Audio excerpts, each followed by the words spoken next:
went for a swim because it's no way you thought I was going to be on the same side of the pool as Scotty, thinking that she was going to leave untouched. So yeah, I'm going to make security go ahead and go for a swim.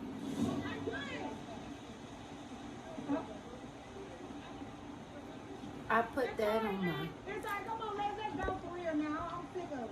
Bitch, Scotty, you better be lucky we was in water and not on land. Because you know, if you know, you know. So let's get the fuck up out of here. I was better than you. I agree. Attitude, walk off. Attitude, walk off. Hey. And that's how you put a bitch under. Who is that? Hi. Hi, Kiara. How you doing? If you wanna go with the hoes. You wanna flex, best, hit it with the best. There was a whole pool fight, and it's written on my chest, son. These girls have been spazzing out, and there's just a lot going on. Go. Daddies! PC coming soon, so you know we about to go. How you doing, Kiara? I'm not mad at it. Hello. How you? And I'm late. If worse is still back, Good, that's good. I'm good. Today was cool. They have pumpkin spice flavored Chardonnay, and it is really good. Oh, I got a wave from Diamond, thank you. I don't know. It was pumpkin flavored Chardonnay. It was good. Baddies. Yes, I'm watching Baddies. I am watching Baddies. Oh, my mom had. Oh, I'm sorry. Your mom passed away? Like, I'm just like over all this shit. All right, Natalie, what we here for? So, guys, I just wanted to. I woke up today, and I felt good about everything that us baddies did yesterday. Right? I was really proud of you guys. Hi, Sigma. The whole community. What are you talking about? Not Sigma. Was just so happy that we came out. Like, they literally are. You can go see the comments. And I just want to thank you guys for at least like. Hi, Lifeless. How you? You come in here, you say hi, and then you just leave. Not stick, but you come in here, you leave, and you just leave. Okay. And then now, I wake up this morning, and I'm hearing people are complaining. Marissa, you were upset about how you looked. You guys are fighting. You guys are getting black eyes. Rolly and Slim blacked my eye out. And I made a t-shirt and made millions of dollars off of it. It literally said, I still run LA. I don't give a fuck about you, black guy. I'm gonna be real. Hi, Jamie. That fucking irritated my soul. Because you then proceeded to say, she doesn't want to be here. Diamond doesn't want to be here. You have a problem. You want to go? I will gladly help you pack your shit. I don't give a fuck. How on earth? Hi, JJ. No, what? Yesterday at the African village with the kids. Hey, JR, what's up? The bitch you complaining about black eye. Ain't that a bitch? You Hey. wanted to come, you wanted to be a baddie. You are a baddie though. You've been in the paint. You've been throwing Hi, up, you've been Wesley. getting in there, but to wake up. Y'all, I bought some decorations off of Temu. I'm excited. I got some really nice. I got some back decorations. I need to get a projector, but I got some back decorations. I have decorated. We're gonna have a good time in here. Yes. What is the problem? The problem is the fucking bruises on my face. The bruises on your face. Yes, this is my face, and I don't give a fuck about my fucking face. Well, girl, you should have fight. Hi, Rory. Yes, you was. I remember you. Hi, Wesley, pretty as hell. Thank you. Damn, girl. Thank you. Thank you. Me and your conversation was just talking about the bruises on the face. I never said that she wanted to lose in the head. Can you hear? She said, what was our conversation? About the bruises on the face. I never said she wanted Did I say I wanted to leave? It's regular for me to say something about the bruises on my face because I've been talking about my birthday. That's why the bruises is talked about. But like I said, this is casualties of fucking war. This is baddies. This is what I'm here for. Those pajamas are. Thank you. I just got. Hi, Hemi Block Boy. I just got these, y'all. I went to TJ Maxx and I had fun. These are my. Y'all like like, these are my first. I said I do. They got cats on them. Aren't they cute? Of course. Who the fuck wants to walk around with a black eye? Bitch, I'm from America. Back off. Who back off? Okay, what's my name? They're pants. I got them from TJ Maxx and they have cats on them. They're like Halloween pants, and they're comfortable as hell. You always leave. Shut the fuck up. I'm talking. You. She said you want to leave. She said all of y'all were in a room. One said they wanted to go. I have a replacement. 2 of them. So with that being said, they're cute. Thank you, Vermont. Oh, you from Vermont? I bet it's beautiful. I want to go to Vermont. I've never been to Vermont. I'm jelly. Girl, just go to TJ Maxx. They brand new. They're really soft. They're comfortable as hell. I needed some long pants because I just need some long pants. Y'all be seeing my thighs and stuff. We need to have some long pants, you know? I'm actually a nerd. I love to read. I love to study. I love to do research. I definitely feel like I'm a baddie. I'm letting them know okay, you don't need to let people know that. Stop being fucking press. You don't need to do that. Thank you. Unapologetically myself. I'm representing. I don't need no one to know that. You need some gym. I do need the gym. I feel so fat. I do need the gym. I need to work out. I do. Hey everybody, my name is Latina. I'm from Philly where shit gets silly.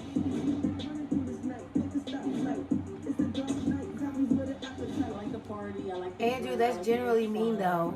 That's not mean. They don't hurt my feelings. I feel like I do. It's called curves. It is, but I do need to go to the gym. Sometimes, look, it's not always body shaming. It might be the truth. And I feel it. I feel like I feel like a stuffed plum. If a bitch tries me, I'm going to give them that. So it's totally okay. Leave the outfit tonight. Oh, you love my outfit? Thank you. Thank you. Hi, gorgeous. Hi. She's going to come through and really school some of these baddies. And Amber let me know that she wanted to bring her niece, Latina, because she said Latina is young and she a lit baddie.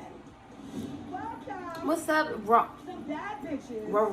Romario? Sorry, I was about to say remote. No, Romeo. I was about to say that. Different watching it on TV versus actually in real life. Like, fuck you. These girls are hey, shots. Natalie screaming. How you? So I do not know what to expect. What's going on? This lady in the van. Latina Rose. I'm just back. I'm just in the back of the weirdos. Yeah, you don't need to tell people like, oh, she has a boyfriend. Oh, she has a boyfriend. I don't. Thank you. I don't need you to do that. That's just being pressed. Oh, this tattoo, it means it means life.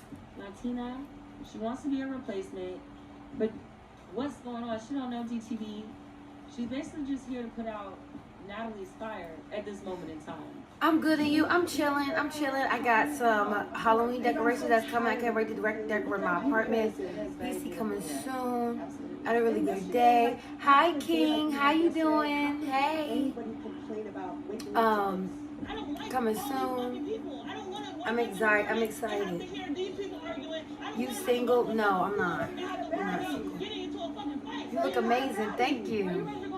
Are you ready to go home? Because I'm here to replace you. You can take it, right? Are you ready for that? This bitch, Latina, had the nerve to say she coming. Hi Kai, what's up? What? Now I'm fucking pissed off. Can you help me real quick, girl? With what, boy? Sure. I'm bringing a good friend. You're bringing a good friend. You're not being a good friend. You're being pressed. You don't need to do that.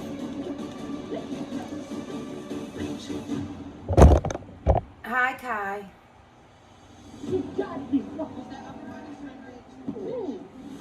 Like, y'all know I got a boyfriend and it's cool. You don't even like, you just giving like press. Baby, I feel like giving a special gift. You're welcome. Happy birthday. Your birthday, bitch! What happened to my wig? I didn't rip your wig. I did not rip your wig, but we can fight for that. Bitch, I'm so fucking upset. Like, I really gotta fucking leave, girl. As soon as I come up here and having a good motherfucking time, get called and support me. Oh. It's important that we always do our photo shoots and get our content and our pictures. I turn around and bitch, it's a 7-foot. Is Wolfman even here? He was here last night. What are you watching, baddies? Get her down. Get her down. Watching baddies. I haven't watched it. I missed like 2 episodes. So I haven't watched. How are you guys today? Oh, y'all. Do y'all like my new glass? pumpkin flavored. Pumpkin flavored. No, pumpkin spice flavored Chardonnay. Pay bills and shop. Pretty much that's it. Pay bills. Basically spent money today. And then I spent the money that I put in my savings account so it can pay out of my savings account, but I spent it, but my boyfriend gonna give it back to me. Shame on me. My boyfriend starts a new job today too. I'm very proud of him. He's trying to get me out of the trenches. He's trying to get your girl out of the trenches. Drake, what did Drake post? Am I gonna like it or am I gonna hate it? Am I gonna like it or am I gonna hate it? He's trying to get your girl out of the trenches. Nigga, post. But y'all should go to Trader Joe's and try this. It is pumpkin, and it was only like $7. What the Pumpkin spice flavor Chardonnay. Very cheap. It's really a juice. He didn't even post nothing. It's really a juice. Oop.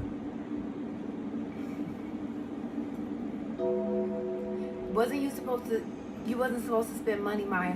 Who say? Except for bills. I did pay. Why would he post this?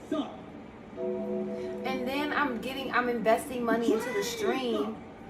I did pay. And I'm investing money into the stream. Give your girl some slack. You went to Trader Joe's for what? I went to Trader Joe's.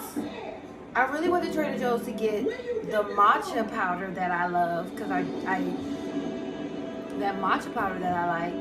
Damn, you bad butt. Thank you. Like that? Then I was like, fuck it. Then I started looking around. I got me some salmon. I got me some flowers because I wanted to get some flowers. I haven't had flowers in forever. I got me a candle. I got me a new glass. We got decorations for gonna head out to watch YouTube to watch. You gonna go to my YouTube? No, stay on Twitch. Wait, actually, is he out there? Do what you want to do, baby. But thank you. I shouldn't beg you. I thought about that. Don't beg you. You just bought a mansion? Stop lying. So, ooh, shopping. Yes. I should have went live. But Trader Joe's don't allow you to video because I got caught. They told me that before and I just don't. So I went to TJ Maxx. I got these pants. It's Halloween. It's my favorite season. I know you are. But if you don't mind staying on Twitch, I need to get the 3 averages. So if you don't mind staying on Twitch, I would appreciate it. But if you do what you want to do. Y'all want to see what I got from Temu? Do I call him through WhatsApp? Okay, thank you. Do y'all want to see what I ordered off Temu?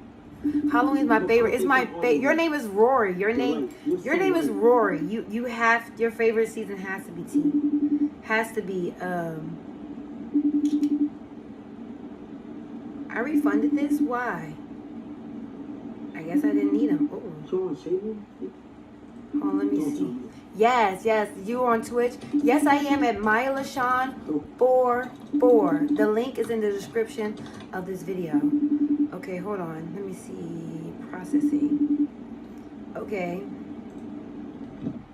I got this cheap ass watch. It's not really a watch. Like a bracelet. It's cute. Can it zoom? It's cute. But let y'all look at the deck. I was gonna get like a tree. Should I get this tree?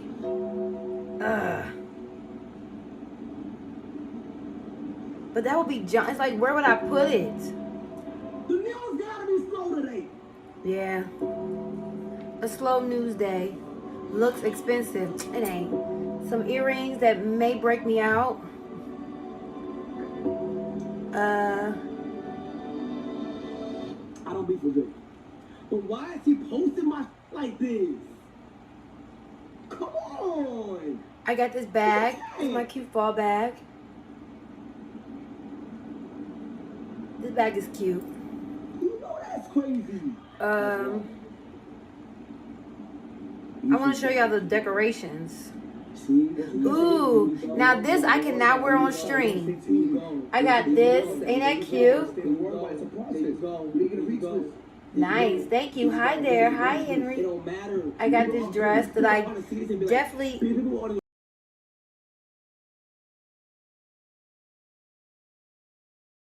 I'll be... Hold on.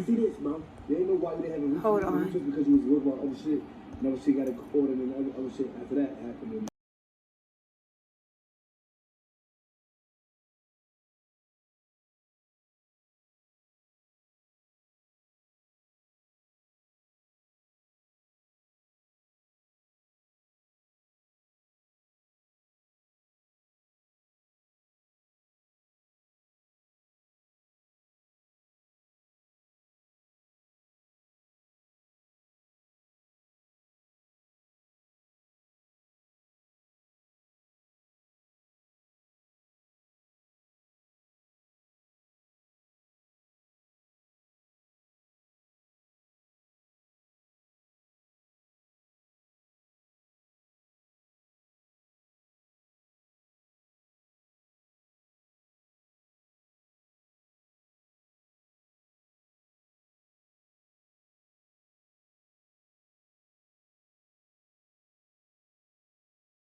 To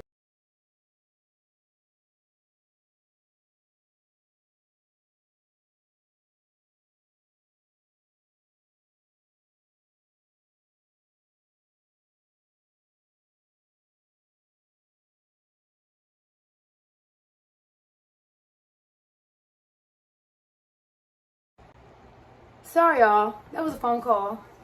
It's hot. The screen is black for me. It is black for you. I need to get a be right back screen. That's what I need to do. I need to put a be right back screen so y'all think I just left y'all. What up? What up? Did we leave? No, I'm here. I'm here. Got a child predator. What? That is... Y'all are ridiculous.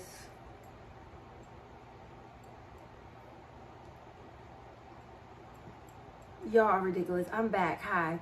What do people always make fun of my name? I don't know why people always making fun of your name. You should ask your parents about that. That's what you... Hi, Cameron.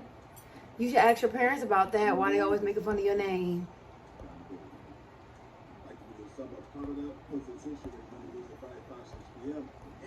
There we go.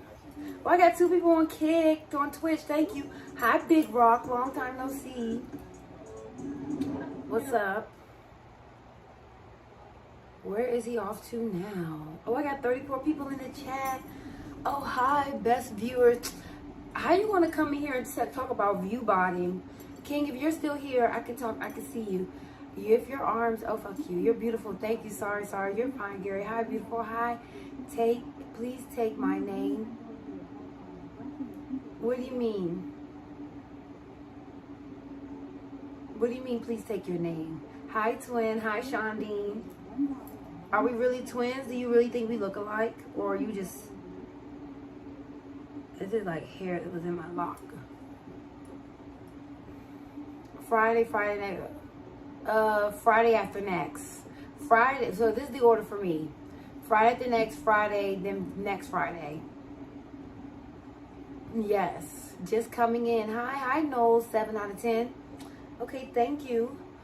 Used to be making mama so fat jokes. Yes, we can go if you want to do it. We can do it. We can go if you want to.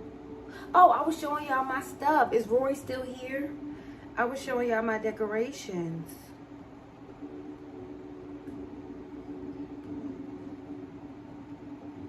Okay. Ooh. Temu got some great stuff, but they don't got no good reviews. Okay. Where is it? Hi. You got the same name as my landlord. That's crazy. Please help us save the hostages. I cannot save the hostages. Hi, Maya. Hi, Reserve. Don't think she knows. Knows what? Hey, selling love from Okay, hey, from Baltimore. I'm from Maryland, too. Wait, I was showing y'all. Where is it? Okay, you. Okay, here we go. I was showing y'all what I got.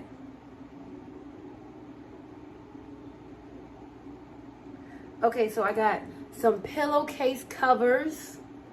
Just some simple stuff. Some pillowcase covers. I got a new brown cover, because you know, to go with the fall theme. So I got brown. And I got some pants. I got these little lights. We're going to figure out how to plug these up, but that's going to look really, really nice. I am 5'3", 8 out of 12. What are you rating? She supports... No, I don't. Who? But let me show y'all this tree. They have this tree, like an actual tree. Let me show y'all this tree. Oh, this is cute. It's never gonna be big like that. It never comes how the picture. It never comes how the picture is.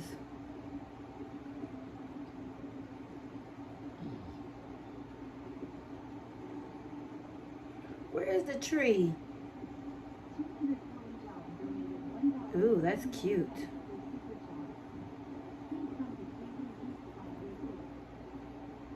I can't find it. Innocent, love the accent. Thank you. Frank, what's up? What's up? But yeah, that's some. I got that, y'all. Y'all don't care. The people that care is gone now. She said, what's your foot size? Oh, yes, 8.5. You're right. 8.5. You supposed to put 8. You supposed to put 8. You supposed to put 8.5 or 8 space 1 2. You put 8/12. And I can't talk because this is coming from a girl that has dyslexia and be reading all wrong. Yes, that's how you do. 8.5 is my shoe size. But I feel like I'm an 8 as well. I feel like you can lose weight in your feet. But I feel like I'm getting to an 8.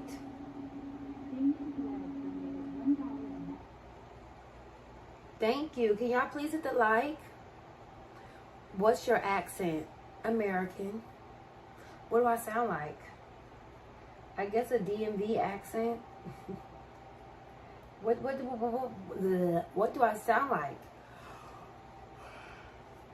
I made this game we finna play. Okay, first question. In Friday after next, Molly mistaken called Craig and his dad what? And which Friday? We were all screaming at each other about... I remember they thought he was being disrespectful and they was like, okay, buddy.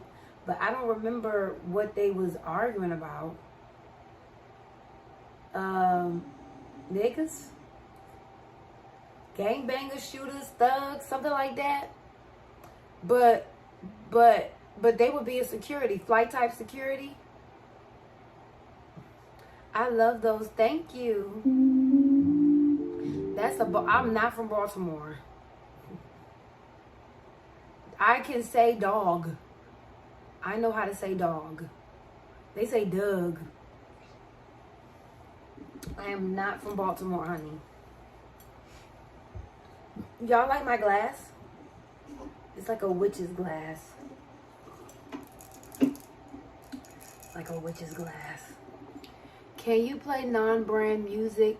No get copyright? You want me to play music? I can do that. What kind of music? But some of that copyrighted music, after a while, it gets boring. Let's see what I can find, though. Yeah, I know. Yeah, the copyright, YouTube and its copyright is crazy. Twitch and Kick copyright is not that crazy. Pennywise looking ass. Thank you. How I look like Pennywise? I have bodies. Oh, in the crossface. Ew. I'm hiding them. Oh, really? What state are you in? Chat, what's going on? What state are you in? Ain't nobody gonna take my pride. I've been... Oh, hi, Chris. Cute feet. Thank you. There we go. I like this. Y'all might not like this one. Thank you. Big ass forehead. But my forehead may be big, but at least it's clear, unlike yours. Yours is full of bumps, dead skin, and dry as fuck. Mine is glossy and shiny. Ooh, you can see the reflection on mine. Mine is clean.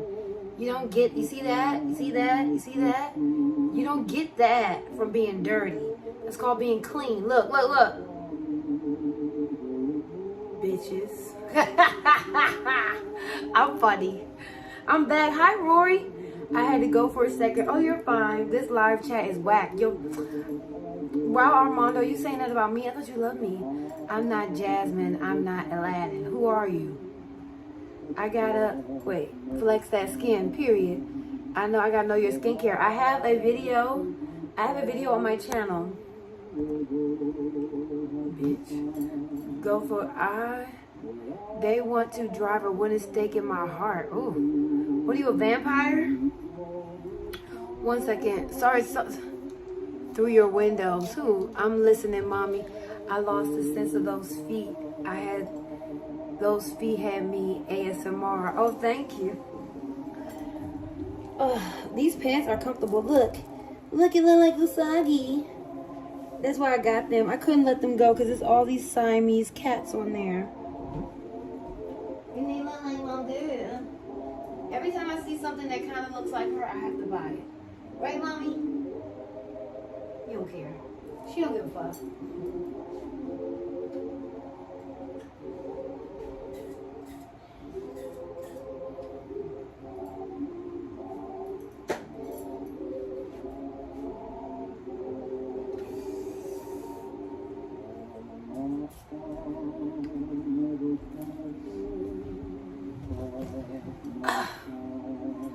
Back to the game. Friday. What, did I win?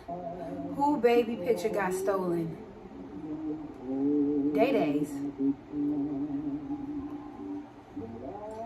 Day-Day's baby picture got stolen. Or Craig, because that lady was like, "Oh, you were so fine in your baby picture."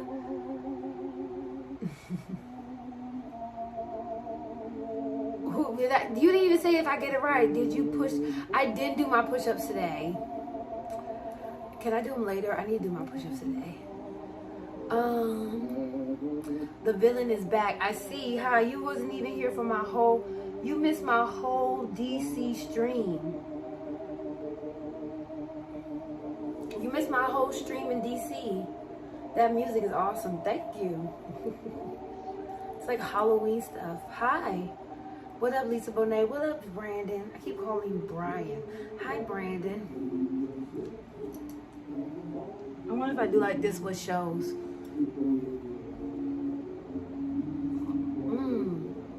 I'm drinking a potion. I love Halloween. Wait. Ugh, cat hair got in my mouth. Peaceful talking hair got in my mouth. I got 52 people in here. I did not miss DC. You did. Nice glass. Thank you. I got it from Home Goods. The Witches is iconic. Yes. I need to watch Charm. What's that? Apple juice? No, it's not apple juice. It is pumpkin spice Chardonnay. But it don't get me drunk though. It's only like 6% alcohol. So I'm not feeling it's juice basically.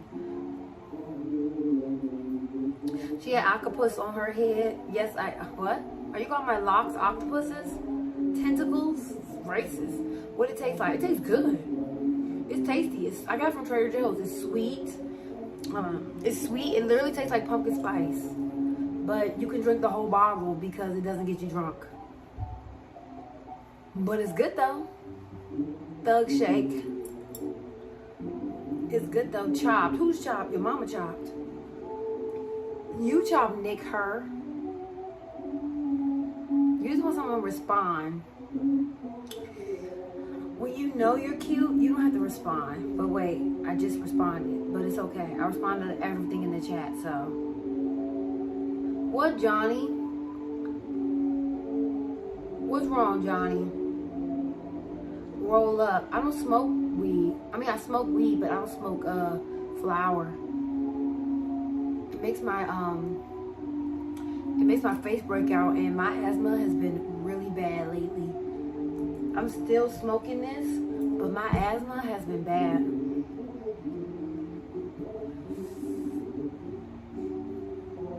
Never needed, never seen you like that. Never seen me like what? Shut up, she's never chopped. Thank you, Winter, never chopped. Fat, I'll give you. I'll give you fat. But ugly, no.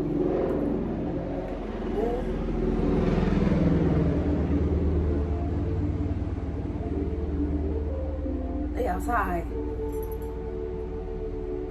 Thank you. Like, I'll let you call me fat. Fat, I can understand. Like, yeah, I used to be fat or whatever. But ugly, never, honey. Never ugly. Beautiful, thank you. Thank you. Please hit the like. Please hit the like, you guys. No offense.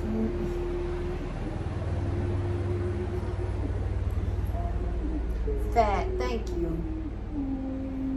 Looking ready. Ready for what? Y'all, ready for what? You in the hood territory, they looking for. I know. LA, that's all over LA. That's not just.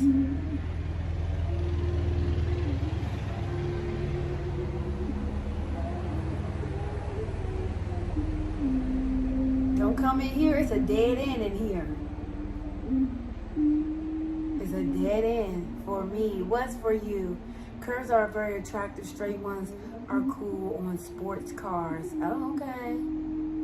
I hope my boyfriend's cousin let us borrow his Corvette again, because that shit was fun.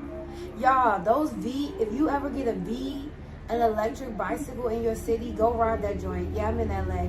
Fun fact, back in the day, people were fat. We're rich. I know. Because they had money for food and like meat and stuff, because meat was scarce. How are you? You gotta quit popping up. You gotta quit popping up on my late night. You gonna make brother book a flight. Oh. Okay. I respect that. Black people were here before slaves in America. Yes. What's your name, Maya? Maya.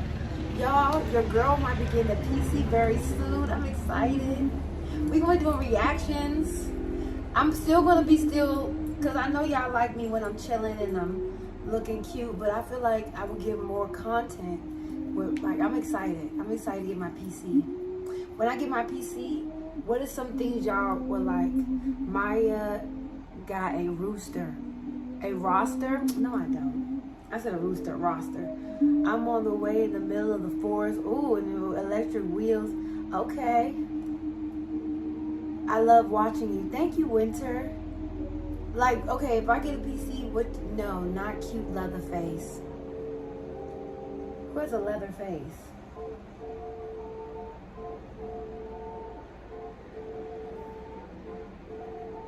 Live reaction is fire though. Yeah, I want to do lives. That's why I want y'all to be like, join my Discord. Link is in the description below. But that's why I want y'all to join my Discord, so y'all can send me stuff so we can react to it. But y'all just horn dogs. Y'all don't give a fuck what I got to say. Like, bitch, I don't give a fuck what you got to say, bitch. Just show us them toes and them thighs. And put on that lipstick, bitch, and that's it. We don't give a fuck what you really think about, ho. True. Damn. Dress is lovely. Thank you. See legs. I got on. Oh, y'all not in here today because I got my legs out. I got on these hot ass pants. First time tapping in. Hi, Black Caesar. I could go for a Caesar salad. Ooh, are y'all excited for the game? The fight on Saturday? Who got Netflix? Who's excited for the fight on Saturday? Cinnamon versus let me stop calling that man Cinnamon. But Cinnamon versus Crawford. Are y'all excited? Left up one. Love this character. Thank you. Ma, you know we here for all of you. Oh, thank you, Reserve. That's so sweet. You are, but it even smells like pumpkin, y'all. I do eat salad. Yes, you like fights? I love watching fights. I love watching boxing. I love watching fights. I love it. Chug the drink. No, I want to sip it sexy. Why I want to do that? I want to sip it. Now I'm hot. I'm actually hot. I want to sip it sexy. They save lives. You making me thirsty for a pumpkin spice latte. Go make you one. You got coffee in the house? Sometimes when you make your coffee at home, it tastes so much better. Hell yeah, hell yeah. Yes, I'm excited for the fight. We going outside. I used to eat grilled chicken salad every day with shredded cheese. I want to eat, I want to eat a Caesar salad with shrimp and chicken. Yes, a Caesar salad with shrimp and chicken sound really, really good. That's what I want to eat.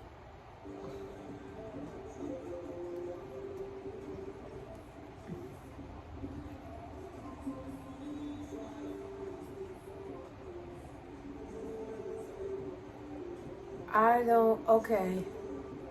Netflix and Maya, we can chill some other time. Just saying, Bernie Mac's still the best, period. Do the pussy taste like pumpkin spice? If I keep drinking it, maybe. Buffalo chicken wings. I eat that too much. I'm always eating buffalo chicken wings.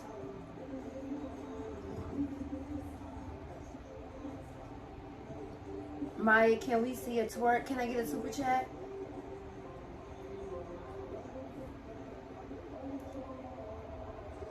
Hi, can you tell me what you're wearing? This is an old shirt, and these are pants from TJ Maxx that I got today, and they're so comfortable.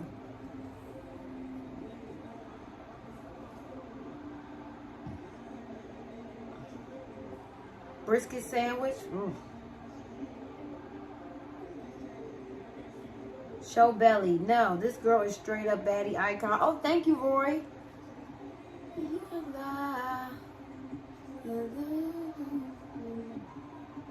Can you jiggle the stuff around? No. My belt, thank you. My belly's sexy, thank you. This is a sign of fraternity, okay? Brisket is good, but I don't want the bread. The bread be too much. Hold on, y'all, my titty itch.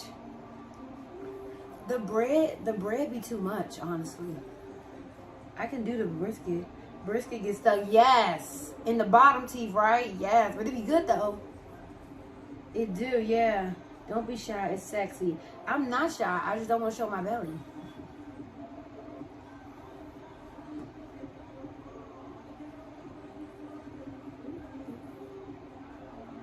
I love your tattoos, thank you.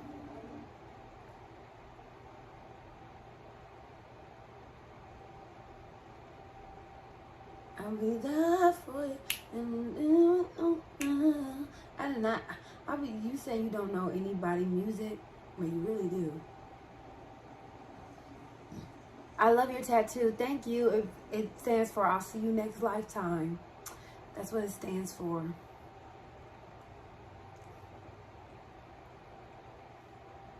Are y'all excited about the new iPhones? Are y'all excited about the new iPhones? I pull chicken. Oh wait, I gotta see that chat. Do you consider yourself outgoing? I'm outgoing. If I was reserved, I don't think reserved people be doing lives. They don't show their face. Like I show my face. I come on here. I'm definitely, ooh shit. I'm definitely not reserved. Do I look? I make reservations, but I'm not reserved. No.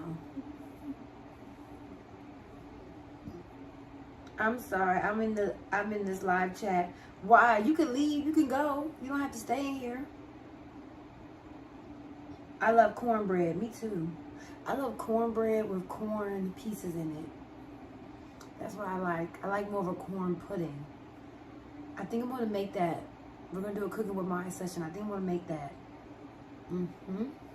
Capricorn. Hey Capricorns. Capricorns. They about their money, honey. You about your money, boo? You a Virgo, happy birthday. Happy birthday. What you doing for your birthday, or did it pass? I can't read that. I don't read Arabic. My cake friend. But, hi.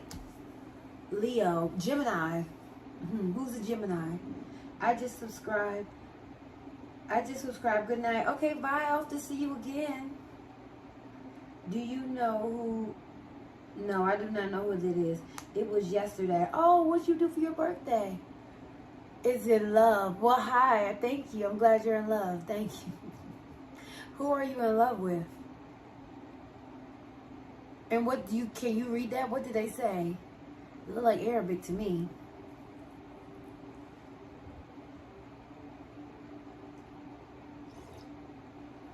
You're welcome, Cameron. What did I do? What did I do, Cameron?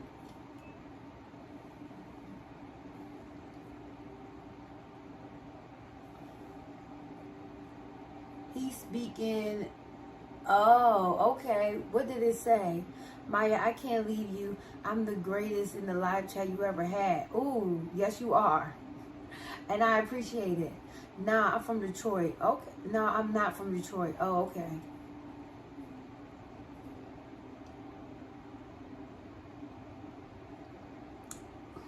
Detroit. CU6. I'm... Uh-huh. I don't understand, but okay. I appreciate it. What did he say? Okay. Can you translate his language for me, Reserve? Hi, Shadow. What did I miss? What did I miss? Hey. Hey, Wolfman. How about Halloween Horror Nights? I gotta ask my man. I definitely want to go. I definitely want to go. I have to ask. But this is the thing. You know what? I think I'll be fine. If I have to go in the haunted houses by myself, because he doesn't like haunted houses. You know what? That's okay. You want to know why that's okay? Because I'm going to be on live stream with y'all. I'll just be on live with y'all. So he doesn't have to go in the haunted houses if he don't want to. But we got to find some things to do. I love fall. Hi, Andrew. Hi, sweetie. What's up, sexy? How you doing, sweetums? Fitzgerald, what? I'll take you, you leave him.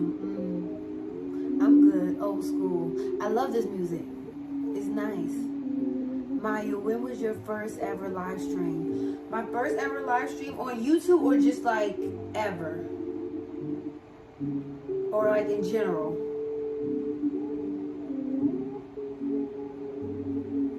Y'all, I have a mosquito bite on my chin. It's bothering me. YouTube, in February. I was doing vlogs. Not getting any views. I was doing vlogs, not getting any views. And then I took the train, my first ever train ride. I got fired from my it was before I got fired from my job. I took the train. Me and my boyfriend took the train, and I've been going live on YouTube ever since. It's a rumor going around that your feet stink, Maya. No, they don't stink. They smell good. I've never been bit on the chin, only on my legs and arms. Yes, they got me on my face and my chin. And then I was scratching. I was scratching and I cut myself because I was scratching so hard. Thank you.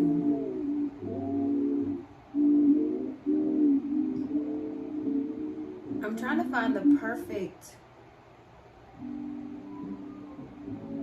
Because this is like AI music. Hold on, let me go to Dreamscape. Because they have the one was like Halloween. I've seen... Oh, yeah. Do that stink though? Just playing. No, it don't stink. No, it don't. You want to see me... You want to see me try to smell it. No, it don't stink down there. Wait, there was another place I used to watch. Play some smooth jazz. I'm looking for this Halloween playlist. Here we go.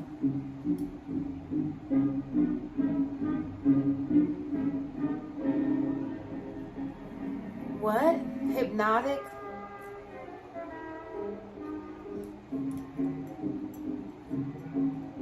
Jiggle your stuff around and I'll donate. No.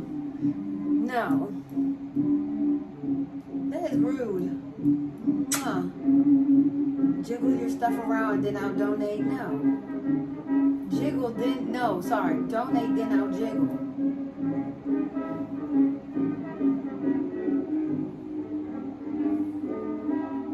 You mixed ass see me. How hi? I just saw your comment. Hi. How you doing?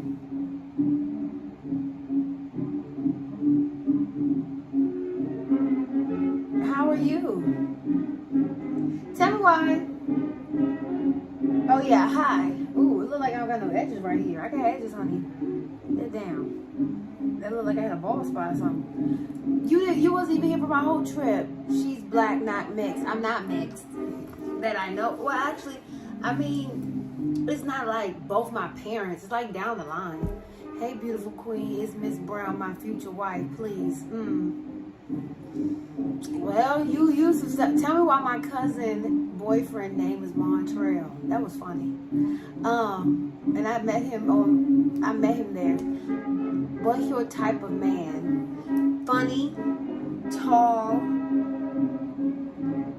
stocky. I don't like skinny dudes. I like my men thick, intelligent, ambitious, giving, kind, honest, loyal, silly, outgoing, willing to try new things, go new places, risk taker. Yes, and not a hater. Oh no, don't stay down there. Trust me, I know. Ugh, you don't know. How you been though? Maya Foster. What's the last name Foster? Yes, super chats are available. Hi, Wolfman. Shout out to that. You love the villain. And I do love the villain in my chat. That's all me. That's what all niggas say. That's what all niggas say. You could be the crazy one. That's too many. That's too many what? You just named me every... You are not tall. You a medium king. You are not tall.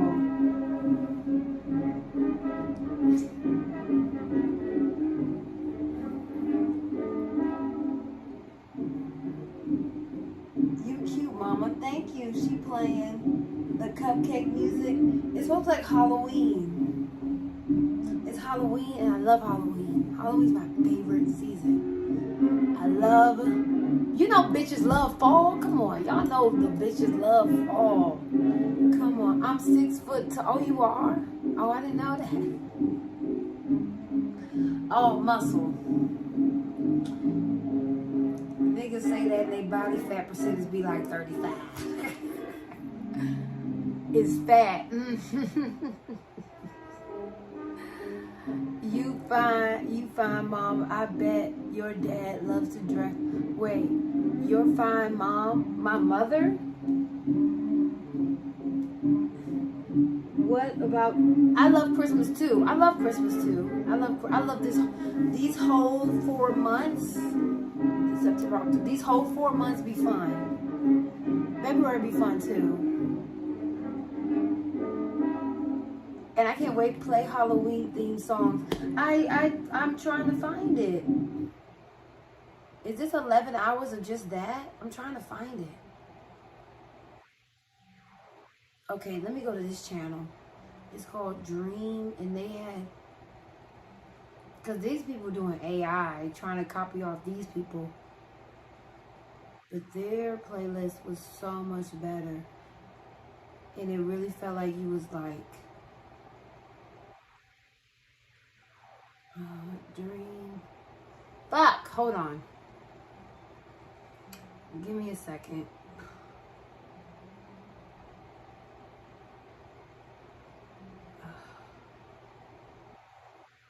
Okay. Okay. I found the channel. But I have to go.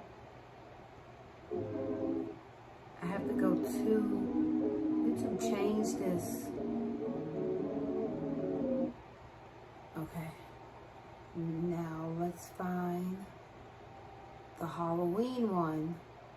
Damn AI. It used to be such a good playlist.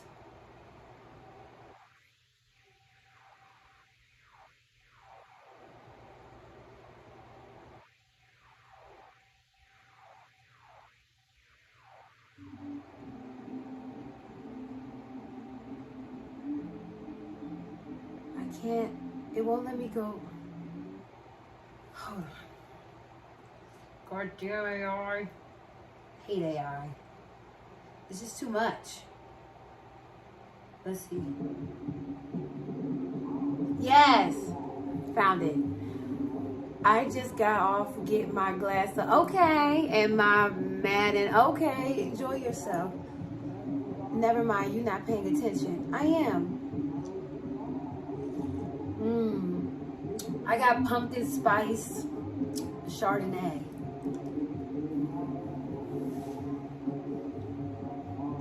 I used to be the kid that used to beat up the people in the scary haunted house.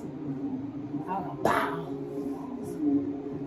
I wasn't even scared. Hey, how you make it home so fast? I've been home since like Sunday. I've been home since Monday at 2 o'clock. This girl was so excited to get out that carrier. Yes, we got a couple decorations. On Temu, they had a whole tree. Let me show y'all. But then where would I keep it? It's a whole tree. Hold on. The Monster Mash. It was a graveyard. It's only $15. It's a whole tree. Should I get this? It's a tree. And I can stick it behind there.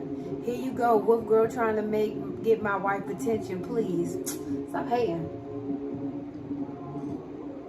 Montreal, you better hurry up because we had a really nice trip. Montreal, if I get married, will you stop coming in my chat and flirt with me? I'm not saying that like I want you to stop coming in. I'm just asking.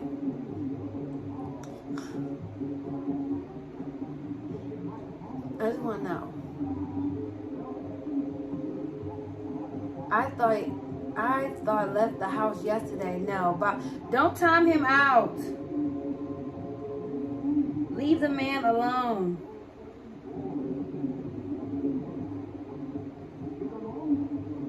The Monster Mash.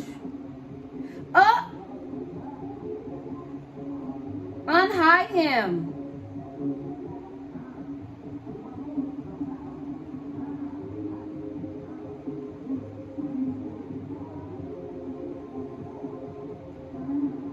That's not cool, Wolfman. That's not cool. Tell that fucker don't say shit to me. Don't say anything to him, but don't hide him from my chat. That's not cool. He didn't even say anything that serious. Relax.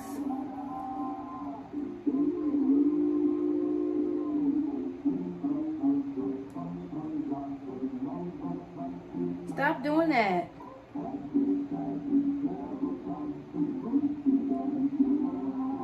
I'm just getting my glass of okay.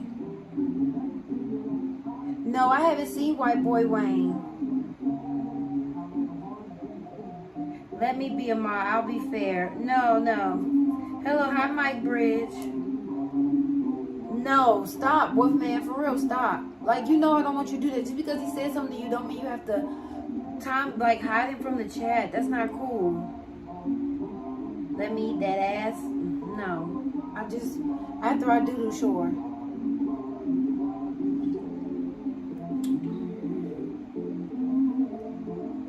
Stop.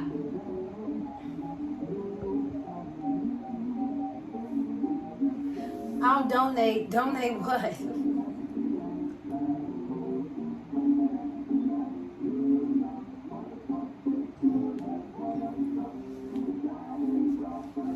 Wolfman, why are you acting like that? Your room is it's not Halloween themed yet. The stuff is on its way. Why y'all so I don't know. Wolfman got low self-esteem. Oh, Wolfman got low. Wolfman chill. I thought it was the only one with the crazy personality. You're good. But y'all didn't say anything about the tree. See, y'all timing each other out and fighting. I'm asking about this damn tree. Y'all said, I don't give a fuck about no tree. What do y'all think? Should I get this tree? It's $40. It's it's a tree.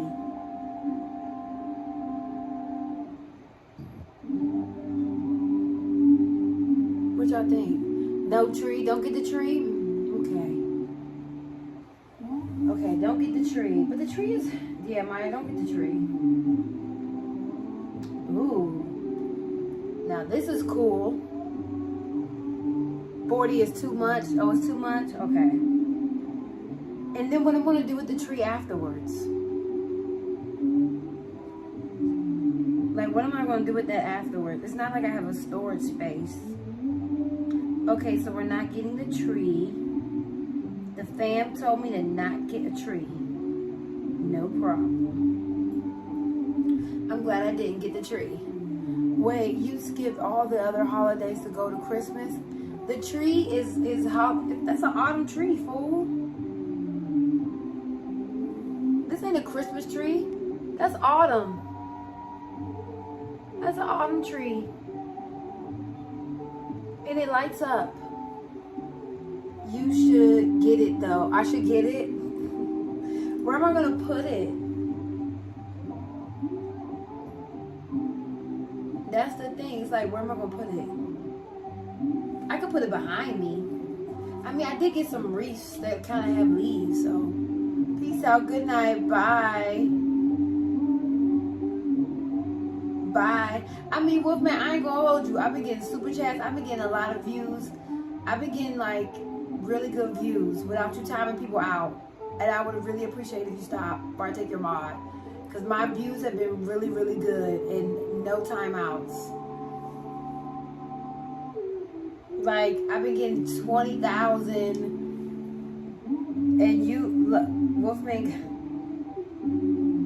Halloween, not holiday. It is, yeah. Get the tree. I like your nails. Okay. Not saying I don't love you, like love having you in the chat. But when you time people out, people leave. Thank you, Chris. Take his mod. The fuck? What the fuck? People like don't deserve it. Okay, got you, Maya. Thank you. I should get the tree. Okay, we're gonna wait. I'm gonna wait and see if they. Or should I get? I should get the tree. See, my apartment always be blowing a fuse, but I have a plug that I don't ever use right back in this wall. I should just use that one. Yeah, Halloween is not a holiday. Halloween is what? What is Halloween? Like, you can cuss people out. Cuss them out. I don't care. Just don't time them out.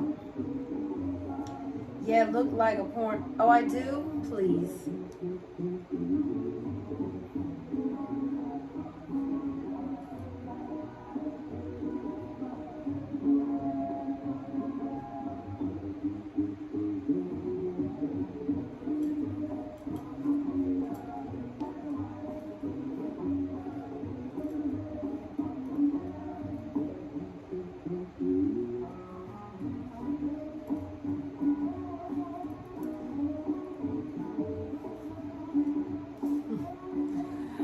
If you don't see my comment, I'm timed out. I see it. You're not timed out. Where the pumpkin at? I got pumpkins. I got pumpkin pillowcase covers to replace these. And I should get these washed. These raggedy pillows. I should wash these pillows before that comes, because I'm tired of these pillows looking raggedy.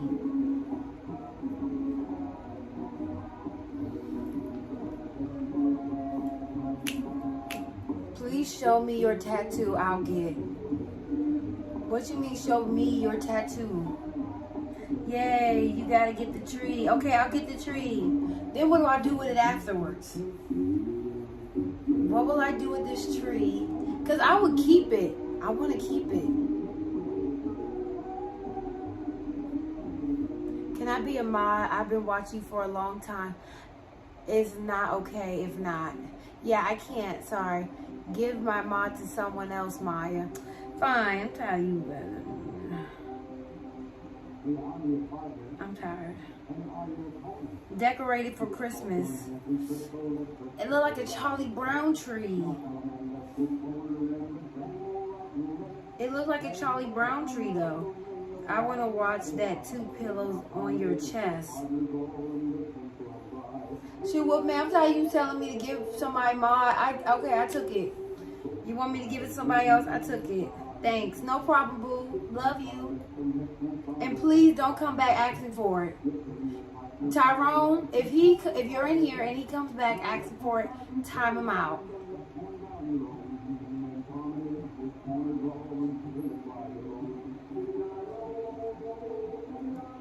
mean, nothing wrong with a Charlie Brown tree. Don't beg for a mod. Thank you. I hate when they beg for a mod. Can I be a mod? No, you cannot be a mod. Man, hold up. Don't forget my old body mod. Don't give anybody the mod position. I'm not. I'm not giving anyone the mod position.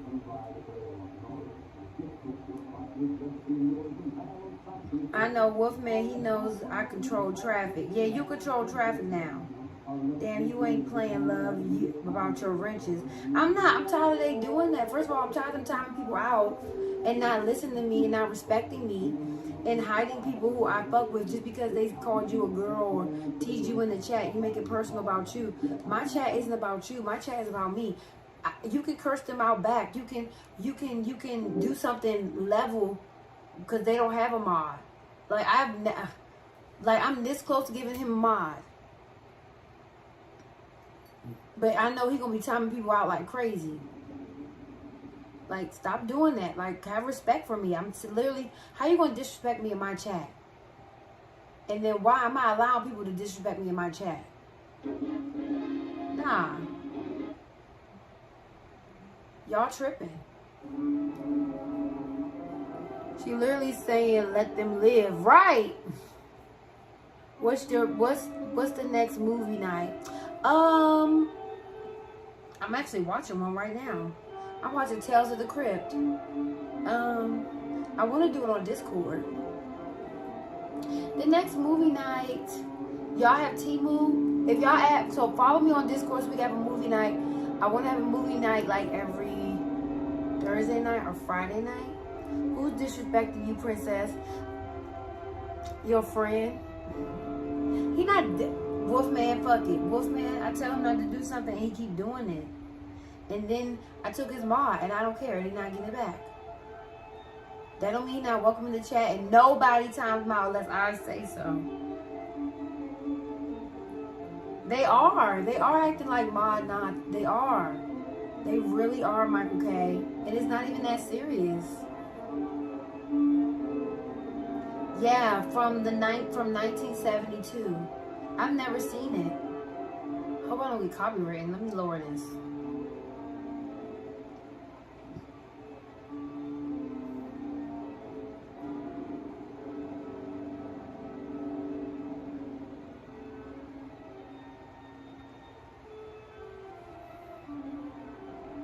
Wolfman take 2 fingers and classic, yes.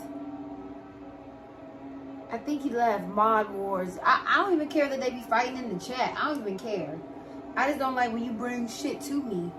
I don't even care that you be fighting in the chat. I don't even care about that. I shouldn't have to be checking my frequently hitting or blocked people that can talk in my chat to see if they're there. I shouldn't have to do that. Hi, Gab. Hi. Hey, Gabe. Why do you have Roku remote on your phone? Because I have a Roku TV.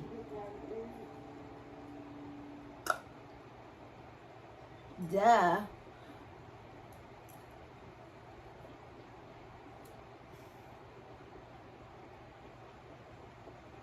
The villain don't care about mods. I care about bods. What's bods?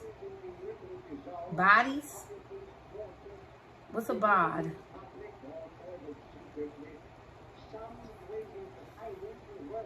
I have the remote, but it don't.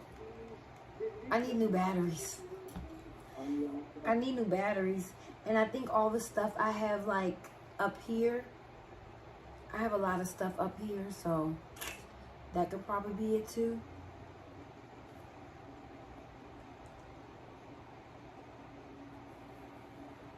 Don't make sense now, huh, dumbass? Whew. You're beautiful as ever. Thank you. Please hit the like, you guys. If y'all can hit those red hearts, I would really appreciate you if you can hit that red heart. And if you see the hype, you can hype me up. I don't know if y'all heard about this new feature on YouTube. I have yet to see it on my side, but if you want to hype your girl up, I would appreciate that too. Hype me up. I hype me up. Affirmations of a real bitch. You want your shit, you want everybody else in them. Hype me up. Hype me up. Hype me up. I'll hype you up. But I have yet to see it on my page. But hype me up. Hype me up. Oh, I hit my chest. That hurt.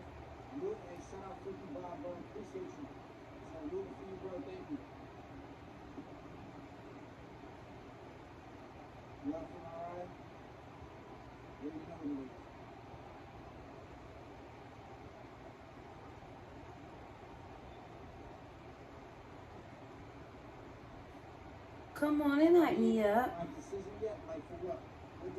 Give me a second.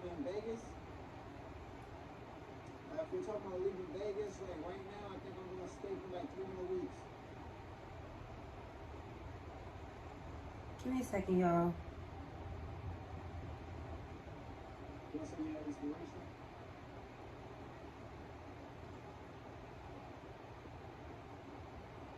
Unconditional supporters want to see you win, brother. Keep doing the right thing. If you can, There we go. She said, I don't. Yeah, I hit my chest kind of hard. It hurts. So hype me up. I need to. What you need to? Is to get attention. What is you do for a living? Is to get attention. Maya, learn to go. I will. Why don't you pay for my ticket? Why don't you pay for the tickets? Or pay to give me a drink up in there. Or pay to give me some food up in there. Or pay. Or give me. I will. Dang.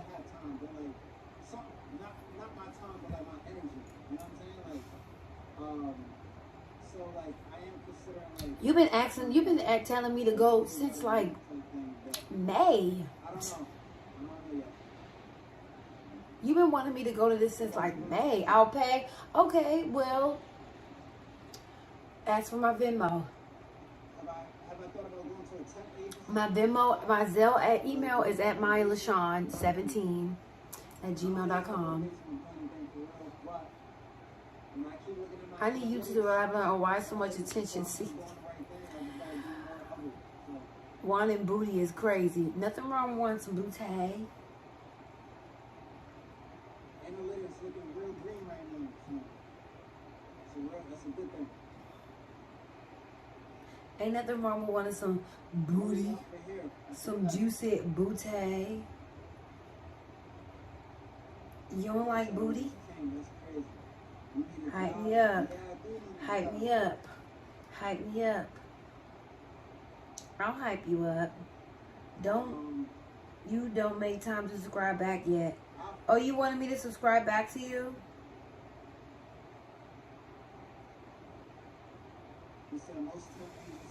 Do you want me to subscribe back?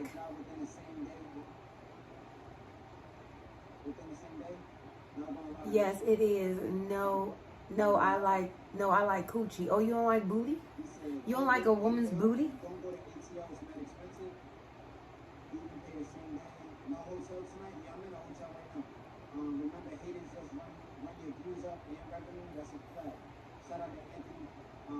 You don't like women's booty? Yes, okay. I did it. Hold on, don't a whole bunch of motherfuckers ask me. Okay?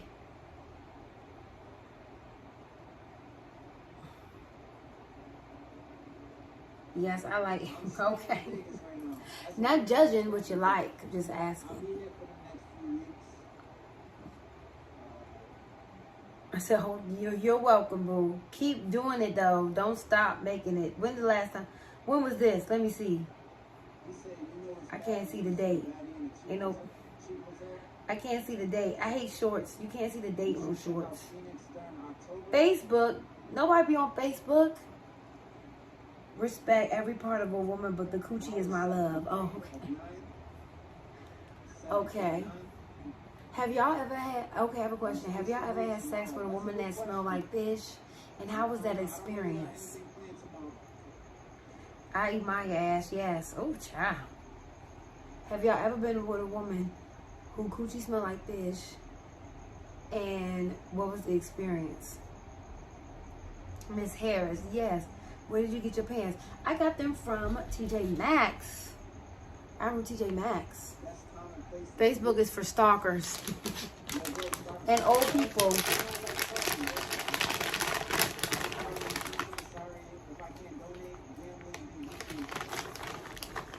Not fish sticks. I'm just asking. Do you like fish sticks? Do you like fish sticks in your mouth? You a gay fish.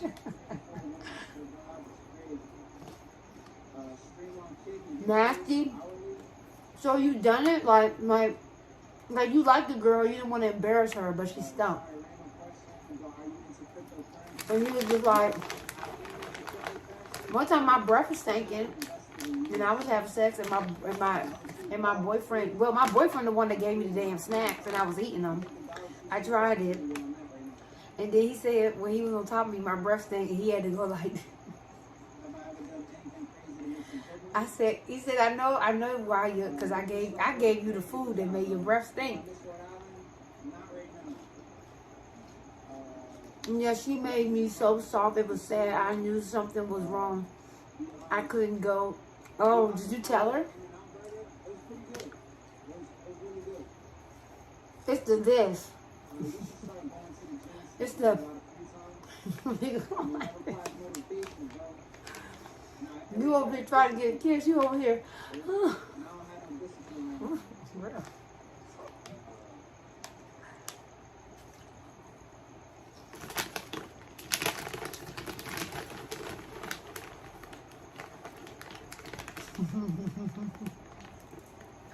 Hell yeah, I told her. What'd she say? I know she was embarrassed. One time, when I was 22, my boyfriend, I was 22, he said I stunk, and I ran in there. He was like, no, it's okay, it's okay. I said, no, he told me I stink. Like, the fuck? It ain't okay.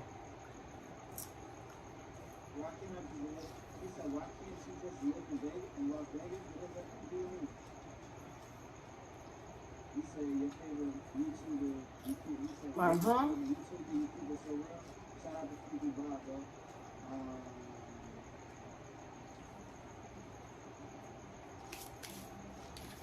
And I hate when niggas try to pull my hair. I do not like that. When y'all pull my locks, I do not like that. Because my locks are fragile. Oh, smells like he had an infection. Oh my goodness.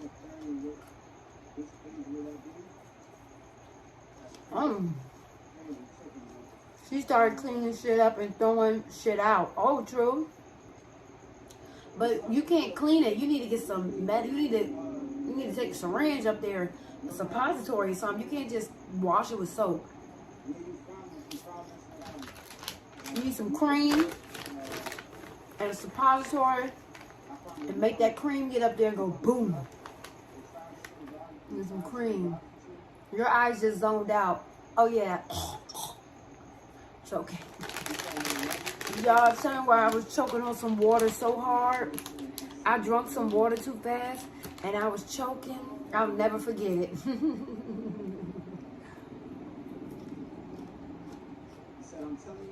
I was in that rental car and we was about to return it, and I started drinking water and I started coughing. I went, and he was driving. I was choking. She was stank as fuck though. Oh, child. And we know we stink. We smell it first. We smell it first. She was pretty though. Oh, I mean, it happens. It happens to all women sometime. It happens, man. It's the worst feeling ever. Gotta put that cream.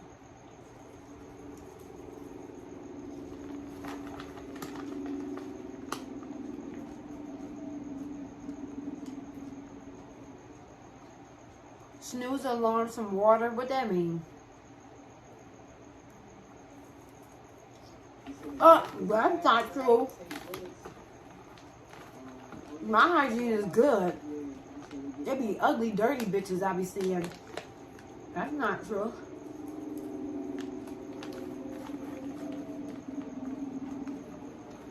What state you live in?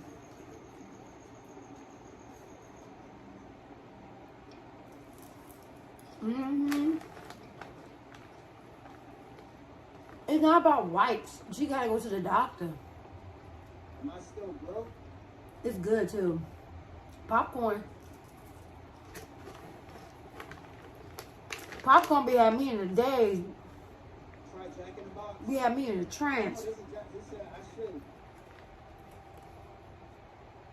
Who is excited about the new iPhones?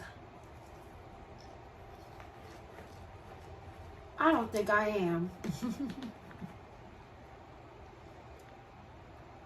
I don't think I'm excited. I don't think I give a fuck.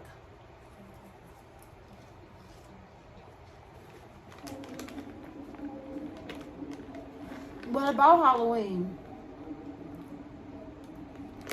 So did you have sex with her again? Even though she stank that one time, did you guys try it again?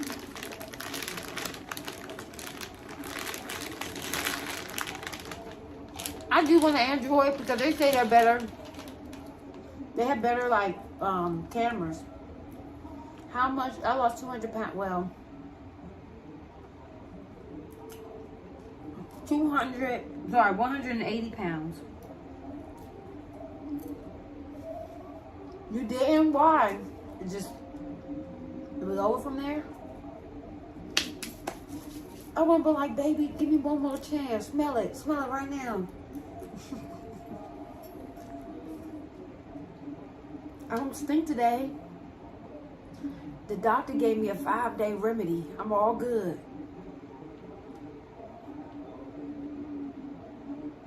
I don't want to go there.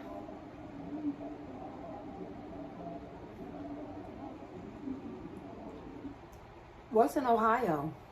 I don't want to go there. That sounds empty as fuck. Ugh, not over here. You better not. Congratulations on what? If you're saying congratulations because you think I'm pregnant, fuck you. Not just. No, I was cheating anyway. Oh.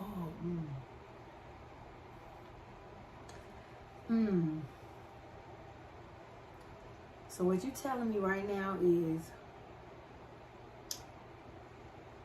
you was cheating on your girl or your wife with a bitch. Pussy stank. That's fucked up. I want to make sure you can love a fun with God. Oh, okay. Fish tacos are nasty. I don't even like tacos. So you cheated? For some cat, yes. Wow. It made you be like, you know what? I couldn't follow through though, but you was right there. I should tell her. Are you still with this girl now? The one you cheated on with?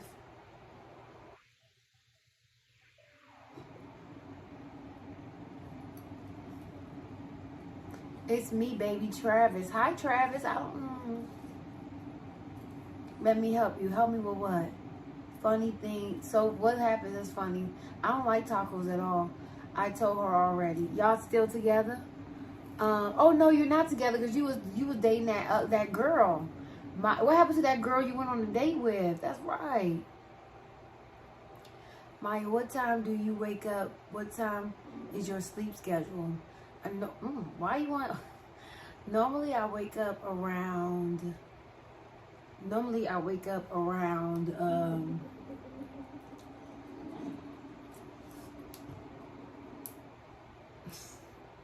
Like 5 to 7:30. And I go to sleep at like midnight. Normally I start laying down around midnight. I've been to McDonald's, Burger King. I like McDonald's more than Burger King. Hello from Spain. You were in Spain this whole time?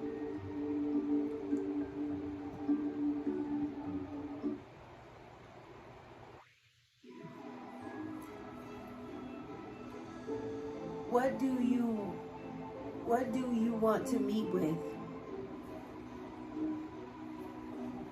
I want to see you in the morning. Okay. You barely get any sleep. I sleep all the time. You don't be hearing the sleep streams?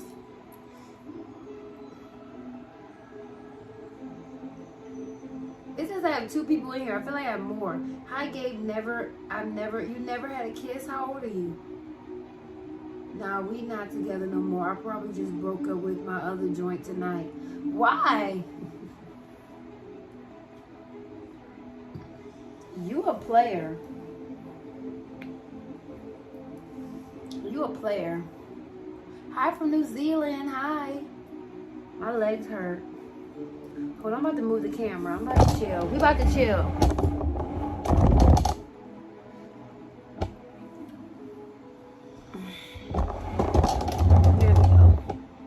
Here we go. Here we go. Here we go. Here we go. Here we go. Much more comfortable. Who's 17?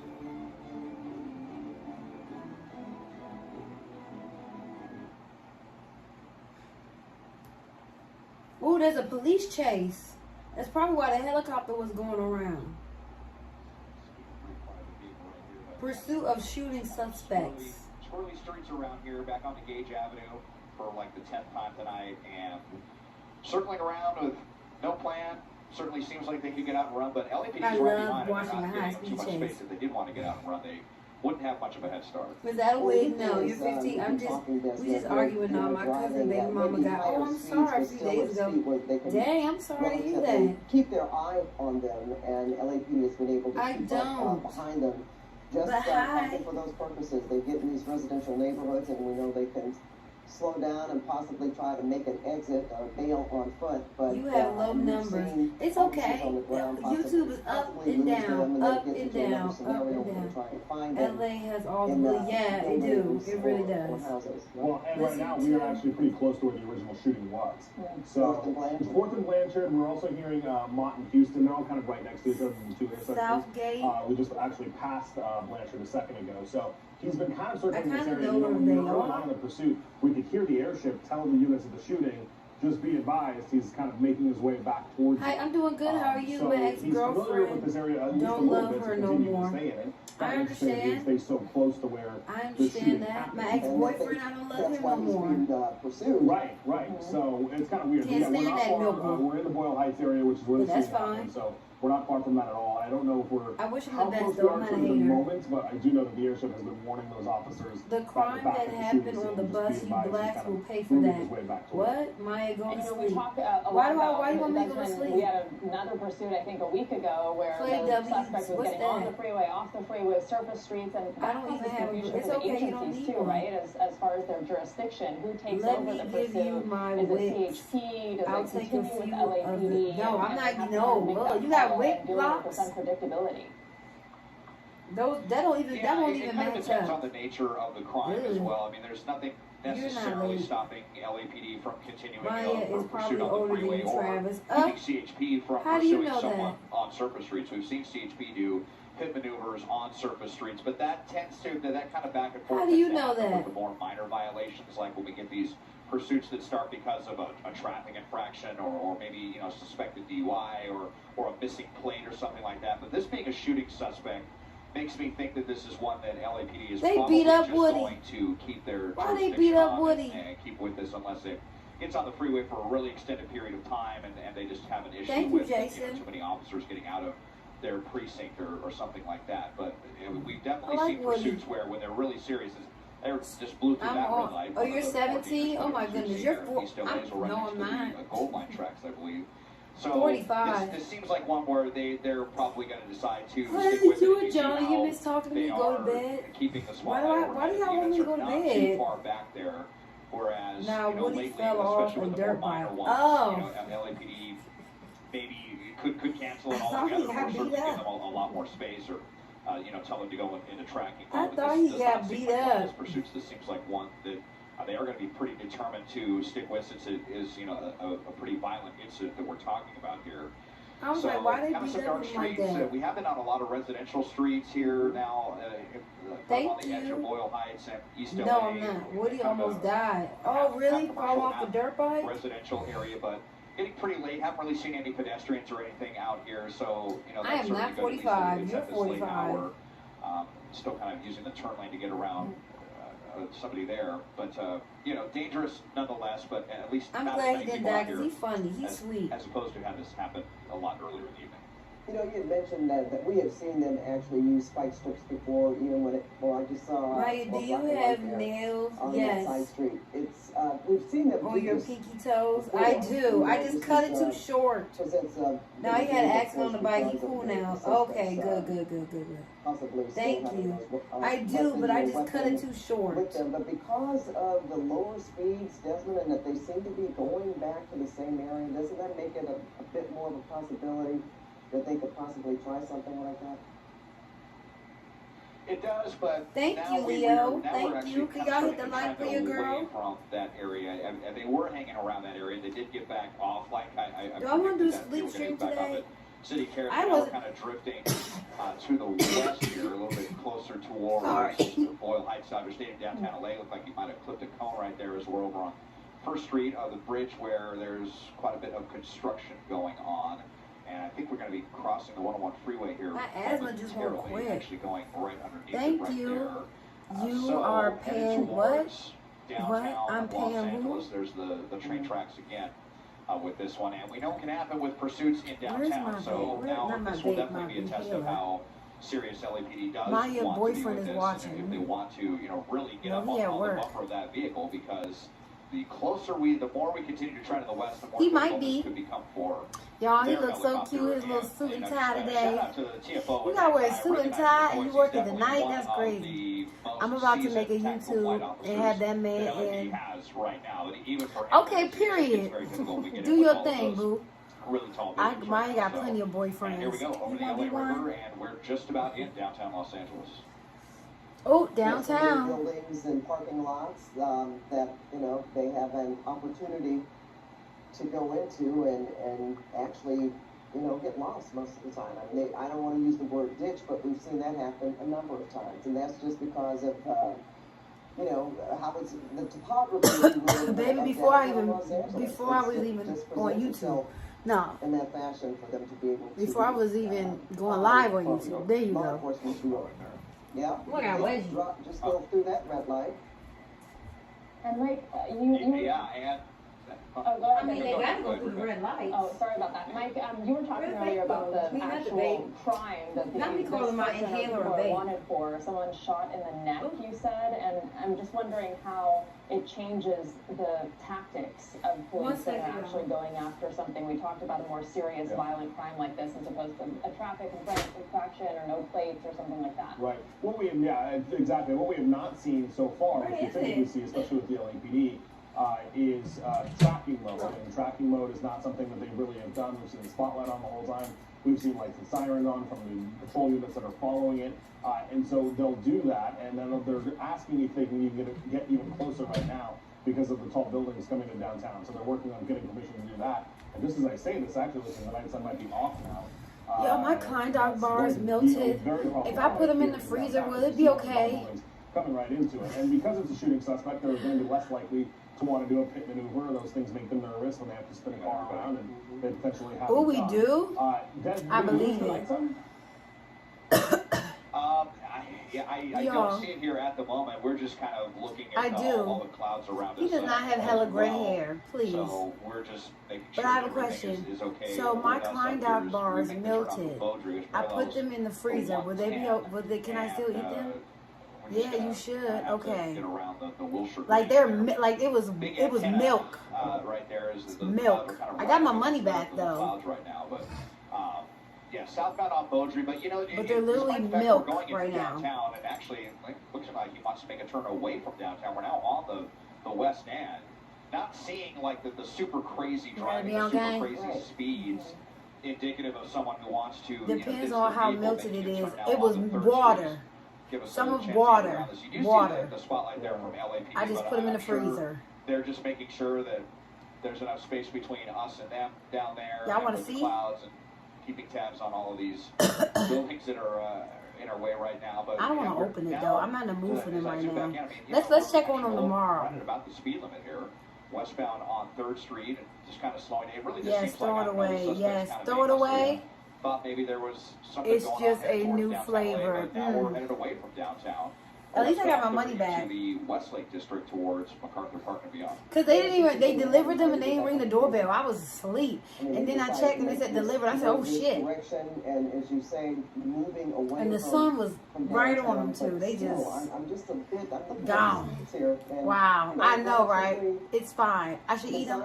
No, don't throw it away. Okay, don't throw them away. Okay, we're gonna check on them later. I'm not in the mood for them right now, but we're gonna check on them tomorrow. Yeah, let me show y'all what they look like. Hold on. Slowing at the red light now, yeah. I mean, we've not seen any of these crazy actions, especially for the fact that only being out of for is speeding.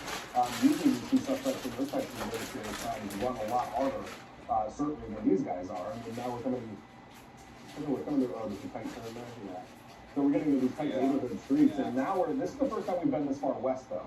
So the furthest we got west was, basically right here. They've been really hanging out in the Boyle Heights area, off the 710 and the 10. So getting over here on the surface streets in the Westlake district is certainly the furthest west we've gotten. Who knows if they're trying to make another move forward or exactly what they've got going on here. Actually, more than two guys. Yeah, it does look like there are more than two. I do.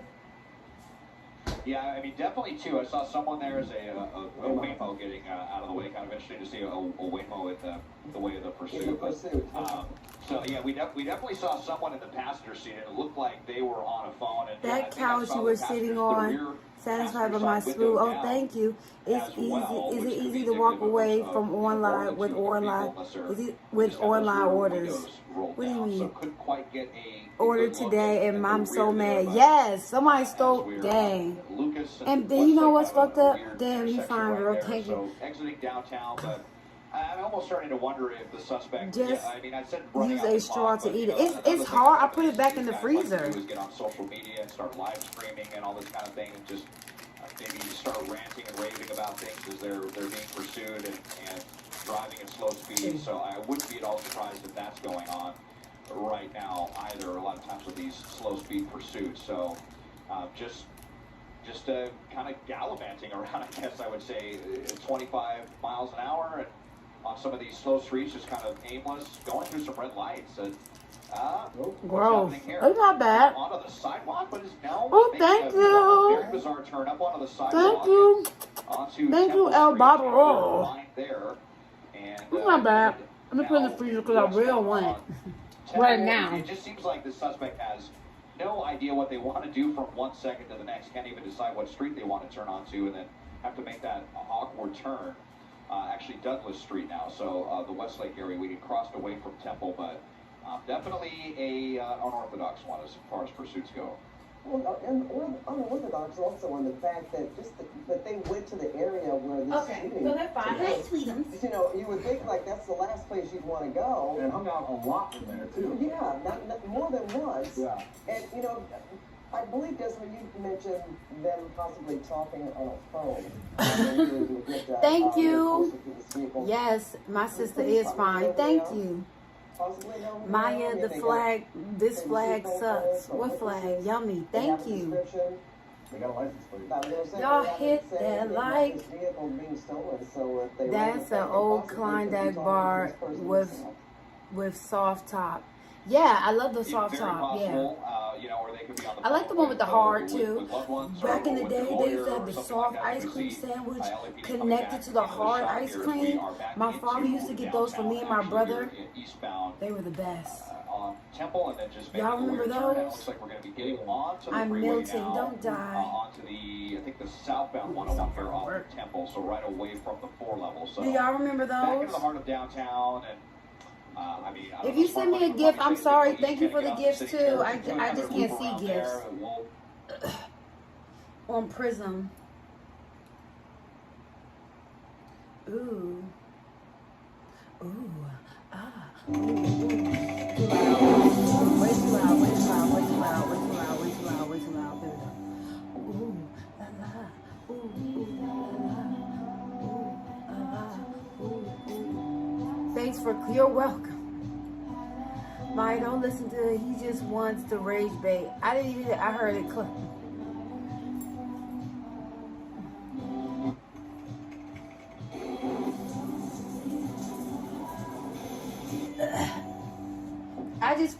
I just felt cute and wanted to do it. It wasn't for y'all. That's why I love fall, looking at the stars, admiring from afar. My girl, my girl, my girl. You can see my girl.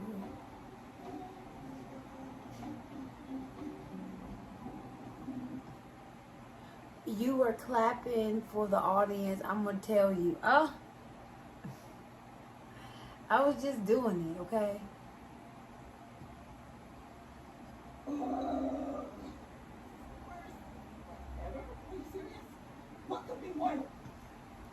Stop being insane. Oh, he fine. I'm not gonna hold you. Gosh.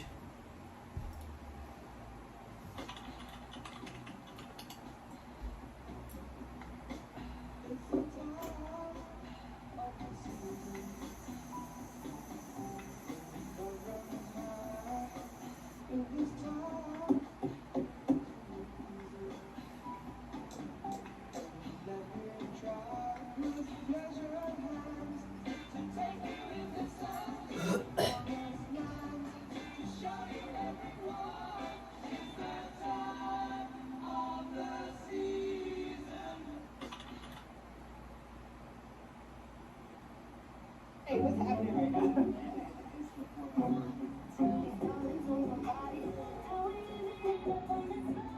Get in there, Landon.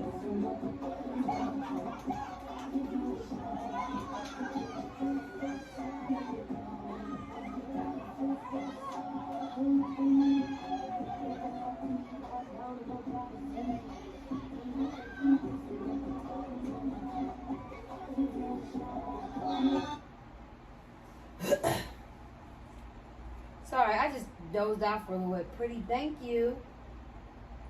I'm glad your feet, they don't. I'm about to tell, you about to tell on me? Wow. Don't ruin his day with nonsense.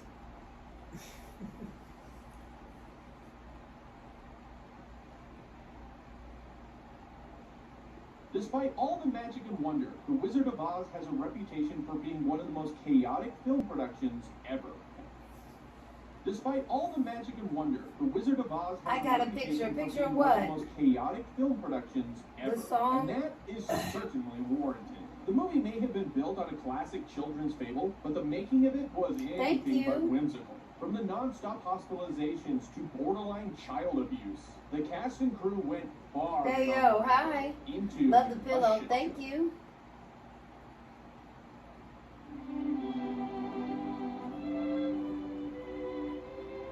In the year 1900 came The Wonderful Wizard of Oz, a colorful fairy tale meant to inspire rather than terrify. An instant classic, the novel was a wide-reaching success with adoring fans who hounded the man behind the curtain about making more adventures in the land of Oz. The brain behind it all was author L. Face close up. You want to see my face close up? Mostly for the money, but created a new world that he loved sharing in any way he could, starting with his very popular Broadway musical in 1902. Then in 1908, he attempted a mixed media production that incorporated... Yes, it has cats in Halloween. You like my cat pajamas? It was such an expensive I wanted to act smart by using... Oh, I've never wanted to act smart by using my vocabulary. Silent film, what? Which is the earliest surviving Thank you. adaptation of the book. What do you mean? The stereologue has been lost to time. Baum would produce 3 more films set within the world of Oz under his short-lived film studio, and they all failed. Exhausted and broke, Baum died from a stroke in 1919 at the age of 62. Wingstop?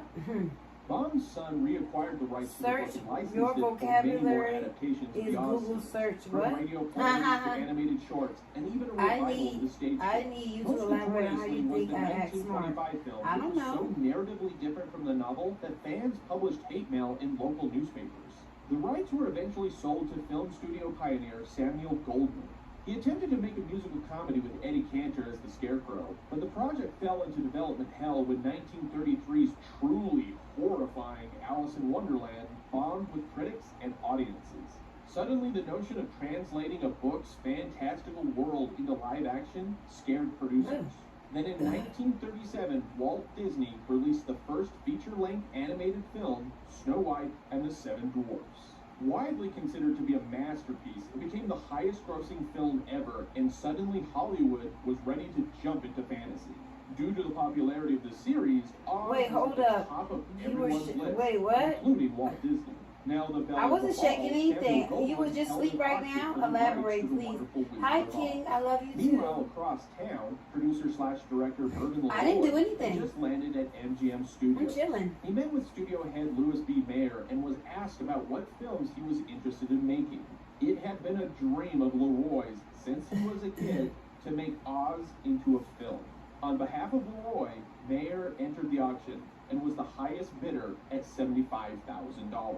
LeRoy was off to make The Wizard. LeRoy wanted to direct the movie himself, but he was already in the midst of producing 2 other films.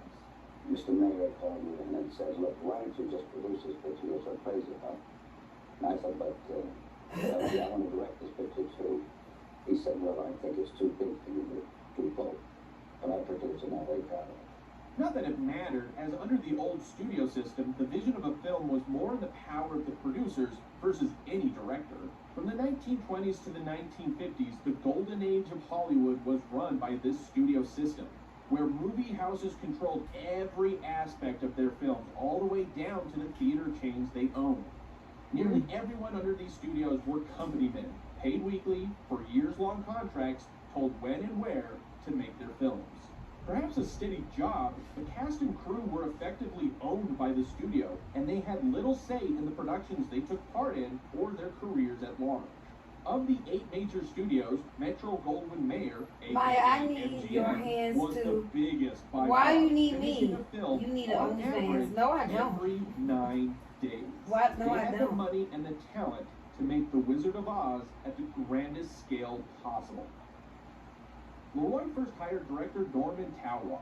He did some test footage, but he spent so little time on Oz, he legitimately doesn't remember working on it. MGM sent him downriver to make The Adventures of Huckleberry Finn with Mickey Rooney, a film he had already tackled 7 years earlier.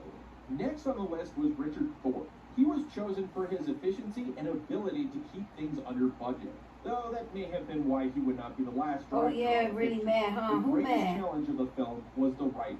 LeRoy Sorry, y'all, I'm watching TV. I'm watching TV. They argued why the story should be stripped of all magical elements, like the film of 1925. LeRoy disagreed. He was committed to a faithful adaptation that embraced the fantasy. These things must be done. After a few false starts, LeRoy employed 3 separate writers who were unaware of the other's hiring. The first was Herman Mankiewicz, one of the most valued screenwriters of his time. His 2 biggest contributions were transitioning from black and white to color when Dorothy arrives in Oz. That's black and white. I'm supposed to be a black and white. The color comes in a minute. Oh. Don't adjust your sets, folks. And even though the cyclone hits by page 4 in the novel, that the film spends a good portion of its time establishing Dorothy's life in Kansas before her journey. 2 weeks in, Mankiewicz moved on, handing Arguing with horrible logic. Oh my goodness. Writer, witty poet Hi, Arthur Ashe Rushi. provided nothing. Hi, you The Rushi third Patel. was Noel Langley, LeRoy's favorite. He worked on the script for 4 months. While his version was much bigger with more characters, a vast majority of what Langley wrote would be the foundation for the entire film. He came up with the Scarecrow, the Tin Man, and the Cowardly Lion being doppelgangers of the Kansas farmhands, and making the whole outlandish adventure a dream sequence, therefore, hopefully, making it more palatable to audiences. He also famously changed the silver shoes from the book into ruby slippers to flaunt their usage of Technicolor film. In June of 1938, Langley turned in his script with a big stamp that said, "Do not make changes." Leroy immediately turned around and had Florence Ryerson and Edgar Allan Wolfe spend 2 months streamlining the script. That OnlyFans money, right? And the emotional hook of Dorothy. But they think they're gonna get more. I'll be probably doing the same thing on OnlyFans. Some of those girls like Ruby Rose, she don't be fucking on OnlyFans. Hired Langley to make last-minute changes. Multiple other screenwriters came and went throughout the film's odyssey, over a dozen in total, but it was on-set writer John Lee Mahan who contributed the final touches. Dorothy's slippers were silver, not red. I know. But in the movie, they made them ruby because of the color. They was going to use color. He politely declined adding his name, so only Langley, Ryerson, and Wolfe were given on-screen credit. The one person rarely mentioned, though, is lyricist E.Y. Harburg. Obviously not overlooked for his songs, which were created from scratch, choosing to ditch the popular Broadway melodies. He and composer Harold Arlen were crafting the musical numbers, so a lot of the script had to fall in line with what they had orchestrated. Harburg took it upon himself to meld all the scripts together in order to weave in and out of his lyrics. Furthermore, he wrote the scene of the wizard gifting the travelers with what they desired most, with one glaring error. PhD, doctor of psychology. Some of the square roots of any two sides of an isosceles triangle is equal to the square root of the remaining side. That's a right triangle, you idiot. Go! See? No, I meant spend the money to your super chat. Oh, yeah. Ooh, did they catch him? I think, oh, no. I turned my TV off. I think they called him. I wish he was still here. Who? Your numbers are dropping. It's okay. You don't have to say that.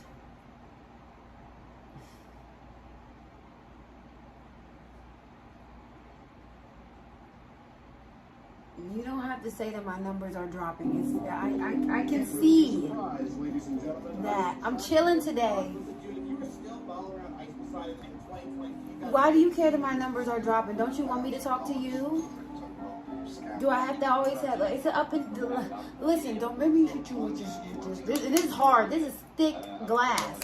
Don't make me knock you out with this.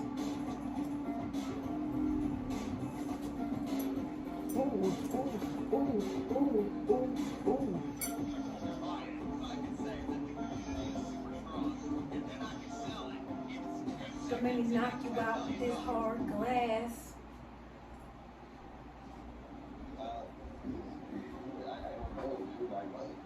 I don't know where I am. I'm just on 53A. That's my gate. And I'm not sure telling you guys that is a good idea. What can you possibly do?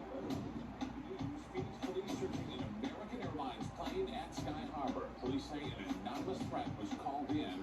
That threat was not credible. Only ABC for Phoenix, John Erickson, in the terminal will leave. Passengers do not. Paul DeMille on that American Airlines. Yes, Mom, sweetheart. Say that after they landed here, What do you want? surrounding the plane. In an ABC 15 exclusive, the guy taking off the flight at Sky Harbor says he was the victim of a prank bomb threat against that plane. On this channel, it's very sad for all the people. Oh, Denise, otherwise known to Chad as Ice Poseidon, spent years garnering a reputation of being swatted by his own fan base. Day after day, publicizing every avenue of his personal life, cultivating a community of bad actors whose behavior at times bordered on criminal. Because I'm about to get off of here. I'm still here. Thank you. More lip, more gloss. You want me to put more lip gloss on? I'm really glad you're live right now. I'm going through some shit right now, and I swear I try to make... Oh, thank you. I swear I try to make everyone laugh. I've been going through it.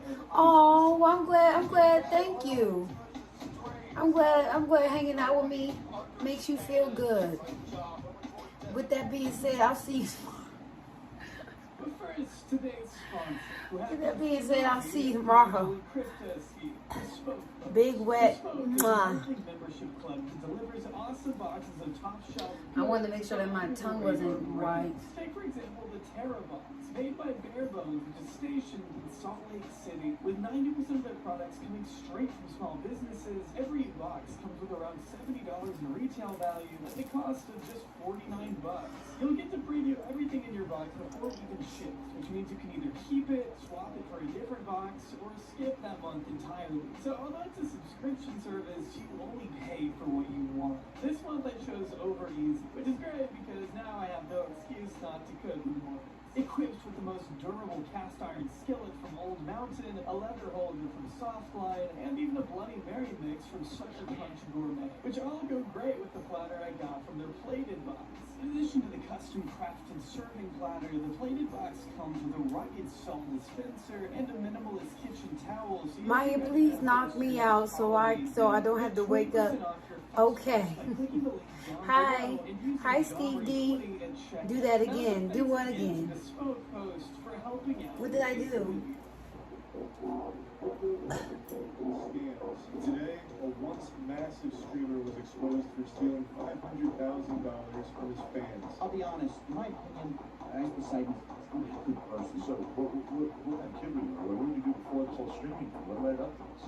Paul Danino was born in Palm Beach, Florida on September 29, 1994. His father, a plasma technician, and his mother, a mental health administrator, who went on to describe her son in 2018 as a shy kid who acted out to make friends, which may have only isolated him even further. Growing up in the gated community of Martin County, Paul was a self-described Weird motherfucker growing up. After finishing off high school and getting a 2 years associate's degree, Paul went on to work as both a kitchen manager and a line cook for several years. Streaming is definitely not worse than being a line cook, but it's definitely more stressful. So when somebody throws up a plate that's part of like a 4-plate order, and then you're wondering where like some big piece of meat is, it takes 10 minutes to cook, and you find out the guy. I watch you. I'm watching you on 2 phones. Oh, you are? Thank you. What are you watching? A YouTube documentary about Ice Poseidon. Do you know who that is? All of this is less stressful than What streamer? playing games and talking to a stream chat. It's more, alright, how do I put But despite everything, he just wasn't happy. really boring?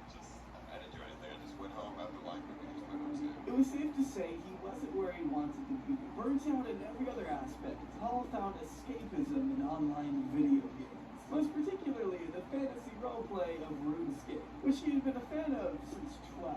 It's where the character Ice Poseidon was born, and it's also where much of Paul's social life was relegated. As outlined in the New Yorker, Ice Poseidon could do things online for attention. Hi, this live chat is the best we've got. Thank you. Thank you. By 2015, Paul would upload I'm watching you. Watch me on 2 phones. Thank to a you. small audience on Like I'm just chilling. He set his sights on a budding live stream. Nobody judging the 2 phones. Not judging. I got 2 phones. You ain't about to be up too much longer, is you? I don't know. I don't know if I want to do a sleep stream tonight or do a sleep stream today or not. We still have a lot of ground to cover before we get into the fun stuff. In 2015, Paul was fresh out of a job, had just finished school, and needed something to occupy his free time. Devoting hours to building a following on Twitch, it wasn't long before people started paying attention, and thus the Purple Army was born. That whole story just sounded ridiculous. This gang of hoodlums. Such a dog. Thank you. I love you too, Sean. Yeah, I don't know if I want to stay for a sleep stream or not. Would also be the ones to destroy him in the end. See, Paul didn't treat his fans the same way other streamers did. He made them an active part of the streams themselves, calling them on the phone, letting them pick music, even allowing their company in games of RuneScape. They weren't treated like fans so much as they were personal friends. Which made sense considering, by his own admission, Paul didn't have much of a life. No, Judge, I said what I said. Okay. Black phone, what about it? I got 4. I was just joking. Oh, okay. You know, over the course of a few months, it just starts to sink in.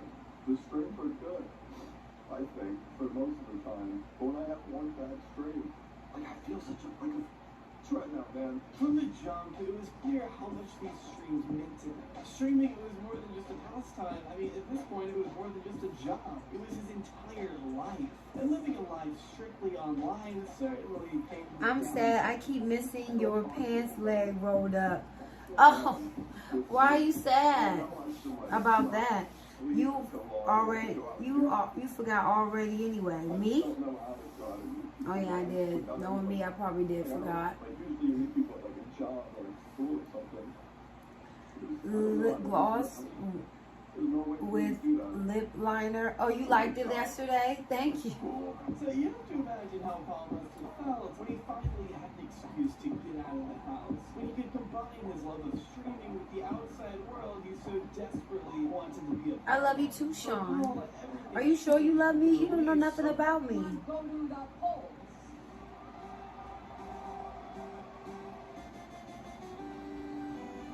Inarguably the biggest, most profitable mobile game of that summer, Pokemon Go was downloaded a whopping 500 million times worldwide by the end of 2016, giving socially depraved shut-ins across the globe a chance to combine their hobby of gaming with literally touching grass.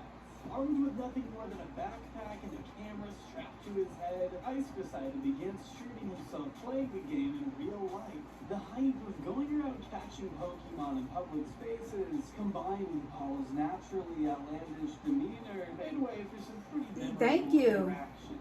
What's up, guys? I'm good. How you doing? Looking for Pokemon. You happen to have any? 1378 for a Charizard? Man, I'm thinking more like 69. No, it's not. It's just a fashion statement. All right, yeah, I'm recording. Yeah, we got a bunch of people watching. Hey, when you tape the phone to the shirt, then, girls want to have sex with you more.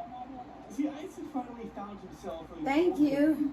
He had been successful with RuneScape, of course, but now what do you feel like your trip home was, Gail? Oh, it was a 20. We had so much fun. It was a 20 out of 10. It was so nice. My family loves him. It was so good. His IRL Pokemon Go streams were received incredibly well by his audience. In 2022, IRL streaming is basically just another genre. But 6 years ago, it was a different story. Nobody had done it like It was this. so much fun. As well as Ice, regularly pulling 20,000 It was refreshing. It was nice. I was tired. It was busy. It was good. It was really, really good. His mother even noting her shock when kids recognized her son at Halloween night. You looked happy every time I saw you. I am happy. I'm really happy. I am happy. My relationship is good. My family is good.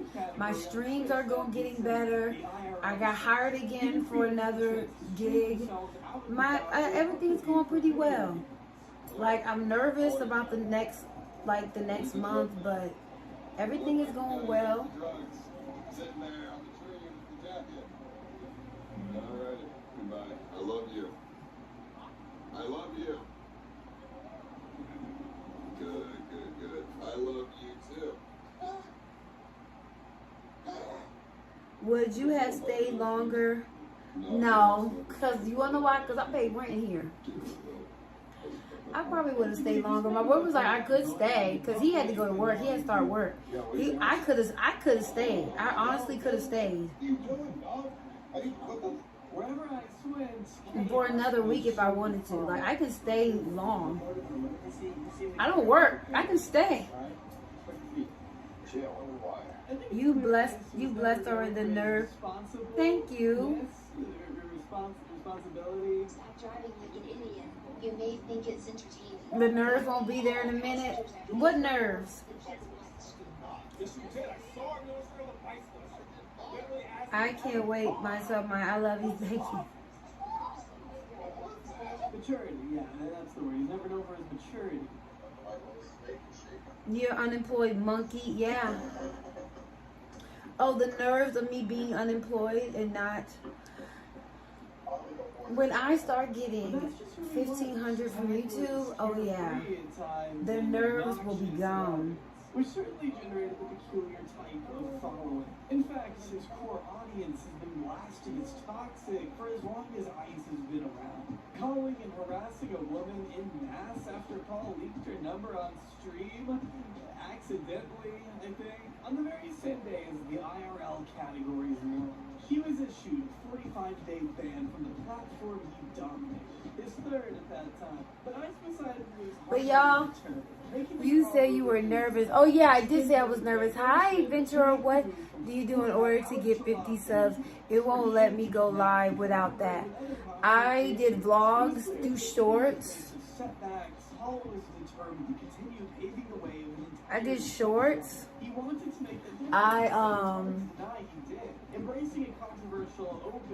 Yeah, do shorts. But I didn't do shorts to get 50 subs. I had my channel for like 6 years before I even had 400 subs.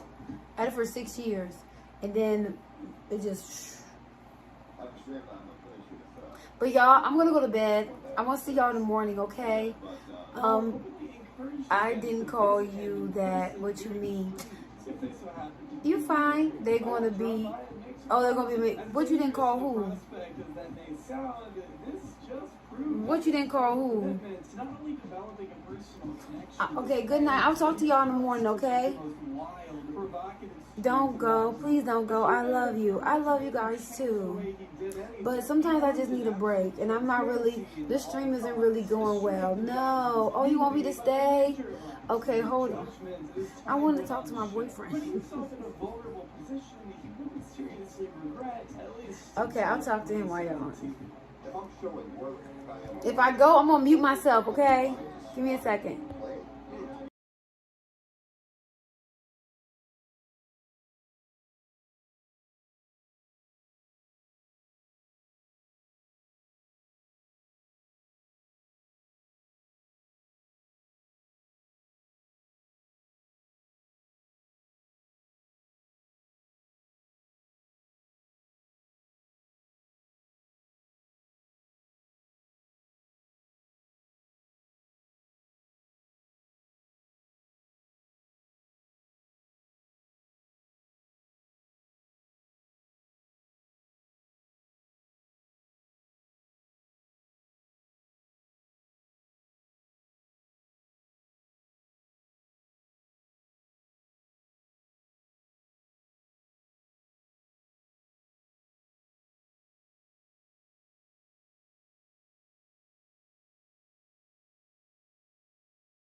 You muted. Yes, I did. I wanted to check up on him. Yes, I'm back, y'all. Hi. I gotta pee. Now I gotta pee. I'm muted. Are you hiding something from us? Yes. My conversation. Maya caking on the phone. What's caking? Hi, y'all. What's caking?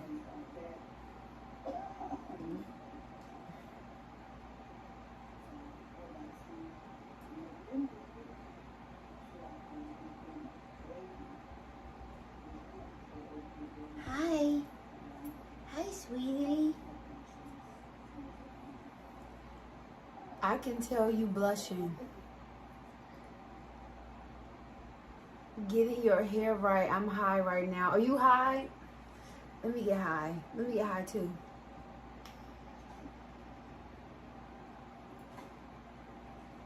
Because that liquor does not get you drunk. Hi, sweetie girl.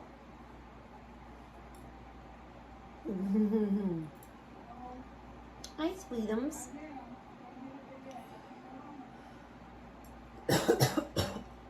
Nah, you was being nasty. You gotta go pee pee. I do gotta pee.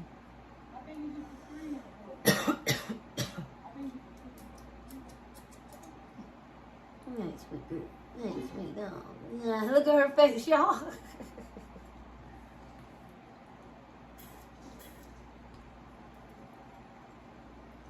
Hey, sweetie girl. You ain't been hanging out with me all day. She been in this box. She been in her own lane, y'all. She been in her little house. She been up on there. She hasn't, this is her first time cuddling and snuggling with me. Hi, sweetie girl. Hi, sweetums. Look at her face, y'all. What's up, sweetie girl? Tell your cat I said.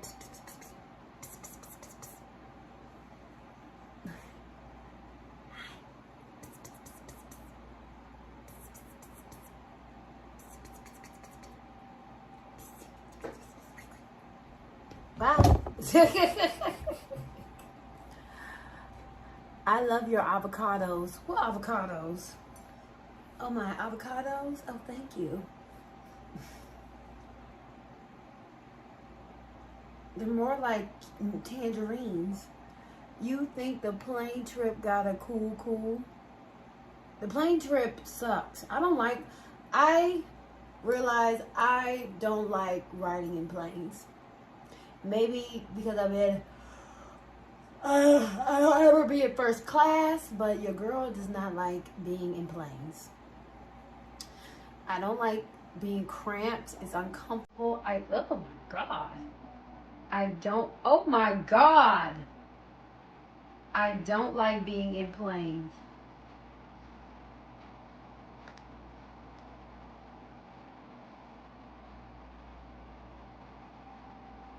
Oh my God. Thank you. Pause. Let me go pee. Let me pee. Hold on. Can I get a pause? This lady house is so nasty. Wait till I get my PC on. Hold on. I'm excited. That's my excited dance. Sorry. When I envision something in my head, I get excited and it goes through my whole body and I just do like this. But let me pee before I pee on myself. Y'all like my excited dance? Somebody should meme that. Excited. Yeah.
Excuse me.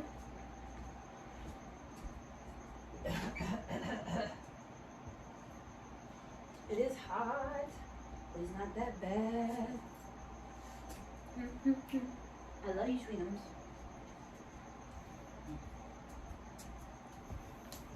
Okay. Hi. Maya is from LA. Yes, Jesus Christ for you. What about Jesus Christ? Hi, Dylan. All right, that lady house was nasty as fuck.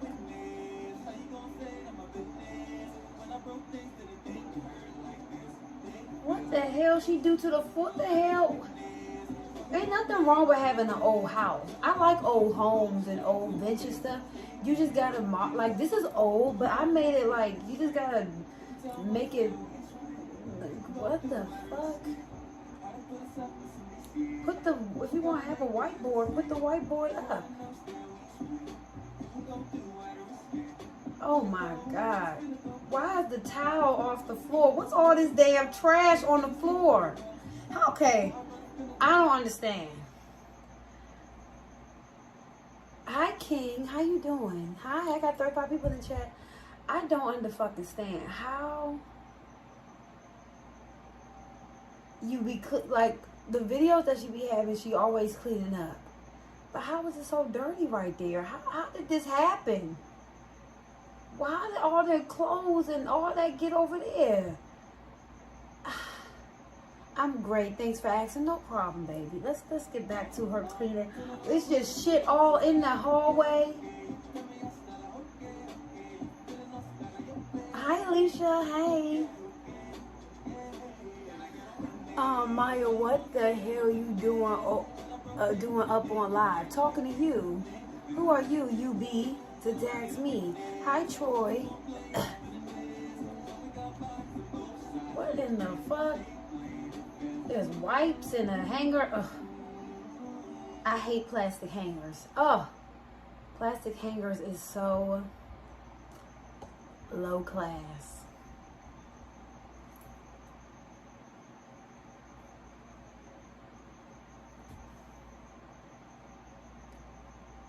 Argue with your mama. Plastic hangers are low class. Are like the bottom low class.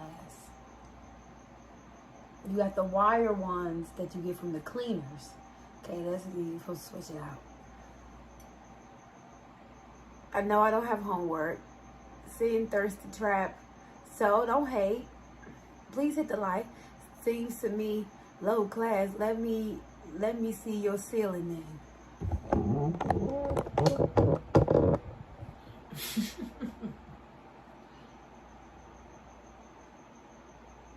Hi. Oh, I like the little waves. You're not bothering me on Twitch to give me those waves.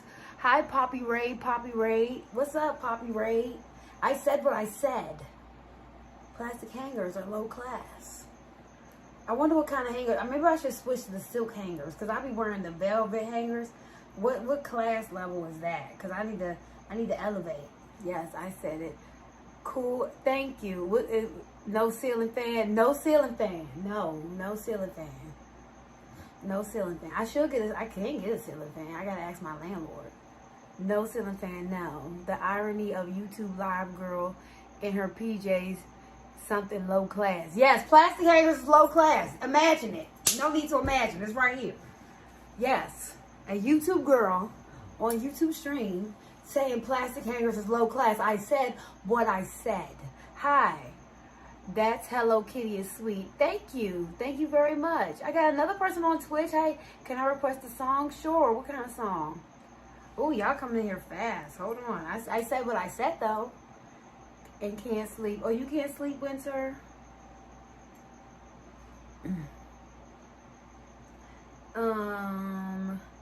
You fool said proving her point. Right. I'm proud I have happy with the trans community. I'm not trans. Are you Christian? Yes, I'm Christian. Can't sleep. Ceiling mirrors. Why would I have a song? You freaky. I'll introduce a song. Okay. It has to be copyright free. I can't do copyright. Don't listen to us. I'm not listening to y'all. Please. I said what I said. Yo, I sub. Thank you. Y'all just came in here. That's what's up. Them biddies look perfect. Hi. Oh, I got another person on Twitch. Hey. Yo, I sub. Thank you. It's 2 a.m. It's 1 minute to midnight here. But I said what I said. Hi. Ocean Poppy. Is it copywritten? I can't play copywritten songs. I'm on YouTube as well. Same here. Yo, you single? No. Agree with her. Right, it's low class. Okay, I think what it is you keep the hangers that you get at the store. Like, okay, this is the level. I'm trying to think of the class. The level is I can't subscribe to my channel and I'll follow back. I'm new here. Hi. The remote. Y'all talking to do you music? I do music. It's the hangers. Okay, this is how you know if you tacky and you low class. If you keep all the hangers from the store, like Target or Walmart, that's low class. If you have different types of hangers, I mean, like your hangers are not, you're not the same. You're low class. If you have all plastic hangers, you're low class. That's low class.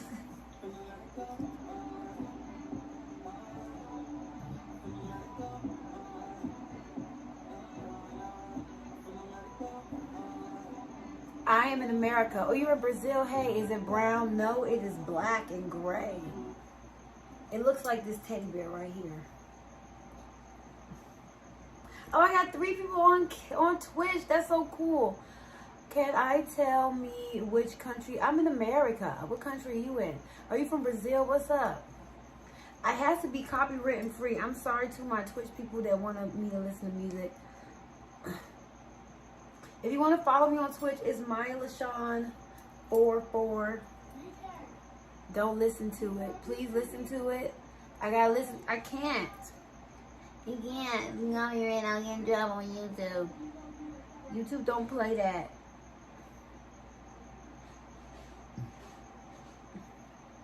It's not copywritten. It's my song. Oh, it's your song? Y'all both came in here like a banshee. Hi. It's your song. Is it on YouTube? Thank you for the follow. Hi, Memo. Thank you.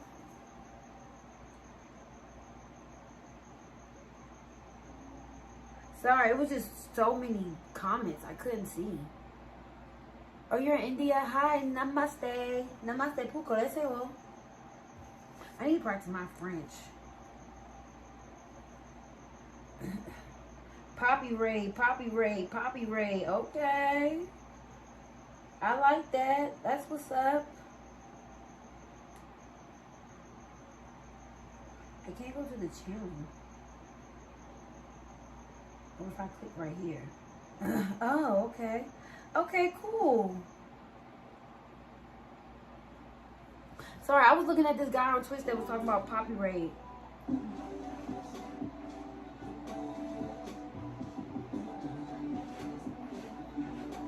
Okay, she cleaning up. But I would be messy in the first damn place like that. I can't even have my home messy like that. It would drive me crazy. Every morning I do the same thing every morning. I empty out. Oh, she over there.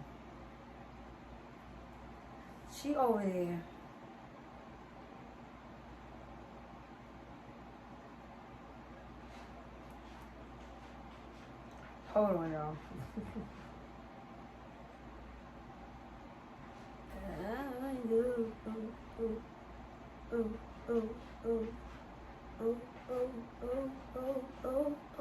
What was Soggy doing? She over there really getting into some things over there. Usagi, what you doing? She really over there doing something. Hold on, you guys. I got it. Can you believe I found a pregnant guy emoji? Yeah, maybe for trans guys. Yeah, I can believe it. I mean, it's kind of funny. It's kind of funny, actually. But I can believe it, definitely. With the times we in. Yes, child.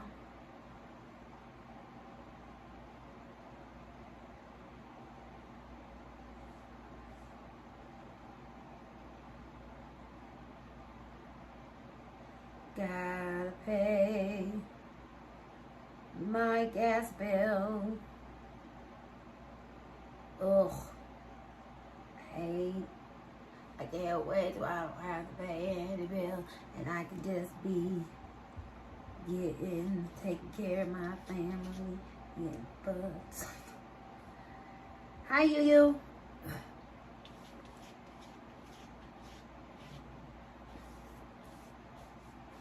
Hi, hey baby. Hi Eric, how you doing? Yo, hi Black Love.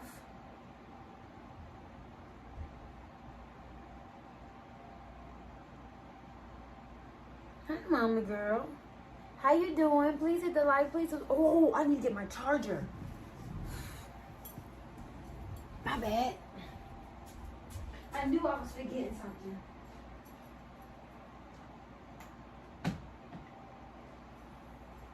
I'm coming. Y'all see her looking at me? You're so sweet.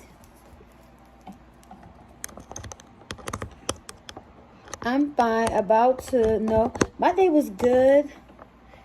My day was cool. Look at this girl. Look at this sweet girl. Look at this sweet girl.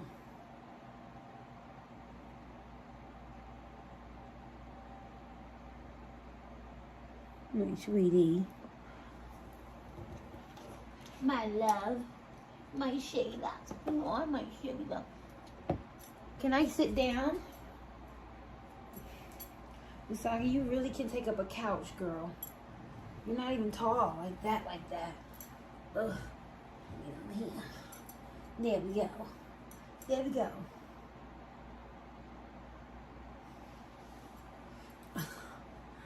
Hi, Rosa. To be honest, I don't know who's more cute, you or the cat. Her. She's a cutie, Mama Freedom's. Yeah, girl. Yeah, girl. She like that belly rub. Yeah, Mama. Hi, baby.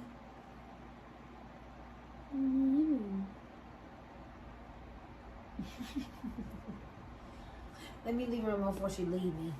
She'll be back though. I'm not. Oh, don't fall. You said I'm not a cat person.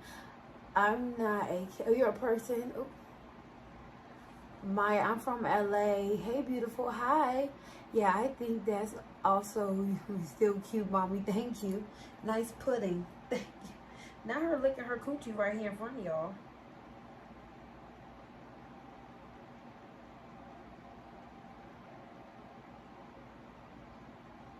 Now I'm afraid she's gonna fall off.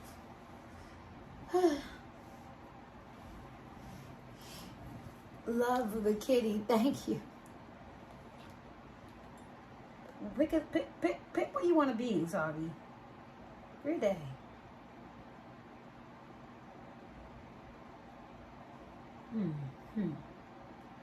By the way, how old are you? You look 24. I don't like sharing my age, but I'm old enough. Pretty cat, thank you. Yummy boo, thank you. Your food arriving Saturday. It's supposed to arrive.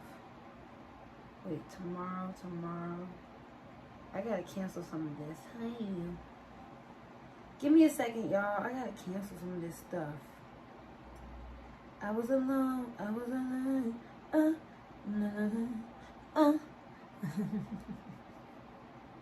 Nah, don't. You're 26 max. I just don't want to share my age, if that's okay. If you know, you know. I love black cats. I love black cats too. I love black cats. He sleeps. He's very chill. Oh, you have a black cat? That's sweet. You're on your dad's phone, Rosa? You're on your dad's phone, Rosa? Nice, sweet girl.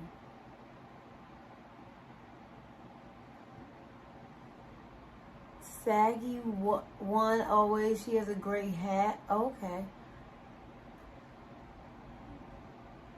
Did Tyrone leave? I literally stayed on live because Tyrone. Did he leave?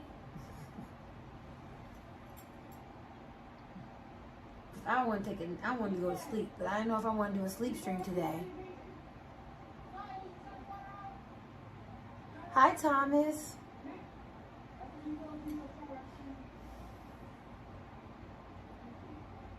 No, I'm here. Oh, okay. I'm about to say, I hate when people say, stay on live, stay on live.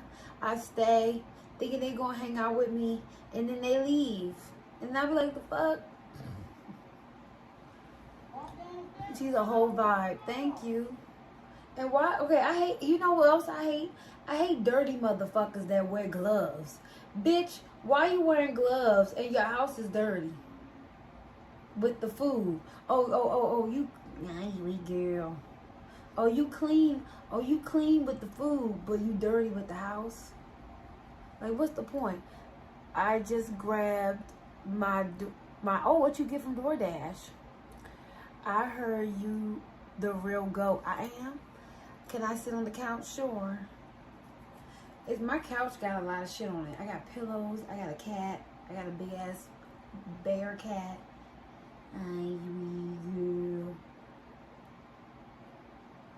I thought she was gonna bite me.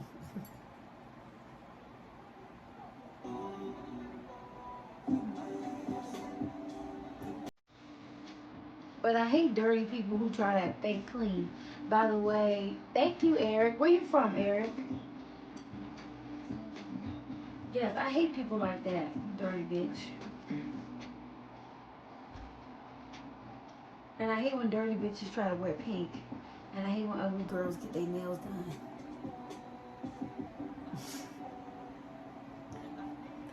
Some girls, when they get their nails done, but they just not it. And they be like, girl, you gotta worry about this before you get it.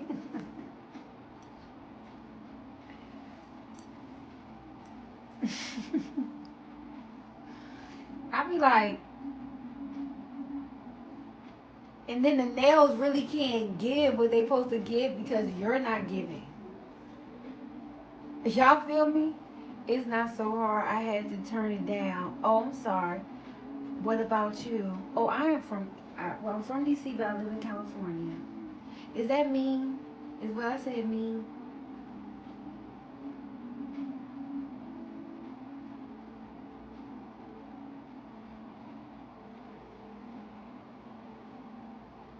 Is what I said mean?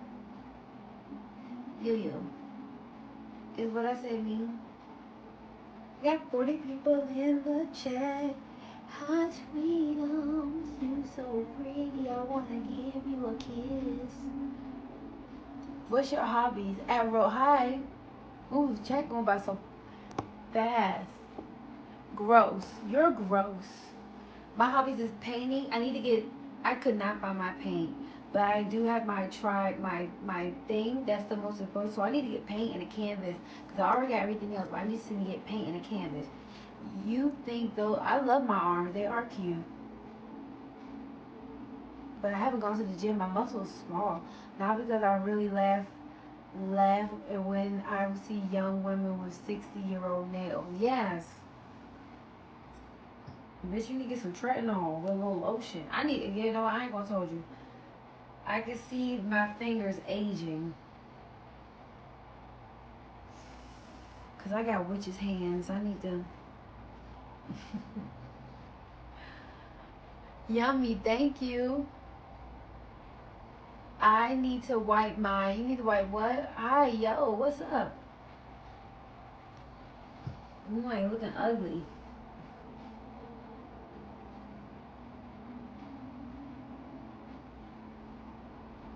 Why they got all that trash? Where's all this motherfucking trash coming from?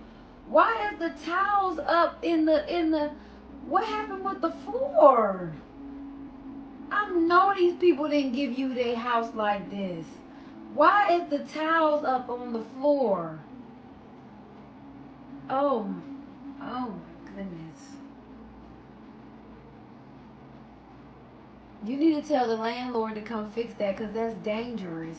Dumb bitch. What do you... I'm watching this dirty ass lady clean up her house. Why would that when I sweep my floor, I have a little bit of litter.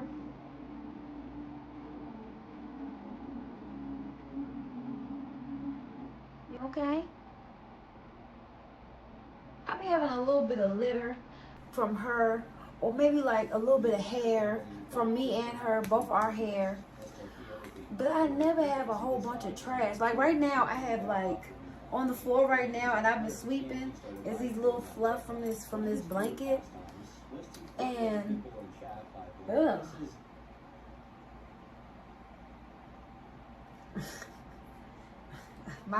I'm getting smacked in the face with my YouTube left and right, y'all. Just nasty.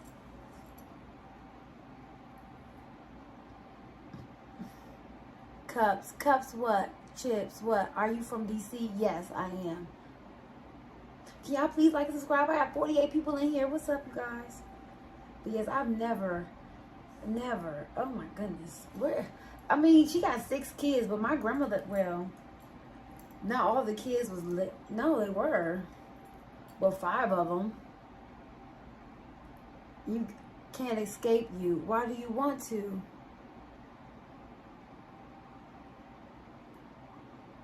What?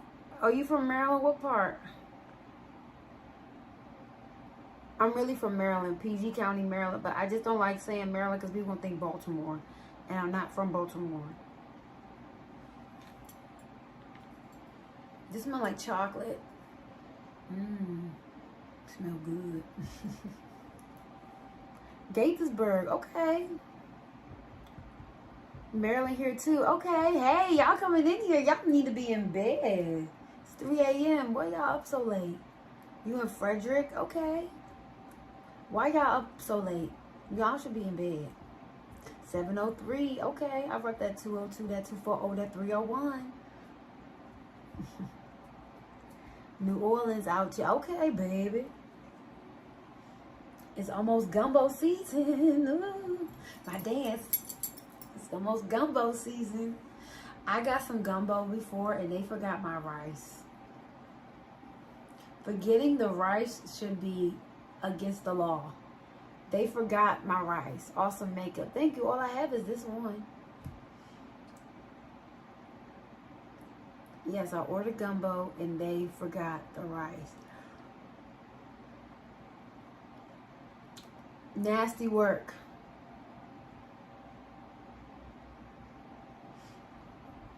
I live all over. Okay, Waldorf. Okay, I live close up in Marlboro. Facts. I'm too ready. What you ready for? No one called me yet. Shut up. What? What's your type of guy? Y'all always ask me what's my type of guy. A nigga with some money, period. I mean, it's more than that, but I'm tired of asking that question. I'm not looking for love on here anyway.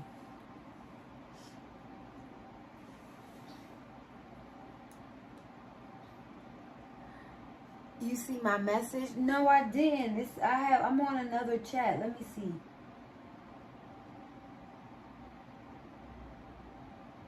I'm in love. By the way, your husband is so lucky to have a wife like you. Oh, that's so sweet. Thank you. I'm not married though. Well, what the fuck you bring to the table? Nothing. I don't bring a goddamn thing to the table but this pussy.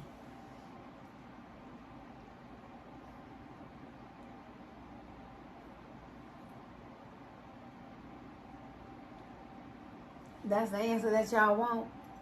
I don't bring nothing to the table but this pussy. I do cook and I do clean though. But that's just in me. That's not me. Yeah. I want some of you. Oh, period. Thank you. Y'all like that answer? You like that answer, Tyrone? This pussy. Oh, what the fuck? How man didn't find you? Hey, I said, come call me Rosa. I call you Rosa, Rosa. Put some heels on while you do all that. Maybe. If the money is right. If you broke, hell no. I'm putting on house slippers. Actually, big old thick ass socks. You smoke a little bit. clean, cook and clean. You do both. That's great. Yes, that's nothing.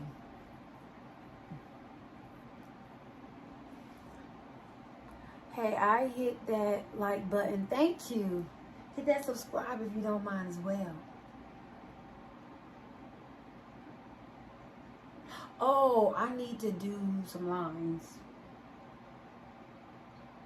I should just do it. I said, I'm bringing nothing to the table with this pussy. And his ass. That's it. Pussy and ass. Oh, I got 4 people on Twitch. That's so cool. Hi. You answer and had the face. Yeah.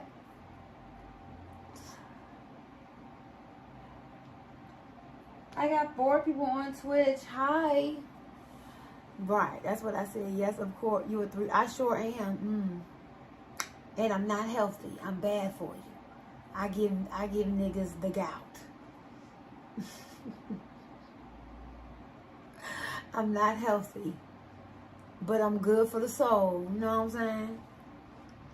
Yes. They always say what they always ask somebody what you bring to the table. Nigga, do you even have a table for me to bring something to it? Can you afford the table? By the way, don't forget. Yes, please follow me. Please follow me. Do you have a table? Do you have a coffee table? Bitch, do you have a nightstand? Shit, do you even have those ones? Because I got that before I had my nightstand. I had one of those things from Walmart where you slide it open. I had one of those. Do you have one of those? Bitch, do you even have a tray? I can't even bring anything to a tray. Why the bad things gotta feel so... I know, right? Gotta feel so good. She bring herpes to the table. Most people... Actually, 4 out of 5 people on this earth have herpes. Your ass probably sitting with a bump on your lip right now. Just a scratching, Avery. You probably didn't even get herpes from having sex with a woman. You got herpes from smoking a joint from your man's. Bitch. She didn't even get the pleasure. Talk about me. You can't touch that butt. Ugh. How you even think of giving gout is giving stress? I don't know. I just thought about it. I'm talking to you too, Rosa. Talking about me having herpes. You don't even get herpes from having sex. You got it from smoking behind some motherfucker from a nigga that was bumming off you. You was probably bumming off Dave J. Y'all gotta learn to leave this woman alone, right? I will roast you. You can't. Yes. It's so cute doing it, and then I be done, and I just be talking.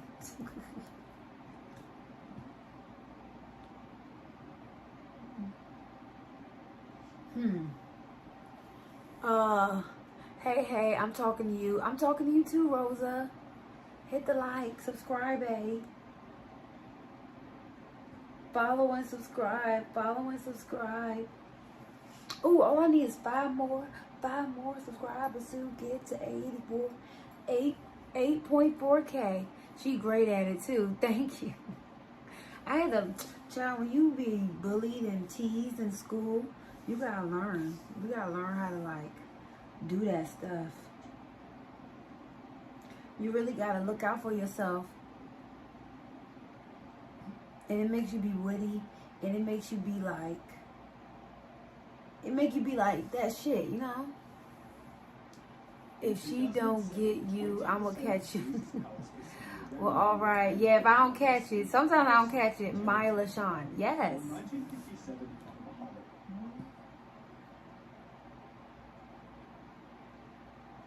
You're not saying nothing.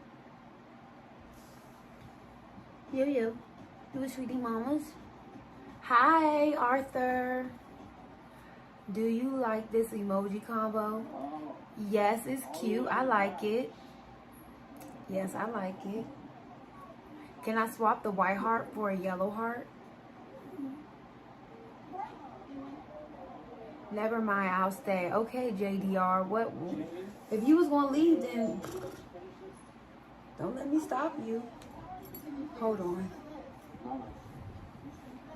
I have a wedgie. It's just.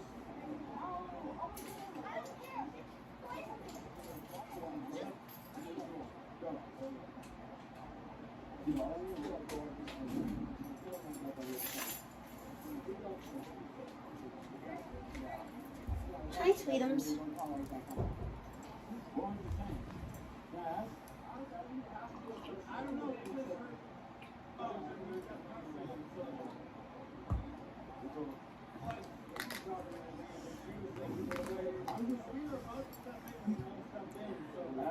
Do you like, yes. Is it me or is it getting hot? It could be getting hot. I'm ready for it to get cool. I'm ready for the cold. I'm ready for my jacket, my sweater. I saw a cute pullover sweater at TJ Maxx, but I could not get it today. But I really wanted it. It was so cute. Why are you running away? You don't have to run. You can walk. Damn, that's the biggest I've ever seen. Where? Maya, did you see my comment? No, what did you say? Yo, sleep in the little bed. What little bed? Who sleeps in the little bed? That's my bed. It's not little. It's not little. It's a regular sized bed. Does it look little? My dad thought. Your dad thought. Actually, to be honest, you might nice little walk right there. Not first the bottom. I think so. I was reaching out to the other side of my pillow and I didn't see you there and you were here. Just kidding. Oh. She's like a snail leaving trail, very sticky, period. My dad, okay. Yummy, okay. Period. Am I going to do a sleep stream today? Are y'all going to make me do a sleep stream today?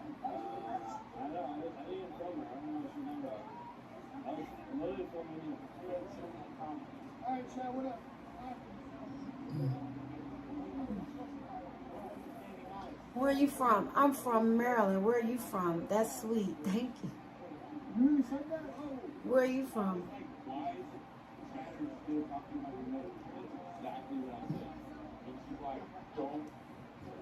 I want to. You want to pick yourself up? Well, pick yourself up. What do you mean? Well, how you feeling with this?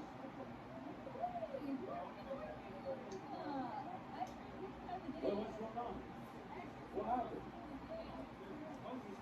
Which other? Who?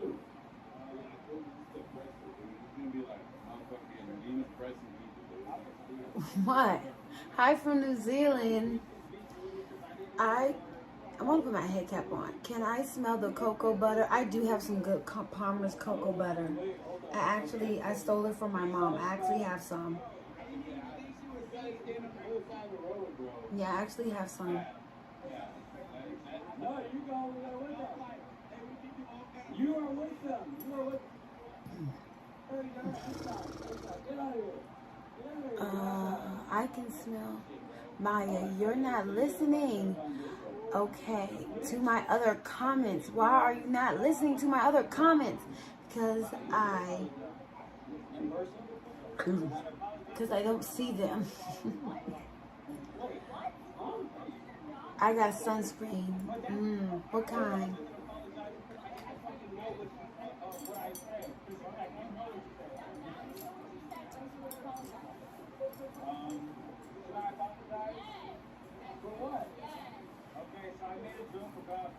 I'm about to go to sleep. How old are you? Old enough. I'm old enough to party, okay? I'm old enough to drink. I'm old enough to live. I'm old enough. I'm old enough. I'm old enough.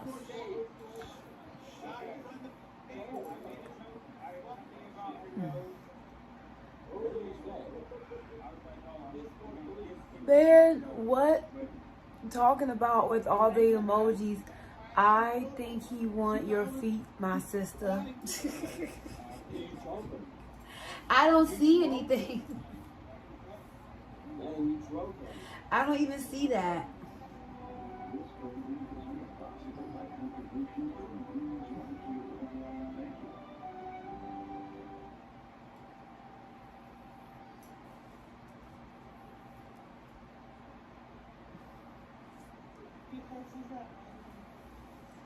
I can't see.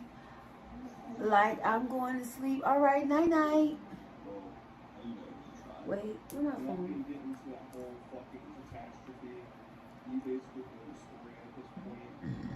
Oh, excuse me.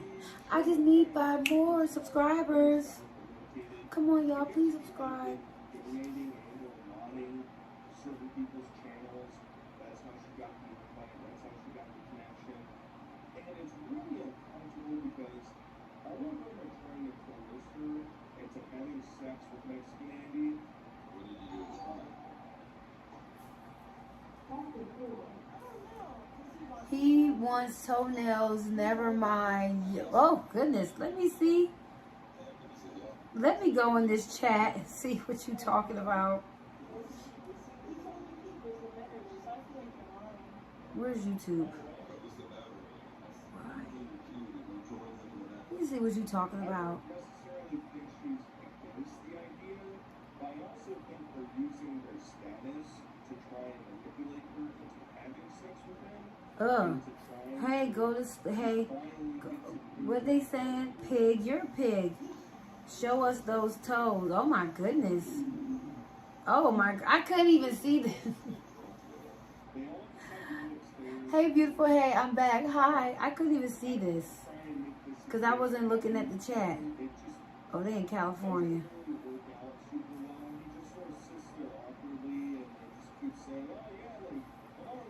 They dirty. Your toe. Thank you. Check it out. I see you, pig. You're a pig. And not the police. You're a pig. You're actual hog. You're a boar. Bitch. Hi, Guadalupe. Hey, beautiful. Hey, Guadalupe.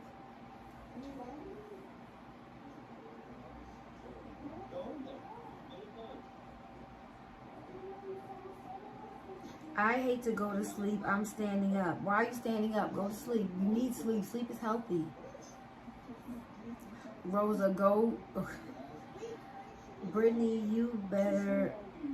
Oh my goodness. Y'all over here just talking crazy. Very surprising that he sort of started to get black-billed. I know, getting Zoom. I gotta come see you. Oh, really, Heath? I like that name, Heath. What she called me? I didn't call you a fat. I wasn't called. Whoever called me a pig called me a fat pig.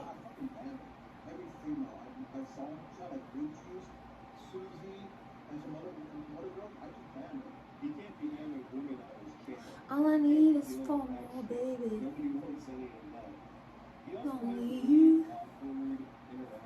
Hey, hey, hi. Let's all calm down, everyone. Okay, come on, Maya, so I can tuck you in. Yes, I'm tired. Please, I'm tired. He just sort of has to sit there and eat his pride.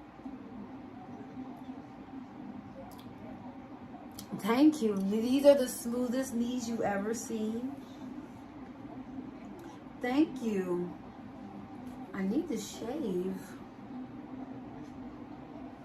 I can never shave my knees. It's always like little hairs on my knees. I can never shave my knees right. She's loose. I'm not loose. You probably a lame ass, right? I'm not loose. I'm a good girl. I'm a good girl. This glass is heavy. Makes me feel like a witch. I know. Come on, Maya, so I can. Oh, I read that already. Let me find out. Find out what room look like a vibe. Thank you. Wait till we decorate. Decorate for Halloween. Hi. I have respect for calm down. It's okay. Anyone can, y'all can flirt. I don't mind. Y'all can flirt. Let's have fun. Y'all can flirt. It'll be boring if y'all can't flirt. Dang. I'm gonna have to give content if y'all can't really flirt with me. Come on. Thanks for watching. Until next time, I'll talk to you guys later. Peace.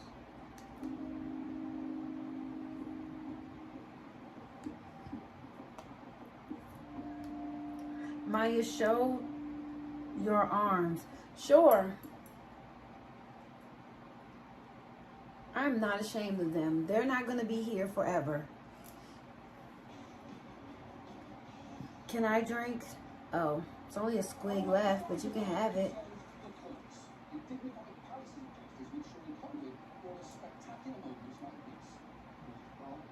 You can have it though. Ain't no bell of midnight, baby. I'm saying it's only you. Yeah, yeah, yeah. In the city of the midnight hour, I'll be holding me. It's only you. Yeah, yeah. I be going alone. I be pushing the thing on the day. I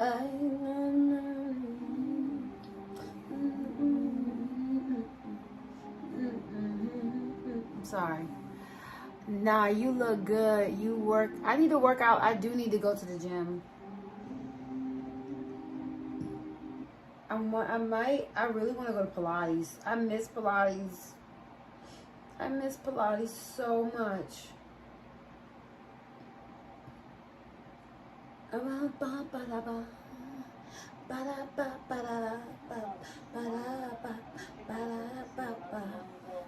starting to feel that pumpkin's favor. You can advise me? Okay.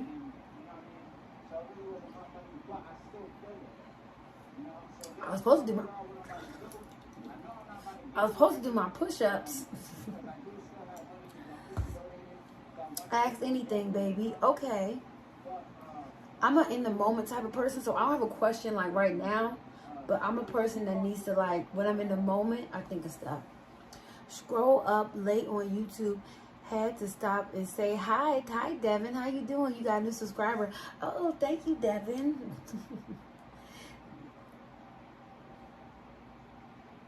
I appreciate it. Glowing in the dark. Thank you. Yeah, someone said I glow in the dark. I just need 3 more subbies. Sure, anytime. Okay. I should probably get my membership back. I should probably get my membership back for the gym. I should probably reactivate that. Excuse me. What's your skincare routine, Maya?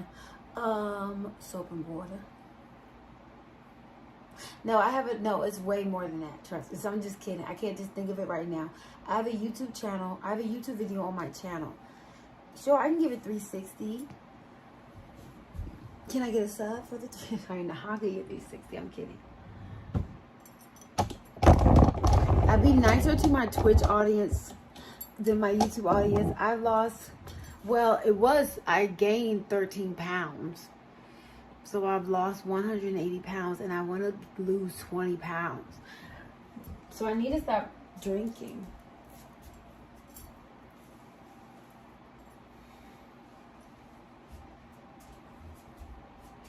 Oh, damn, my ass look fat.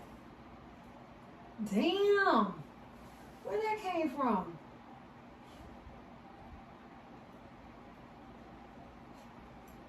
Dang. Is it the pants? Booyah. Okay.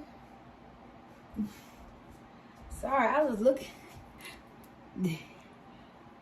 No, you got your pace.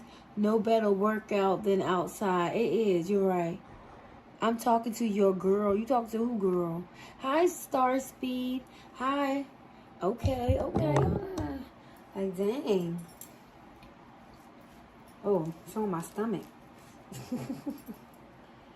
I think it's the pants. Because these are, you have no ass. Girl, please, stop hating. What's this? What is that? Stop hating. Please. What? What? No ass? What is this? What's that? Shorty wanna ride with me, let your head down.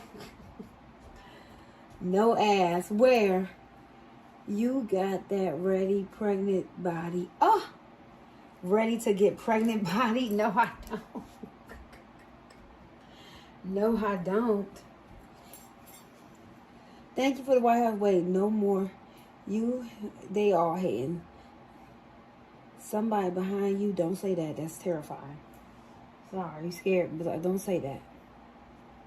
Shorty wanna ride with me, ride. Let your head down. Bam, bam, wanna ride with me.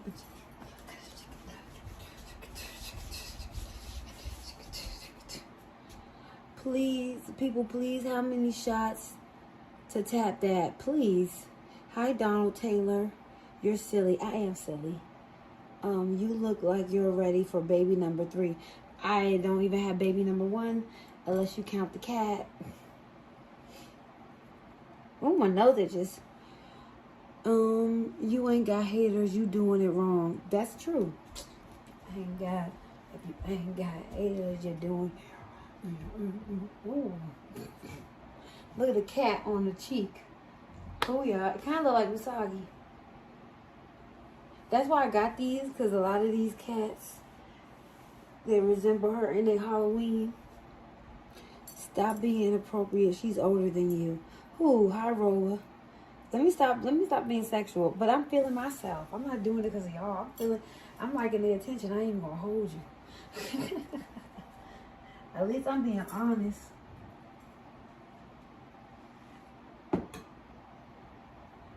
How long did this candle last?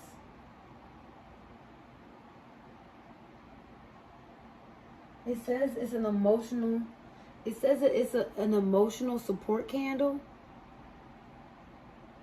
and it smells good. But how long? Like, I'm trying to understand. Like, it's an emotional support candle, but like, I do feel better. But I don't want to keep burning it, so let me close it right now. Because I've been burning it since I got it. Hi, Big Bean. You need it. I need what? You look cute, and she know what I do. What you look like before you lost weight? I'm too tipsy to show you the picture. I gotta find it. I'm too tipsy to look for the picture. I'm trying to see what that pumpkin spice kitty about. I got some pumpkin spice. Oh, ain't no more pumpkin spice Chardonnay.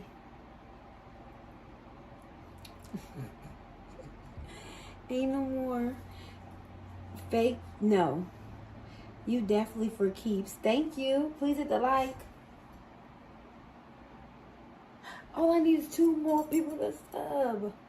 Come on, y'all. I just need 2 more people to sub so I can get to 800 subs. 8,400 subs. That's what's up. Makes sense. I must suck on what? She is fine just like now. Thank you. Give us a 360. Didn't I give y'all I gave y'all 360 already. If you just got here and you didn't see the 360, fast back like maybe 4-ish minutes, I would say. I say fast back. Hi, King Sharp. I've been here for 2 hours. Oh, thank you. That's sweet. Did you get any ads? Thank you for being here for 2 hours. That's crazy. Thank you. Thank you for helping me with my retention. You're out. What? She's fine, but she ain't that fine. I agree. I don't think I'm that fine. Oh, thank you, y'all, for stopping. I don't think I'm not that fine either. And it's okay. Cause what is the definition of not that fine? Cause I'm just like, I'm just a regular girl, you know. I got all natural body. Natural, well, not natural weight loss, I ain't gonna lie. But, you know, I worked hard for my body. And yeah. And yeah. I look like Rosie O'Donnell before or after she became a man. I'm sleepy, you guys. Who's this rapper? Who's D4DV? Dev Gabe.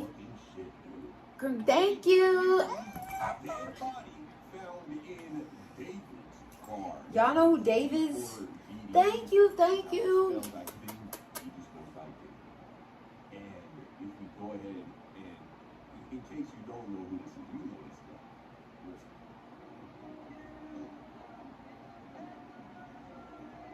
Oh. So the guy who made this song, I'm sure you've heard it if you've been on TikTok, 177 million. Wow. He's doing I don't have an OnlyFans. I'm talking. What are you saying? Hey, beautiful. Hi, Pearl. I'm talking to you right now. Let's get to her. Yes, to 1,000 likes. Wow, that would be crazy. Yes. You may not be a big fan of this guy, but you've definitely heard of songs by this guy. Young dude. You're 100? Very, very successful. And makes essentially, you know, girl, under your arm flash. They are, and I'm going to fly away. Fly on you bitches. I got you to 100. Thank you. Hey, gorgeous. Hey, I appreciate it. The day I start getting thousands of likes. Ooh.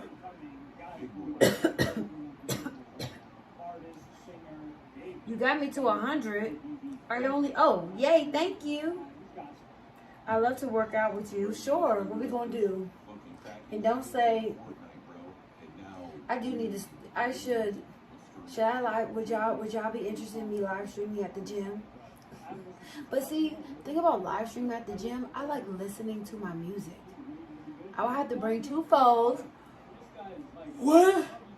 One to talk to y'all on, and one to listen to my music on. Your feet so good. Thank you. Thank you for the sub. Thank you.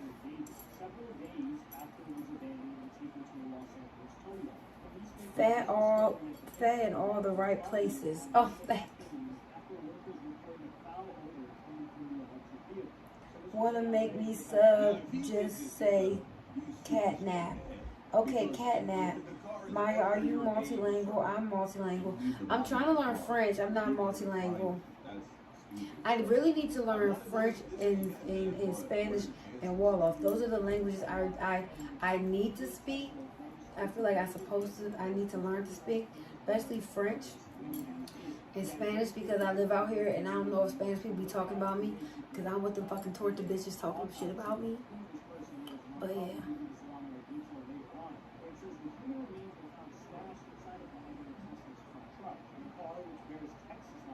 Not hot, wrong. Hopefully you fully. No, it's not. Definitely not gonna happen.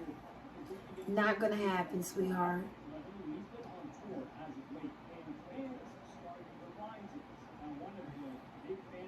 I need the God to. Okay.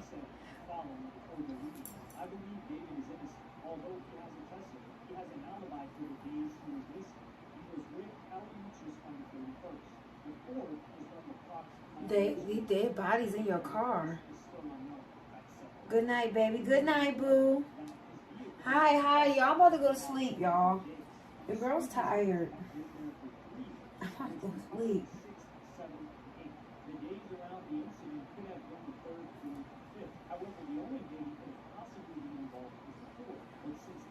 go to bed soon. I am.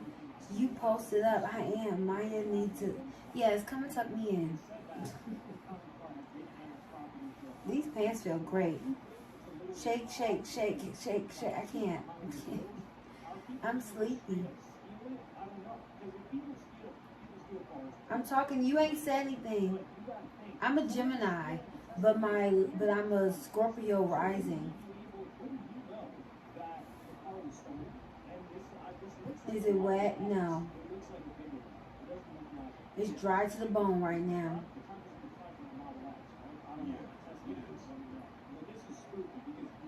Call me cute.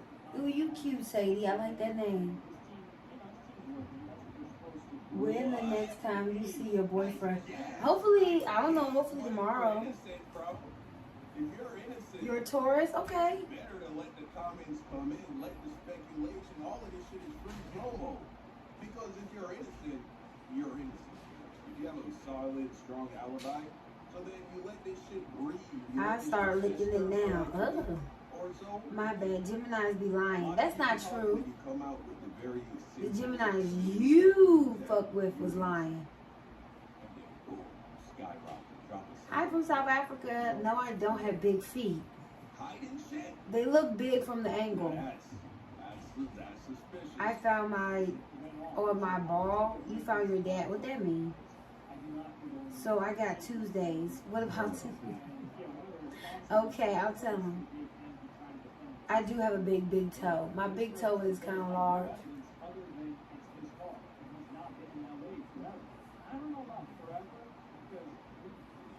Can you pop your... No.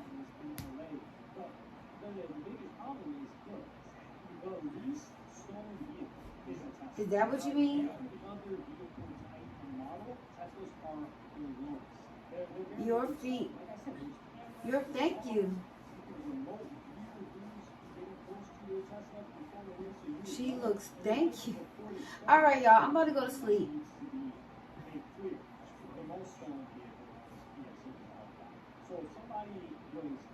You in California? Me too. Let's say they stole it. I don't think they're going to steal a Tesla to catch a mob. That's just so unlikely. And I don't see it happening. I did. I'm scratching the side. Good night. Good night. Tyrone, can I go to sleep now?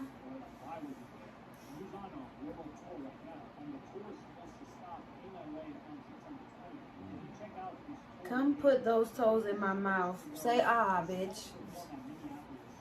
In the back of my mind. No, you know I can't go to sleep.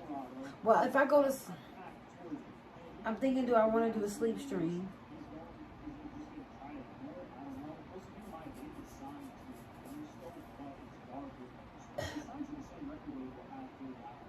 Why are you laughing? No, don't leave. No, I will not let you sleep. Why y'all not gonna let me sleep? Well, can I put my head cap on? Can a girl at least put her head cap on? Yeah, go to sleep.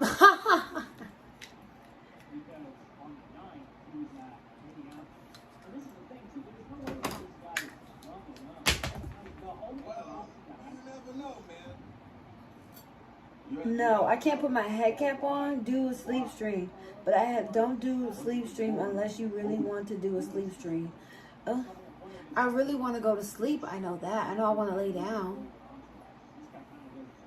That's okay. The one thing I really want to do, I want to lay down.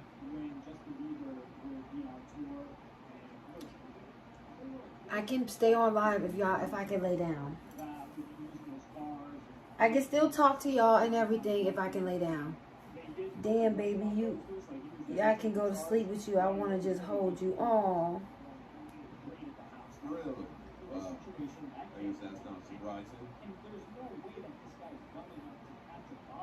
I need some locks like you, queen. Oh, you can get them to start with little braids. I can slip. Believe you. What? I need... Yes, Sean. If I do want y'all joining me right now.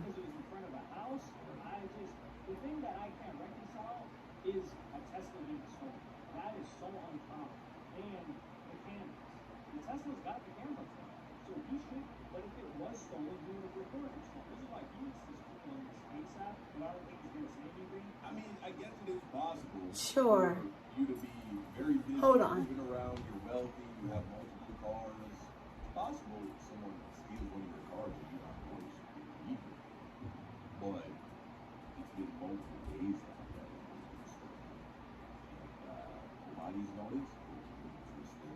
I don't know if this tour is And then they stole it to commit a crime. They stole your car. Of all the cars in the world they could steal, they stole your car.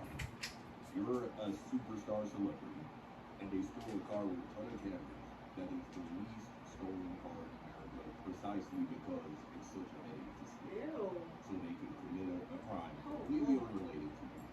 And then, unlike actually seizing the criminal, they don't even attempt to dispose of the body like somewhere that could be a permanent solution, like burying it or sinking it to the bottom of a body of water. They just leave it in the trunk of the car and then hope to. Very weird.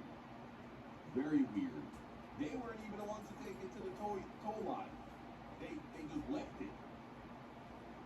Hope to. If I have to guess, there's a lot of money put behind this tour. I think the tour getting canceled, because this is the tour following an album that you just released. And then again, this could be a setup. This could be a setup. It's going to tell us a lot, this tour.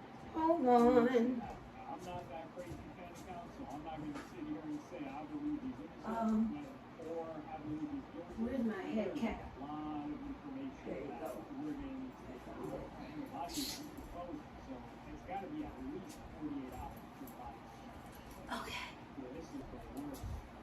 I'm back. But then you gotta think, it's just sitting there in the trunk of the She's car. not in her bathroom. I'm watching. I see. I'm watching in your bathroom. I'm not in my bathroom.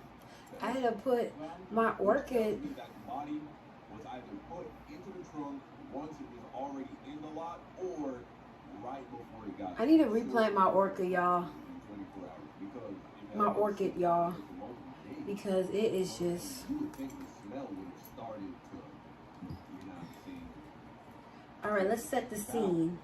So the tow truck driver could possibly Don't stream, please. Don't what?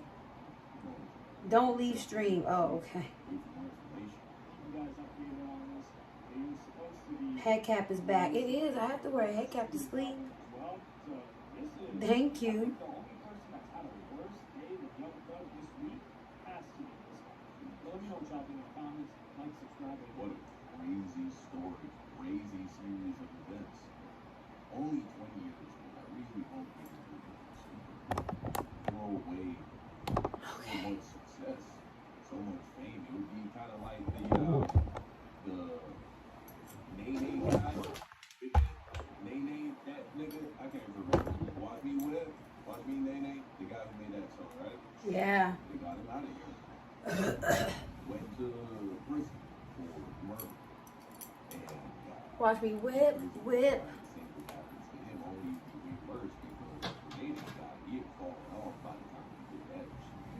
This dude is a real avenue, a very successful career. Whatever this person did, you can fall. But we shall see their business. You guys let me know what you think. Very suspicious.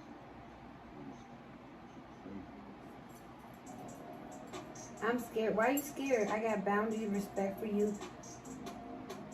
Good night. Night night. I'm scared. Why are you scared? Thank you.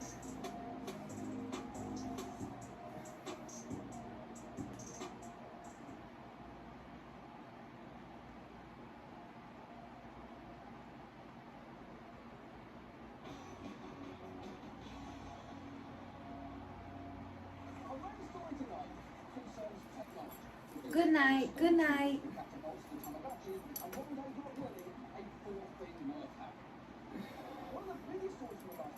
Stuffin loves you. I love you guys too. Hey, Rosa.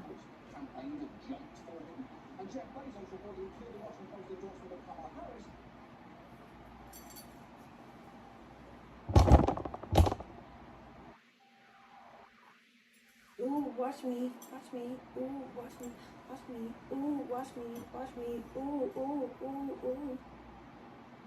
There is a saga that I heard about. Ooh, There is a ooh, watch me, saga that watch I me, heard ooh, about watch a me, little while watch me, ago, and ooh, then got ooh, caught up ooh, and ooh. got recommended to me a couple days ago. This is my summary of the Asian anti-squatter situation. We're gonna overview some things. While you sleep straight, will you, do you want me to? 16 clips Yeah, I am.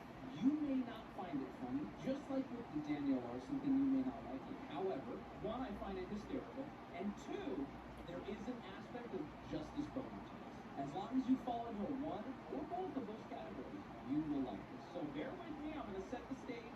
So first, what is a squatter and what are squatters' rights? Let me explain. It's confusing. In California, if there is an abandoned property or a property that's not currently being taken care of, and somebody just happens to move in, or when living there does not leave it, there are laws in place that protect them from being evicted. Through sheer determination and legal manipulation, some people use this to basically occupy a residence that they do not own without paying rent legally. Keep that in mind. That is what a squatter is. In fact, I can show you. Millions of these trash tunnels all say squatters moved into their property, caused mayhem, and refused to leave. In Atlanta alone, 1,200 homes were said to be illegally occupied. So like abandoned or empty homes. Say you're, let's say you own the property. I am falling asleep. I am getting sleepy. Someone might just start fucking living there, and then depending on the laws, they will be protected. Don't forget to pray. I won't. That's sweet. I love you guys too. No need. I don't have on one. I won't forget to pray. I wish I was just. You wish you was my stuffed animal. That's sweet. Tell the lights back. I'm scared. Why are you scared of a dog? Yes, I do. Don't be up all night reading these goofy shit either. I don't. Sometimes y'all come, y'all fall off, y'all don't say anything else. I don't stay on. Yeah, I keep the TV on. That way y'all can see me.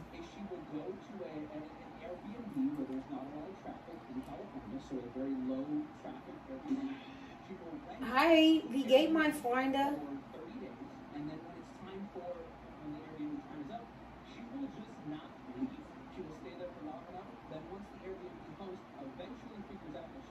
She will say that, nope, squatters' rights, this is what they're called, and they will side with her. She will live for as long as she can until the lengthy legal battle will get her finally removed, or she will then go do this at another place. Also, as you'll see later, Mary is a racist, homophobic, violent piece of shit fraud criminal. This is the that accent on scared of the dark. What accent on scared of the dark? You just so sweet. Thank you. Make sure y'all like. Yes, please. Where you from? I'm from America. CEO of Bigger Bully Cheeks. Who? I'm falling asleep, you guys. People are legally and actually renting out rooms, and they have to coexist with Mary, the squatter. So when they rent this place out, Mary is just there. She's not a simple squatter who just lives peacefully. Here's an example where she took the batteries out of the door so that Vince could not get back into the house. There's a back door that leads right into her room. She has one room. She has a back door that leads out of the house. So Vince uses the front door. Mary I'm over here falling asleep with my phone in my hand. Thank you. Hi, welcome. All right, y'all. I'm about to go to sleep. I love you guys.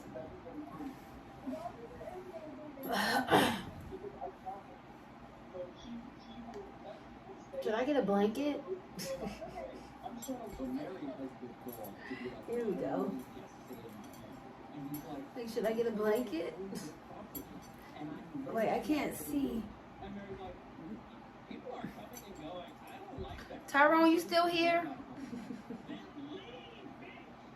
Then leave, bitch. Mary is actually well known in the police department. She called them 10 times in 1 week, and as an officer points out, is more than once a day. No, no, you want the pillow? Okay. I'm still just setting this up.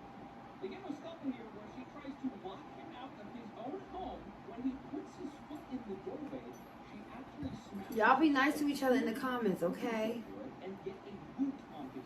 Keep in mind, this woman Don't be mean. in his property for free against his will. Hey, yo, it's my house. Yo, out the feet, out the feet, out the feet, my feet. What the fuck?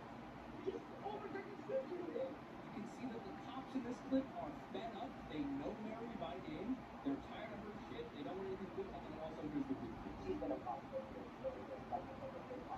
They're like, we do not give a fuck about this woman.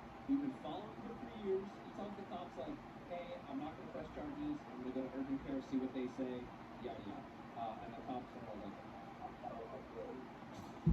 here he is at urgent care, getting shipped out. And here he is walking out with his boot. So all of this was to set up Mary and to let you know why we fucking hate Mary. Now I'd like to introduce to you the hero of this story, bit of an anti-hero, Asian Andy.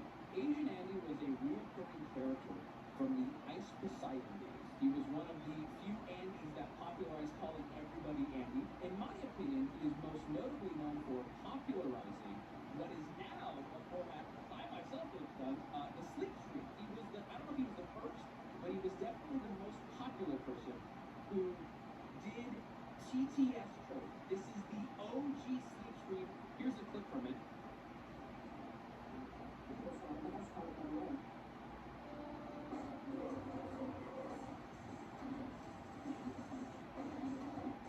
Asian Andy is a broken man. Asian Andy is an unstoppable force when it comes to dealing with things that annoy him. He is very accustomed to 8 hours of alarm going off, ear rape music at max volume. He is just used to it. Asian Andy is family members, or at very least friends, I don't have the details of it exactly, with Vince. So Asian Andy came up with the idea, how about I move in with Mary? How about we see who can outlast who? There is a 3-part series totaling like over an hour of content. And I want to give credit where credit's due to Asian Andy. I strongly suggest anyone out there who even finds this remotely interesting, go watch all 3 parts. Here they are now coexisting. She gives him a notice early on into their little back and forth. Anytime she, that's her room, anytime she enters her room, no matter what he's doing, he flips the camera and starts filming. Like an animal in a safari.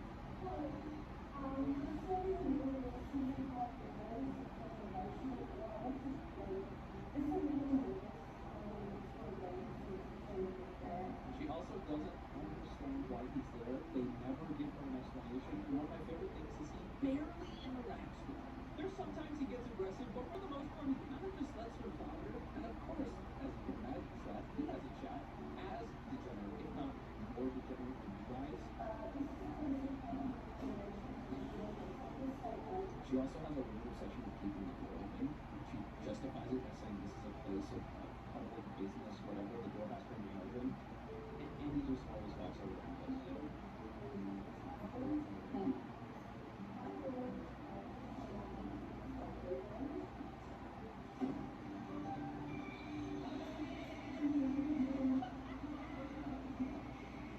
It's just ear rape 24/7. Also, she has her own social media. She will post the video that she's taking of him as if she's getting him. What she doesn't realize is she's just letting us boys feast. The fact that we get Asian Andy Cam and he's just this just gross, amazing, spectacular fat guy just in there.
inhaler. My inhaler.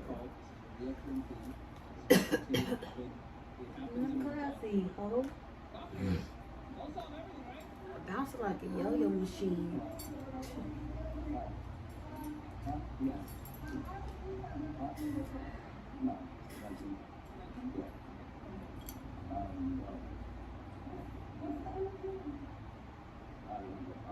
I'm not sick. I have asthma.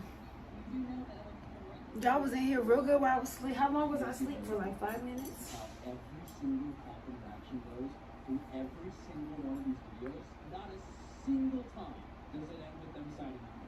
It becomes a meme. The cops go, Mary, if he's bothering you, culture was a civil issue, there's nothing we can do about that. Do you understand that this is different to other people who you might not be familiar with doing that? Well, they seem to go off contract quite a bit, so that's not totally unusual. You rent. You rent. Thank you, random Asian woman. She spawned it. I swear to God. No, I don't have OF. No, I don't have an OF account. Y'all freak nasty freaks. And holds on to this for the entire series. He's doing illegal drugs. When that doesn't get a reaction, she does change it to crack. He's smoking crack in there. For the record, the only drug that Asian Andy is using in this house ever, and he's using a lot of it, is marijuana. Let me remind you, this is taking place in California. It couldn't be more casual than in California. This is a civil issue. I'm going to leave, okay? There it is! Civil issue! Are you mad? Are you behavioral scientist? I'd like to get diagnosed. David, are you mad? And this is why I think it was important to show you how awful Mary is, because what he's about to do is so mean, and you might try to convince yourself to feel that. If that happens, I suggest you go rewatch the first part of the vlog where I explain how much of a bitch she is.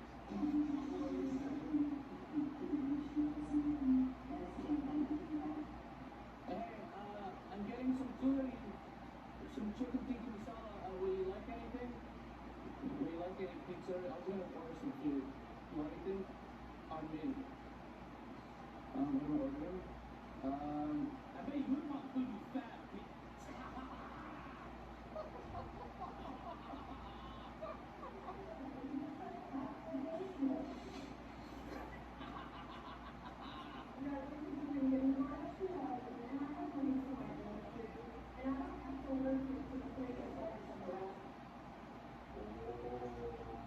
You don't, Mary? You don't have to live there for freedom, or Mary. That's the thing, she'll say shit like this and you instantly get her like, oh, this is like a seasoned piece of shit, non-empathetic con artist, bro. Andy touches on this if you watch the whole thing, where he's just like, yeah, there's not a lot normal people can do, and squatters just kind of ruin people's lives, right? Like, they do not, they could not give less of a shit that they're taking over someone's life, as long as they are freaking free. I'm a big fan. Yeah. I'm not fat. I'm not fat. I'm not fat. I'm not fat. I'm not fat.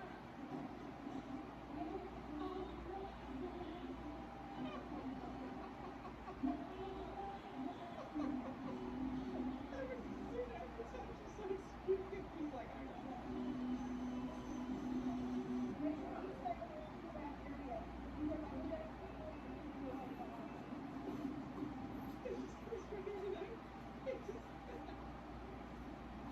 it.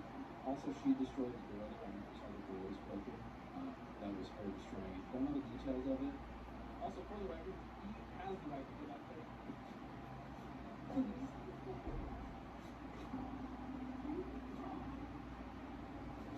Some dead my dear brother Jesus.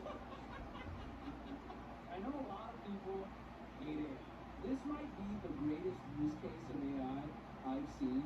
His audience is now making AI music relevant to things that have happened really before.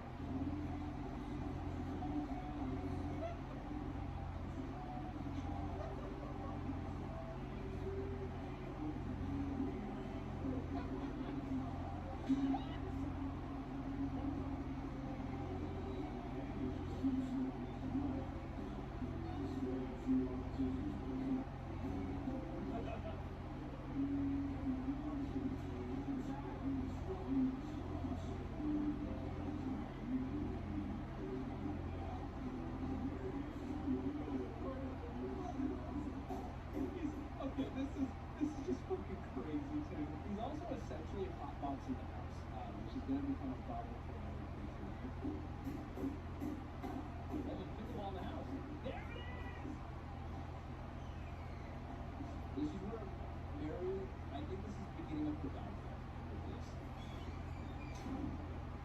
And locks the door. See that? Miss it one more time. There it is. Mary is rebel at this point. And this is where we find out that she's pouring bleach on her. She's pouring bleach on the ground outside of her room. And she gets through it.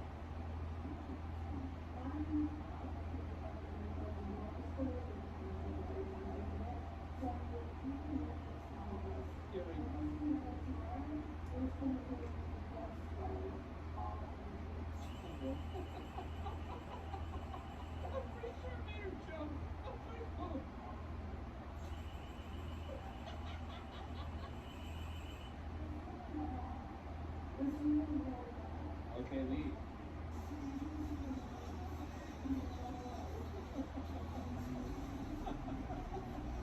The music kind of slides. Ah, the bleed!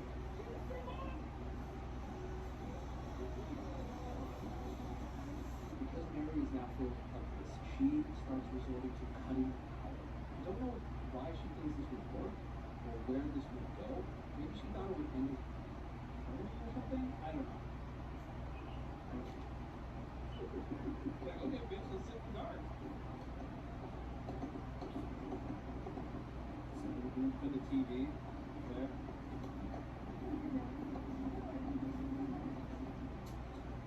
How many battery packs did she need to record? He's not recording, he's live right now.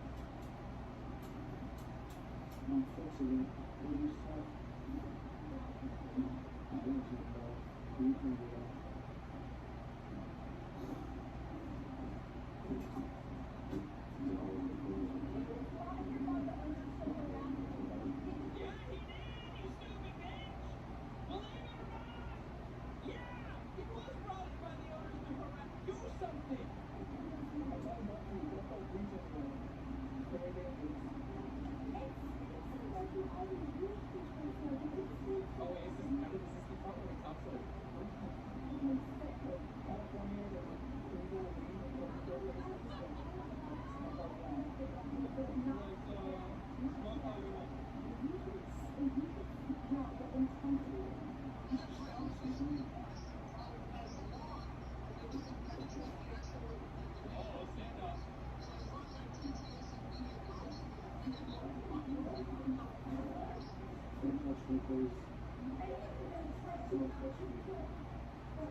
very... You white people! You! What is this? Her Asian handicap that is terrible. I should know what terrible merch looks like because my merch is available now, guys. BMW.store. Still within the pre-order window, a week left, just about a week. You can get a Wubby cup holder. That's right, it is a Wubby cup holder. Thank you very much, guys. We also have the frog ball, the socks. Check it out. BMW.store. What if all the talk after that? Policy in. Policy after that. If you need to go 911, suspect for that, like we heard it, really called again. Asian Andy brings in somebody else to essentially take over. And this guy is, in my opinion, I think this guy takes it too far, but it does end up working in his favor. Holy shit. She's a communist. Yeah. She's from an all-time. She's stealing. She's a communist. Primary. We're getting assault. This is where it all gets down. She legitimately just assaulted. She just spit. Primary. We're getting assault. This is assaulting me. I'm gonna call the police now. I'm gonna go to the police now. She just spit on me. I think it's time to be your house for now. No. I'm sorry. You can't just fucking spit on someone and then walk away and be like, stop, I'm being followed. Unfortunately, this man is very sweetheart, chasing her down the street, so it's not a good look. And she leans into that. Help, I'm a woman. I'm a woman in danger. Don't call me a weed here. Part 2, baby. Part 2, baby. That's all for me. That's all for me. You're fucking. Listen, she snuck in another spit, but she is spitting at one tree. I don't know if that spit that she just did, it felt, but there's intent behind it. That's all for me. You're fucking. Oh, you're fucking me again. Okay, so you got a cut here. Let's read that. I usually dropped the jumper, and he picked it up. You can actually see if we zoom in. You can see the bare foot there. He's just a good civilian somewhere to return her.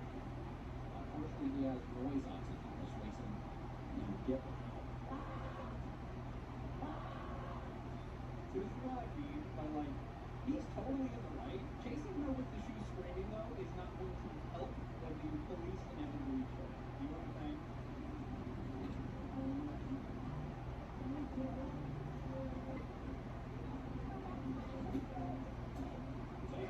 Did you see that money shot? The money shot when he stepped back from the window?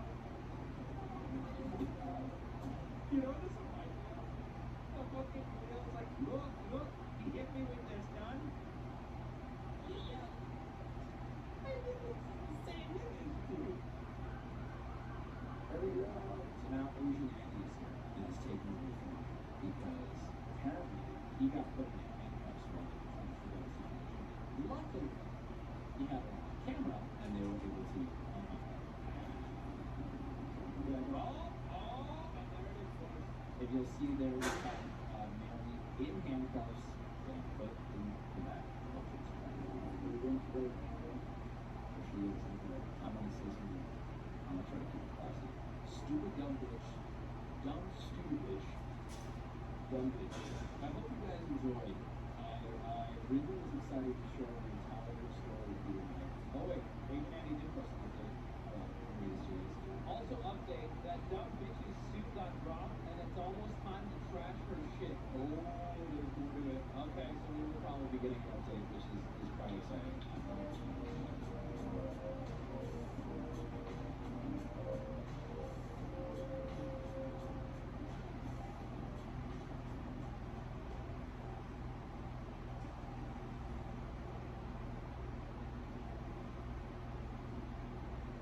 At this point, the list of locales will keep growing indefinitely. There are, in other words, will be people willing to make a fool out of themselves online, unwittingly putting their lives up to get picked apart by anonymous trolls. However, there's one name that dominates the category, and that name is Chris Chan. The degree of collusion the sheer longevity, the funny and memorable moments, the rogues gallery of unforgettable trolls, and the volume of documentation. It all makes for the greatest lolcow of all time. Unlike other cows who become too belligerent for their own good and end up burning themselves out too fast, Chris Chan has been providing the community with a slow burn experience, with many people even finding themselves empathizing with him along the way. However, after the events that took place in mid-2021, rates of empathy for Chris Chan plummeted to levels that had never been seen before. Hello, ladies and gentlemen. Girl, look like at least about teenage kids. I am Christian.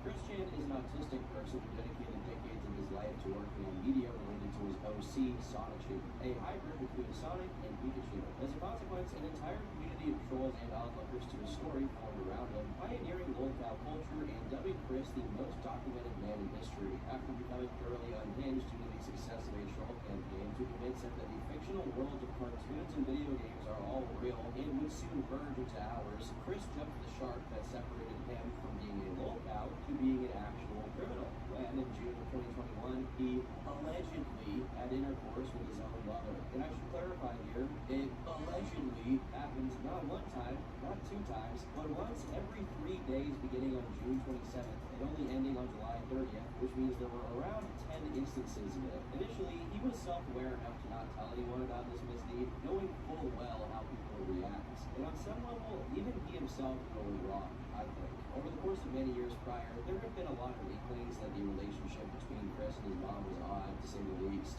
For example, in 2010, in a call between some trolls that included Kim Wilson, a gal pal of Chris's, these things were said. He's admitted that him and his mother spoon on his bed frequently. Chris has also said that he has had a dream about Barb, and in this dream, Barb is an Egyptian belly dancer. In August 2016, Chris took to his Facebook to give his thoughts on an article about a mother-son relationship. Who among everyone in this world has not had a dream of being with one of their parents? Never acting on them ever. I, myself, didn't have dreams of being with my mother. Although it is quite a controversial topic, there are circumstances where there would not be so much harm as one may think, feel, or believe. Plus, this offers a chance for better teaching the child how to better satisfy their eventual partners. In a tweet of Chris's from 2019, which he posted while role-playing in one of his OCs, Myialashaun, he said, admittingly, a wife who I had long ago, while they were still developing before Christine came around, were Robert and Barbara. Barbara was more of a guilty pleasure wifey, while Robert was quite a successful model amongst others in Dimension 1218. The reactions those posts got, along with his understanding of basic morality, however tenuous, let Chris know loud and clear that he could not be sharing any details about his affair with Barb with the outside world. However, this resolve wouldn't last very long, and he felt gripped by the urge to talk about it. He also felt gripped by something else, but if I think about it too much, I'll keep all over my desk. On the 2nd of July, he exchanged a few DMs with a troll of his called Sean, or the WCM, which read as follows. I'm actually feeling really good right now. I hit the hay during the 10 o'clock hour last night. I had an extensive and lucidly clear dream, and I didn't wake up until about 4:30 a.m. I know why I'm getting much better quality sleep.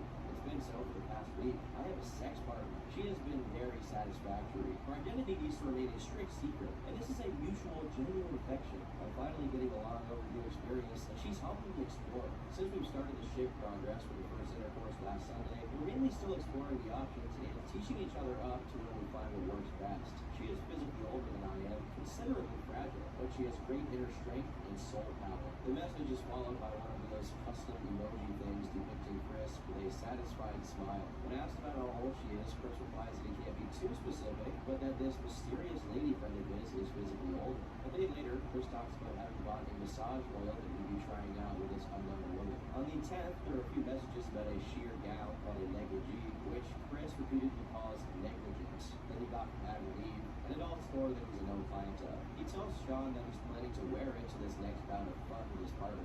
The next time a conversation between them got around to this topic was on the 14th, when Chris decided to share a few details about his partner. He stated that she was over 50, gray-haired, blue-eyed, and shorter than he was. Sean's messages read like he already suspected it was Barb, since after Chris confirmed his partner was in their 70s, he said, "Damn, so close to your mother's age." As time went on, keeping the information to himself was becoming too much to bear. He just wanted to tell the world about his new love. On the 25th, he sent a screenshot of one of his trolls of a Watch Mojo video he was watching called Top 10 Hottest hottest anime moms ever. It was only somewhere between the 27th and 28th that an outright confession was to be made to none other than Isabella Loretta Yankee, a can of worms in her own right, one that I've covered in a past video.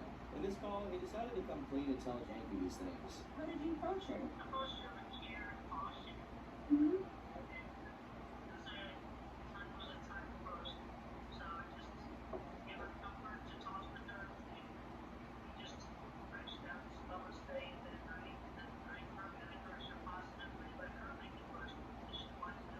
Oh, she did? Really? She made the first move?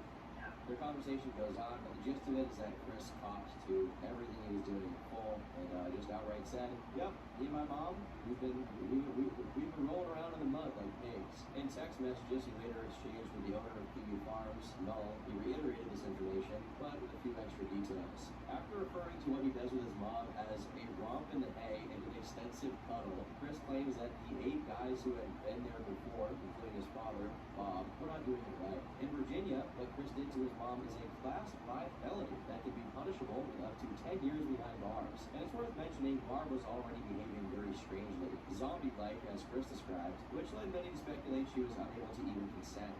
Whether that was the case or not, a day or so after the information came to light, the police did a wellness check at their house, relocated Barb to a senior care hospital, and issued an emergency protective order to keep Chris away from her. Over the course of the following day, news about what Chris had done caught on like wildfire on social media, while he had to sleep in his van for the night. Null, who up until that point was trying to help Chris and even trying to get him money coming from a GoFundMe page that he'd set up for Chris, gave up on him after discovering that Chris had embezzled $750 from Barb's bank account. What Chris did, sending himself money from Barb's account, constituted a violation of the protective order, and the police were promptly notified. On the 1st of August, Chris got arrested and sent to jail, eventually being transferred to the Central Virginia Regional Jail, where he spent the next 20 months. Many celebrated, believing this to be the first step leading to Chris being permanently institutionalized, bringing an end to his recent reign of terror. As far as everyone was concerned, there was no chance Chris would get away with this. I mean, he admitted to it. The jail saga was going to seal the book of Chris Chan for good, and now it was only a matter of observing Chris quietly withering away in his cell until he eventually got transferred to a mental hospital that would end up being his final resting place. In its own twisted way, it was the fairy tale ending that Chris kind of deserved. He's just not fit to be in the general public. Regardless of how satisfied people were to see Chris behind bars, he was still very much a person of interest. Soon after his arrest, someone from 4chan's random board claimed to have stolen the license plate off of Chris's car. That same month, Chris made his first court appearance, in which, according to a local news article written about it, he interrupted the court proceedings to loudly exclaim he was famous on the internet, stomping his feet and demanding that they give him his belongings that were stolen in the house. "Your Honor, I'm a niche internet micro-celebrity, and I was going goblin mode." Later in August, a segment aired on Tucker Carlson Tonight, covering Chris's arrest and how he could potentially be placed in a female jail. This marks one of the biggest pieces of media exposure that Chris has ever gotten. To make matters worse, as people were going around Chris's dwellings and scavenging for items they could resell on eBay, someone decided to go to his house, commonly referred to as the Temple. However, when this person got there, they found a lot more than a mere artifact. Barb herself was back at the house, which was shocking since most people presumed that she would stay in hospice care for a while, or some kind of clinic, given her obviously deteriorating state of mind. Meanwhile, after begging for money so that he could buy things from the jail commissary and pay off his jail debt, Chris's next correspondence with the outside world had him comparing himself to Andy Warhol and Jesus Christ. Perhaps, sensing that verbally expressing this perceived likeness wasn't enough, Chris urged the reader to use a visual aid. "Feel free to take any unaltered original photograph of my body's face, neck, and shoulder and chest area where I was not wearing the glasses. Then, simply alter the photo to show a naturally growing beard, mustache, and sideburns. Now, place that photo next to any image of Jesus on or off the cross, and compare. Look deep into my eyes in the photograph. See for yourself." People have actually followed his instructions to very mixed results. It's more like Jesus with downs than Jesus. Extending his analogy further, Chris also compared Null to Judas since he was responsible for notifying the police of the embezzlement. Curiously, he also spoke of what he did to Barbara from the perspective of God. Emmanuel, God above all other gods and goddesses, and one of my mentors, herself, had deemed me to heal, cleanse, and clear Barbara of all her past sins and regrets, and improve her abilities directly and personally as her goddess. We mainly cuddled, soul bonded, and talked, consentful and emotionally and mentally supported recorded and healing, I did as I had done for and with a chosen few back in Israel over 2,000 years ago in cleansing them. Look, I'll be the first to say I'm no religious scholar, but I'm pretty sure in the Old Testament, God wasn't cuddling with the Israelites. Also in September, a video from 2020 was leaked in which Chris is channeling Randy Stair. Yes, the spree killer who thought he was a character from Danny Phantom, calling Randy his friend, which only makes sense given how parallel their delusions are, regardless of how radically different they manifest it. By the way, new video about Randy Stair on this channel very soon. The court appearance that month got delayed, and some fans ended up showing up to the temple, this time actually recording the experience. Is Chris home? My friend Chris, I was not Chris. No. Okay, I'm sorry, Bob. By October, Barb was turning 80, while Bob had already been dead for 10 years. If understanding what's going on in Chris's mind is nigh impossible for people who are young and internet savvy, imagine what it must have been like for them. Chris wrote many letters during this month, the first of which had him resisting an attempt to convert to Islam. Despite his resistance, Chris eventually says he ordered a Quran from the jail commissary, though the likelihood of him actually reading it is pretty low. In his next letter, Chris requests more money and a pardon from Joe Biden himself. He also reveals that his jail conditions are pretty good, even though he complains about the chicken there being too dry. On the 25th, he goes further into detail about how he's being treated, writing, "The staff treat me well enough. Then I've experienced the attitudes and bad habits from some of the real jerk-offs and really noisy neighbors after my body was relocated from medical to Brooklyn. But the food is mostly good, the commissary has good items on offer, and I've enjoyed the rec room a few times. This facility is 2 out of 5 stars. In the introductory portion of the letter, Chris actually mentions that Barb was written in it, but I haven't been able to find any further information on the communication between them. Just as November started up, Chris had a phone call, the contents of which have been uploaded to YouTube. In that same call, he draws parallels between his early life and Jesus's.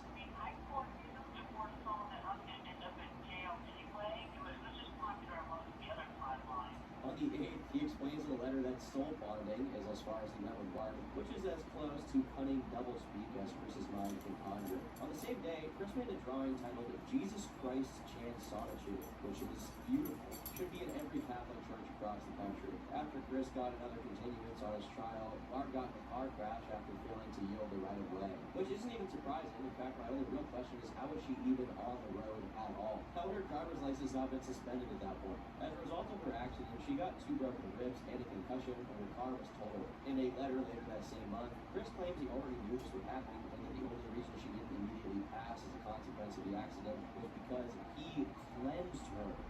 I guess you could say that. On the 6th of December, he makes a series of prophecies concerning whoever he considers the apostles of himself, or maybe apostles of his mom, considering she's supposedly the God that's above God. It's really impossible to understand what the hell he even believes in at this point, but regardless, his prophecies are mostly rehashes of Pentecostal Christian things, but filtered through Christian brain rot. During the merge, Christianese for the rapture, people will start speaking in tongues, and many people will suddenly disappear. Then, the veil that hides the truth will be lifted, and people's brains will start to burn from being overloaded with information. Somewhere in there, he also says animals will start talking, and I'm not quite sure why or how that plays into the merge, but maybe it's just like him wanting to talk to Sonitude. He further develops his theory that his healing saved Barb, saying that the reason he's in jail is because he took her sins onto himself, and now he's paying for that. In the same letter, he starts writing in gibberish, which he refers to as authentic Akashic. Akashic? Is this even a real word? Oh, it is. Huh.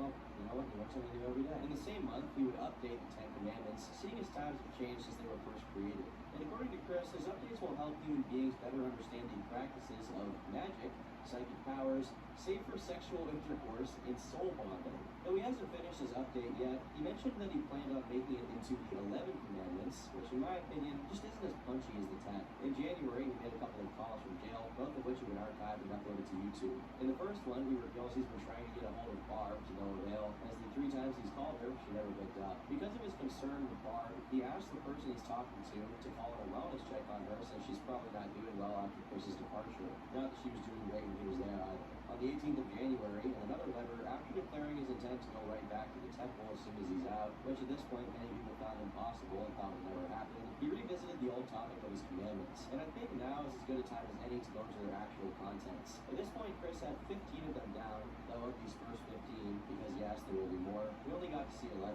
The commandments of neo-spiritual Christianity, the official name of his religion, are mostly vague, secularized copies of the original ones. He barely made any changes to the more universally accepted ones, such as Thou Shalt Not Kill, Don't Steal, stuff like that. However, a couple of notable changes are that adultery is completely okay, well, and good, and that you are strictly forbidden from commenting mean things online. I mean, if nothing else, you can tell that Chris definitely wrote these. In the same letter, he expresses that the pieces of fan fiction involving Sonachie that stray too far away from certain core elements of the canon are making him very upset. So he lays out a few ground rules for them to keep them readable for children under 14.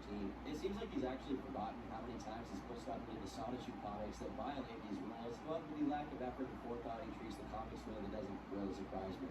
A day later, he added to these rules, saying that no authentic Sonachie issue was allowed to cover any of the events surrounding and following his arrest, and depicting Chris as overweight or merely mentioning it would instantly render a story not canon, toxic, and fake. In February, there's yet another continuance, and after turning 40 years old, Chris gets transferred to the Western State Hospital after being deemed incompetent to stand trial. Some people are of the opinion that despite his mental issues, Chris knew what he'd done and should be punished by the full extent of the law, while others say he was better fit for being permanently institutionalized. Either way, it seems like everything is going according to plan, and activity died down significantly until May when he returned to jail. As a result of the transfer, we get the only picture of Chris Chan taken for the entirety of the year 2022, and he doesn't look too happy in it. This may or may not have to do with the fact that, as he alludes in a letter from later that year, on the day he was transferred, the staff pinned him down aggressively, which reminded him of his childhood trauma of being held down by 4 or 5 people at school. However, since we only ever get Chris's point of view, we don't know if the staff was given a reason to do that to him, or if it happened at all. On the 6th of May, we got a few drawings Chris mailed to one of his followers, and 3 days later, another letter was sent in which Chris mentioned that the Sonic.exe creepypasta is officially real and leaking into our dimension. I already know that he believes that all fictional worlds are real, but it consistently surprises me how even the most ridiculous pieces of media get roped into this fantasy. And Chris never doubts it for a second. Due to his lifelong resentment for being considered mentally ill, Chris refuses to reveal where he was while away from jail. He also denies that he did anything to Barb, and in a passage in which he tells a biographical story of Barb's life, he makes a few claims about her that I don't recall him having ever made. For example, he says that she married his dad because he had a house and that she was emotionally abusive, threatening to do something drastic when Chris announced he was going to a convention in another state. Also, adding context to the accusations levied against Chris, he claims that all the way back in 2012, when he paid for the services of Myialashaun, the Cherokee woman, to no longer be a virgin with rage, Barb supposedly told him that she would have done it herself. I should note that due to his lack of social acumen and extensively documented propensity towards lying, it could easily be the case that Barb said something more along the lines of she would have dated him herself if she weren't his elderly mother. However weird that still may be, it's not exactly a proposition like Chris is making it out to be. But you know what? I mean, it totally could be real. There are some other notable moments in the May 11th letter, such as his claim that Jacob Sockness, one of his more recent trolls, was responsible for cursing the world for the pandemic. And in a random pivot, Chris says, I had foreknown World War III as why My Little Pony Generation 5 being manifested in 2020 to 2025 was premature. In the same letter, Chris reveals the last known commandment of neo-spiritual Christianity, which commands that no one shall be pressured into having relations. In June, he gets optimistic about his release, expressing in multiple letters that he believes it's coming sooner rather than later. Eventually, he came up with a good excuse for having gone to the hospital, saying that he just went there to get educated on courtroom proceedings, which, yeah, I mean, that's definitely really true, right? That's why he go to the hospital. After repeating his denial of ever having been with Barbara, he goes on to explain what the soul bonding he did with her meant, only to say a bunch of vague, schizophrenic nonsense to obfuscate it. On June 5th, he makes a self-portrait of himself and Barb, surrounded by miscellaneous Sonachie-related characters. The isolated misery of Chris really shines through on this one. This case gets another continuance on the 9th. A few days later, Chris claims that Barbara is no longer living at the temple. Though he doesn't say where she is or how he found out, he claims he'll be making a sacrifice to go home and clean since it's vacant. He then confirmed that his lawyer had been telling him he was going to go free soon, and that the police never even interrogated Barb due to her impaired mental state. Speaking of impaired mental states, Chris adds to the justifications for what he did to Barbara, saying that his cleansing had something to do with her eventually returning to the rose issue form. He also says that he had visions of her going to jail instead of him for supposedly being negligent and mistreating the animals that had at their house, emotionally abusing Chris, and appropriating his SSI payments. While it's not hard to believe the first two, as far as I can tell, the third one is mainly projection, since Chris was the one managing their finances, if we can call what he did managing. So much so that one of his final acts before being jailed was embezzling from her bank account. And since we're on the topic of Chris's lies, it also seems he lied about Barb no longer being at the house and is simply trying to get her into a nursing nursing home, but without any success thus far. On July 22nd, he specifies that the reason she's still there is simply because she refuses to leave, and since he hasn't been legally deemed as impaired, there's nothing they can do about it. Because of her lack of cooperation, Chris is increasingly upset about potentially never seeing his mom again, presuming that without the care that a nursing home would provide her due to her very advanced age, she's going to end up passing away before he's out of jail. Indirectly, by acknowledging that she's not all there and saying things like she's no longer able to drive, he's also suggesting that she wasn't really able to consent, whether he admits that happened or not. Chris's case got sent to a grand jury, where he would be tried for a felony. Afterwards, his lawyer filed for an autism disorder deferred disposition for Chris's charge, which basically means that, from my understanding, a suspended sentence, more commonly known as a probation, will be applied to the case. On the 10th of August, Chris's case is sealed, and his lawyer explains why. The unique intense interest in this case, including inaccurate online disinformation, required this infrequently used remedy. In our current age of unregulated online disinformation about almost anything and everyone, this remedy might be needed more than ever. To put it bluntly, his lawyer was mad at the trolls, not that the case being sealed was all that effective at keeping disinformation at bay, since the very same month after a judge issued a transportation order, memes about Chris escaping started making the rounds on a massive scale. Later in August, the CWC Wiki experienced a heavy outage that would last for the next 2 months, which was kind of poetic given the case was just sealed. Apparently, this happened because the CWC Wiki and Kiwi Farms shared the same server, and when Kiwi Farms was taken down, the CWC Wiki came with it. The thing is, Kiwi Farms was also one of the main hubs of Christian news and discussion, meaning the internet at large was now in the dark, apart from a few smaller communities that are scattered across the internet who were jumping through major hoops to keep track of what Chris was up to. Besides having to deal with the felony, Chris's money started getting garnished over unpaid debt. As far as what Chris was up to, well, he was drawing this month. I'm going to gloss over most of these, but I have to make a caveat here to show you this one, wherein he meets himself from the past and takes this opportunity to accuse Megan, one of the few people to ever be genuinely nice and patient with him in his entire life, of swindling him, putting her in the same basket as the trolls who were tormenting him around that time. It really goes to show that no matter how different Chris has become as his mental state deteriorates, to his core, he's the same Chris with the same petty Chris thoughts. As 2022 came to a quiet end with radio silence on Chris's side of things, 2023 began with activity from users on Reddit.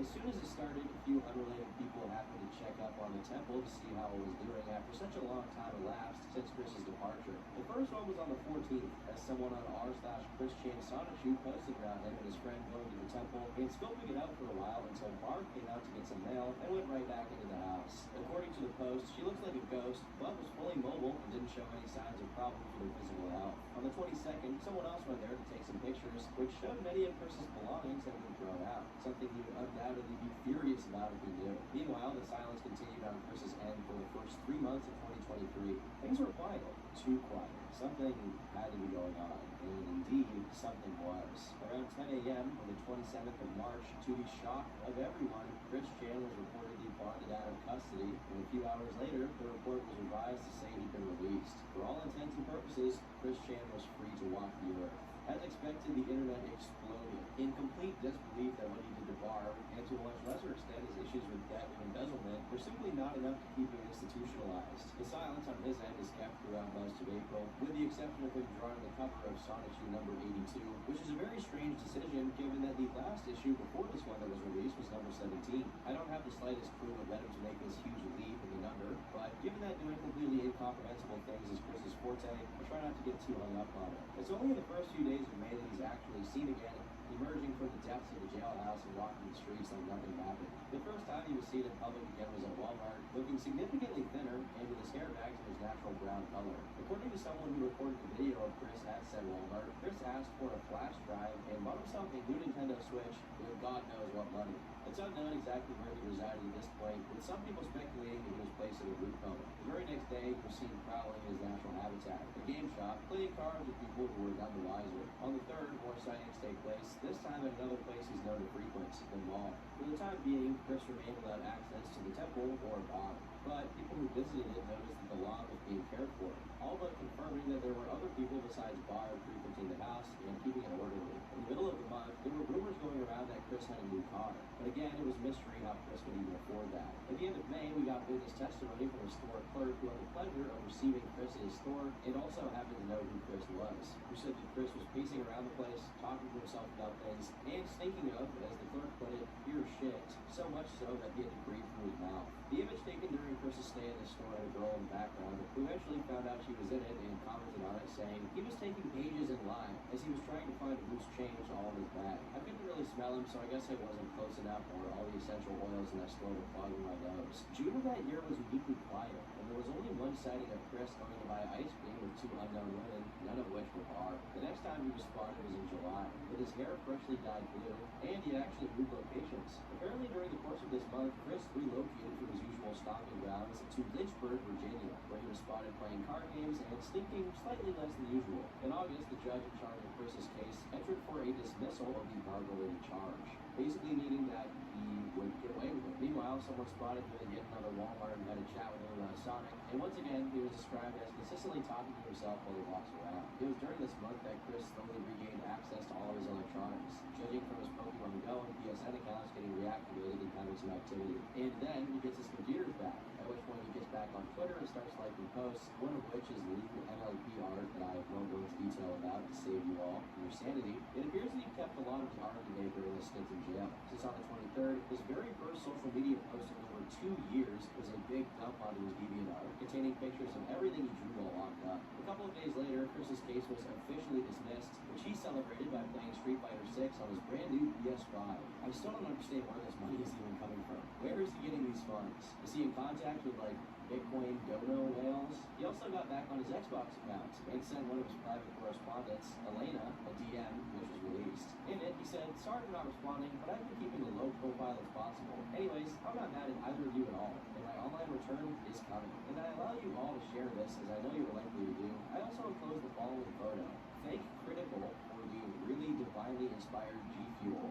Be safe and well, you and everyone with blessings." So I guess he's a fan of the Moist Critical G Fuel flavor. Based. With his electronics coming back into play and him being comfortable enough somewhere that he could buy something as expensive and easily stealable as a PS5, some people got to wondering if he'd actually return to his house. I mean, there's no way that could be the case though, right? Certainly the cops or whoever was in charge of keeping Barb safe ensured that he could never get back there, right? Well, unfortunately, it wasn't long before Chris's car was seen on the house's driveway. There was a point in time in which people were laughing at the prospect of Chris ever being able to return to his house, but only because it seemed so unlikely, so ridiculous. It's unknown if Barb was there during Chris's presence, but this is as bad a moment as possible. It's also during this month that we get into more details about the women Chris was seen with after his release. In particular, the one called Flutter. During a visit of his to CBS caught on CCTV, Chris can be seen being generally touchy, even hugging and kissing her. The nature of this relationship was still a mystery at that point, but at the very least, we can be thankful that this woman wasn't involved. For quite some time, the last video featured on Chris's channel was a clip of the infamous troll Anthony Legato screaming the name Julie, which is one of Chris's, I guess,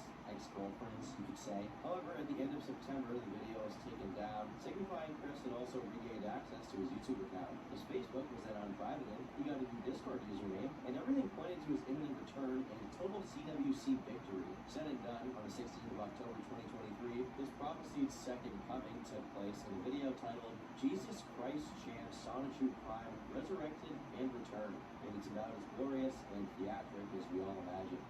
City of Quakeville, on the road to the city of Quakeville, the city of Quakeville. Though Chris claims he edited this video himself, the semi-competent green screen usage has been speculated to be the work of a helper of Chris's, who is a member of the Raiders, who is also responsible for running the official CWC Mart, which Chris advertises for in the description. The CWC Mart itself is an Etsy store where a number of items are listed, like an official Chris Chan Sonichu medallion, the Chris Chan 2021 Lost Commission, and a bunch of other just random items, one of which appears to just be a bag of rocks he collected from outside, which is being sold for $15. What a steal. Judging from the segments of the video in which he was just speaking, it sounds like his diction has gotten considerably worse, proportionally to his general mental state. You all continue to make something very well. I know so, because I've got all these crosses in the palms of my hands, and the images and the etchings of where I have been hung on that cross back in Nazareth for many a millennia. See y'all later. His return to YouTube is tied with more merch being produced for his store, meaning it's quite likely the only reason he started making videos again was to drum up attention and advertise for them so he could get some money. Obviously, his resurgence on the channel caused people to instantly start talking about what he did to Barb, prompting him to release a video addressing the allegations just a day later. For whatever reason, the background image he chose for this video is some kind of grand theater-looking thing, and I initially suspected he might have been looking for something resembling a court, then stumbled onto the theater thing and thought it was good enough. However, I was proven wrong, as he addressed this exact question on his Twitter, saying he deliberately selected the Royal Albert Hall for obvious reasons attached to this image. I don't know about you, but this doesn't exactly scream out obvious to me. In the video, he wholeheartedly pleads innocence and admonishes the trolls who are spreading fake news about him. That's a mess of cooking got the one after that. You all really honestly misunderstood me, period. He then tries to flip the accusation around and say the trolls were the ones pushing for him to get into a relationship with his mom, which, in the case of Isabella Janke, is actually true. You know, my lord, you've written those smut fiction. You shipped me with Barbara. You shipped me with that snowman. Maybe he thinks if he makes fun of his mom, it makes his case more convincing. There's a few notable things here as well. For starters, his eyes are glued to whatever notes he took for the entire duration of the video, probably because he's aware he'd get nervous having to freewheel the recording and would end up looking like a really bad liar. Didn't work too well though, since his defense from the accusations still feels extremely contrived. Chris is also a lot less concerned with keeping his voice in his fake high register in these most recent videos, often allowing his voice to drift all the way back down to how it used to be. A little later in the video, he starts talking about Isabella Janke. Bella was a real sex criminal on that. She really wanted to try to get me something. She's a bitch. Call her out. Call her out. Isabella Jenkins. She's the real sex criminal. Period. She did a whole bunch of adulteration and manipulation and taking her words and acting and situations and everything.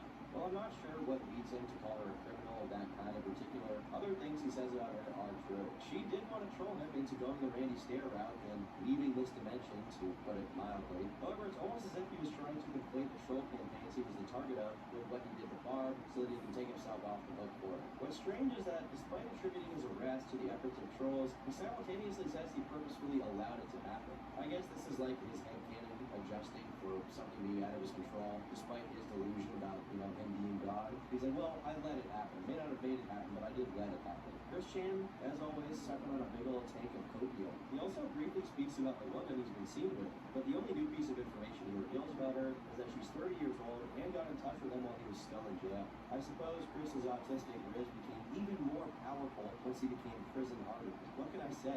Chick's big a man who's done time. On the same day as that video went up, Chris paid for Twitter Blue so that he could have a check mark next to his name, displaying once again that regardless of what he's been through, he remains the same goofball from 15 years prior. He makes tweets complaining to Hasbro of the continuation of My Little Pony Generation 5, pleading for the return of Friendship is Magic, which he considers infinitely superior. Mind you, he got into MLP during the Megan arc on accident, as he was just trying to show interest in the same things she was into to win her over, but ended up becoming more obsessed with it as time went on. In a very funny turn of events, the next video he uploaded was Angelica Rosachu's Christmas Play, Part 1, which is a rendition of the Nativity Story with a full Sonichu cast. It starts with this bizarre, low-resolution drawing of Angelica and a very eerie song that kind of reminds me of Everything at the End of Time. Before it gets into the actual play itself, Chris makes a disclaimer explaining that the reason the cast is almost all Sonichu and Rosachu characters was that they organically volunteered to be in the play, not, I repeat, not due to some kind of segregation.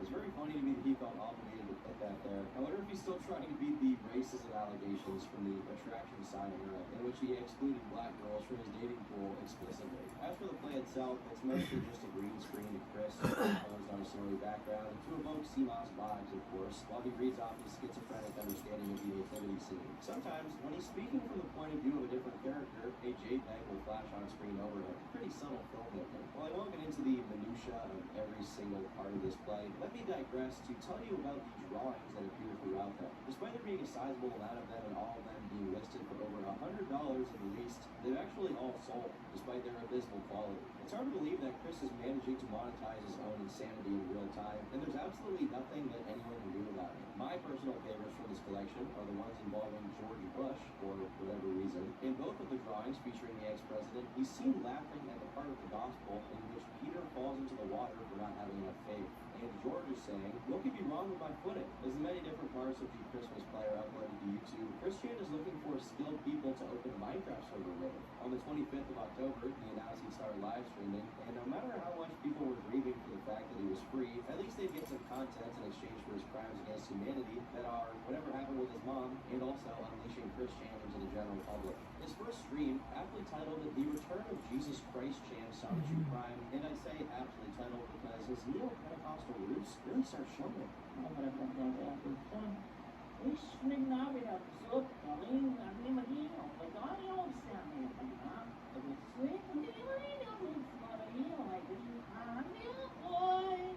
there you go, first time online, speaking on tongues, because I have barely connected with the Akshik records and everything. We get a few classic trolling moments as well. It's nice to know that no matter how far gone you are as a human being, a troll will always trick you into saying the N-word. Speaking of trolling, Obviously, try to keep the questions general, good, safe. Why that get off gifts? I have no idea why Chris thought it was wise to allow people to play gifts on screen with donations. The feature is doomed to be abused by the toxics, as he would call them. While answering a question about how his jail experience was in relation to the one he had back in 33 AD in his previous incarnation, Chris gets briefly thugged and is asked a very inappropriate question. Well, it was actually no different than... Actually, it was quite different, I suppose, compared to when I was Jesus back in Jerusalem. For the record, that gif of the African-American gentleman looking quite distraught playing on the top right of the screen is the result of serious thug activities, sometimes involving porn, which I cannot display on screen. But basically the meme here is that it's funny to sneak that onto random people's streams, which has been dubbed thugging, though I'm sure that Chris had no idea that it even happened. Regardless of the people trolling him, the stream was a big success in his eyes, now sitting at a little over 60,000 views, which is definitely not bad. A day before Halloween, another stream went live, consisting of Chris reading some of his own literature. Like all of his streams, it wouldn't be complete without some trolling. Though I'll spare you from having to watch Chris defend himself against the allegations again, there is a portion of this stream in which he says that the Barb incident didn't happen, but he specifies that it didn't happen in this timeline. Maybe that's how he squares it in his mind and secretly believes he shifted into a different reality, effectively exonerating himself of whatever he did in the past timeline or something. Maybe we can get someone smart like Stephen Hawking to explain what this means in between his sessions of watching midgets do complex math equations on Little St. James. In his first stream from November, we see a return to form. There is no Ian. There will be no addressing of anybody by the name of Ian because there is no Ian here. It's very funny that Liquid Chris's troll campaign was so effective that the name Ian still grinds Chris's gears to this day. If being an accomplished writer and visual artist and being a demigod isn't impressive enough, Chris also proves himself to be quite capable at impressions.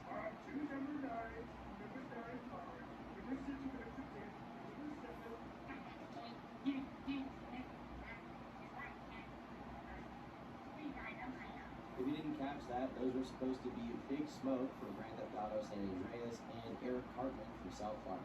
The most striking moment of this entire stream, however, comes near its end, as people were spamming Chris is boinking the bar pussy right now in the chat. Somebody makes a text donation that deeply disturbs Chris.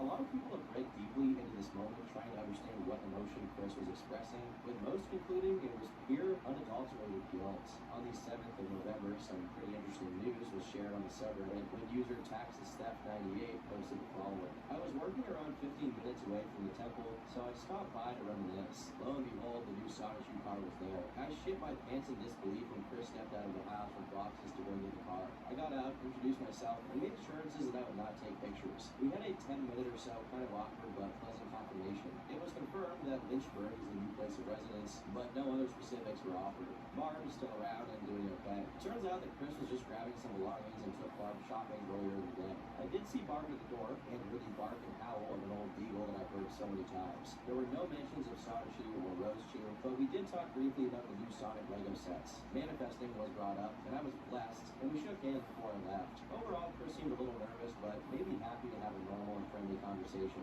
I took no pictures as I knew if I did, the conversation would be over, so so you just have my word here. I'm still in disbelief over it all. Oh, and the medallion was being worn. Contrary to what many still thought at this point, there was no restraining order preventing Chris from seeing Barb. So in the future, it's entirely possible that another bout of cuddling may occur, and may God save Barbara if that does. On the 10th, Chris offers his very valuable services to Nintendo once more. If you're not aware of the deep lore, if I recall correctly, he's been tricked on more than one occasion into believing he was in contact with many representatives of Nintendo who were interested in making a game out of the Sonichu IP. Strangely enough, Chris thinks that his expertise in playing Pokemon qualifies him to work on the games. On the same day, he does a Q&A stream. For starters, Chris apparently used his healing powers in a pretty creative way. Yeah, my autism for the most part has been cured. It's through meditation and affirmations. You heard it here first, folks. Chris Chan is officially not autistic, or at least mostly not autistic, as he puts it. Later on, he's asked about which of his prophecies came true. Which my predictions have occurred. I mean, you know, just think about this. A lot of predictions have occurred. I prophesized in book 10, a lot of details have been manifested. Literally, I mean, yeah, just look at this. We actually did have a virus that we ended up in the vaccine was developed for it. More recent years that end up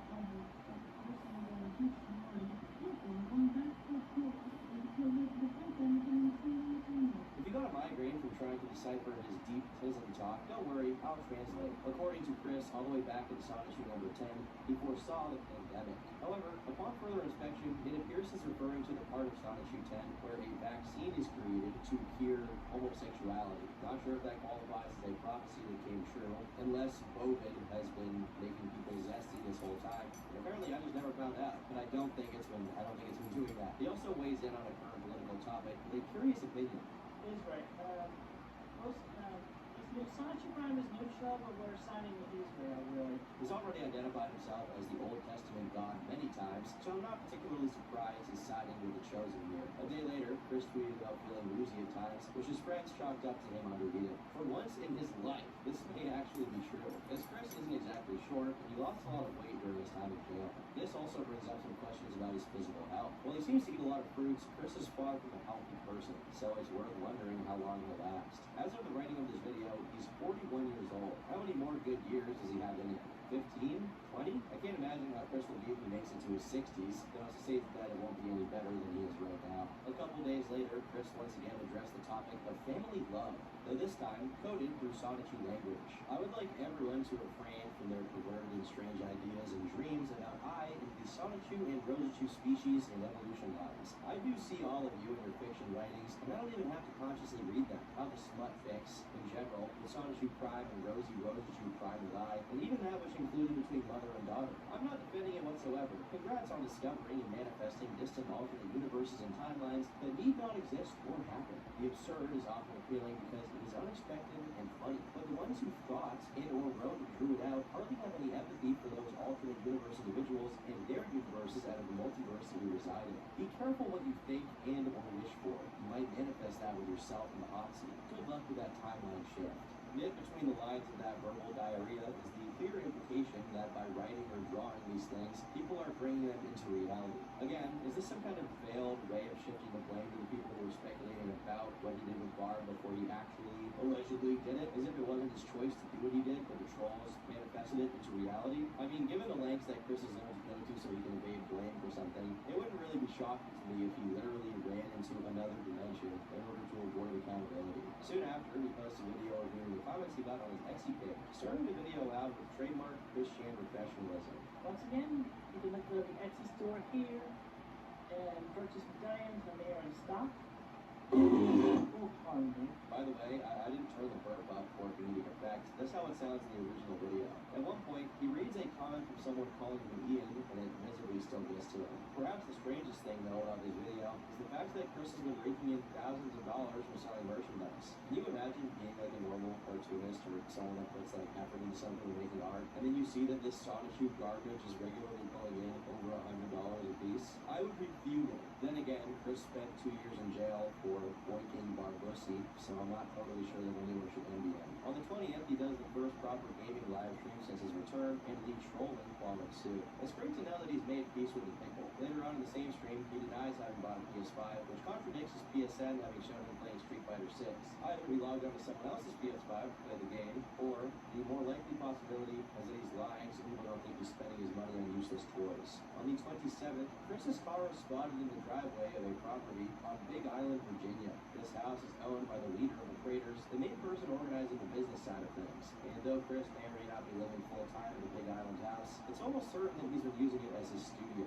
I'll try not to get too sidetracked over Chris's orbiters, given the sheer volume of people doing anything in their power to write their name into Christery, but I do feel obliged to do it in this case. It gets a little confusing to continue with the terminology here, since there are multiple members. So when I talk about the Craters leader, I'll call him by his first name, Caden. All the way back in 2020, Caden, along with 2 other Chrono-Crater members, visited the temple to speak to Chris about a potential business opportunity, showing a golden version of the Sonichu medallion. One of the members had handcrafted and painted with a paint that supposedly had 24-karat gold in it. Their idea was to use a mold press to produce Sonichu medallions en masse and sell them, giving Chris a cut of every sale for being responsible for creating character. Despite his extensive history of being taken advantage of and tricked by trolls, Chris decided the Craters were trustworthy, saying, "I could tell by soul reading them that their intentions were legit, honest, and true." Soon after, it was announced that the Craters were going to start working on a lore Bible, presumably to not only compile, but articulate the properly insurmountable volume of schizobabble that Chris has spewed out about the dimensional merge. The Craters were responsible for this now infamous sermon given at the Goochland Public Library.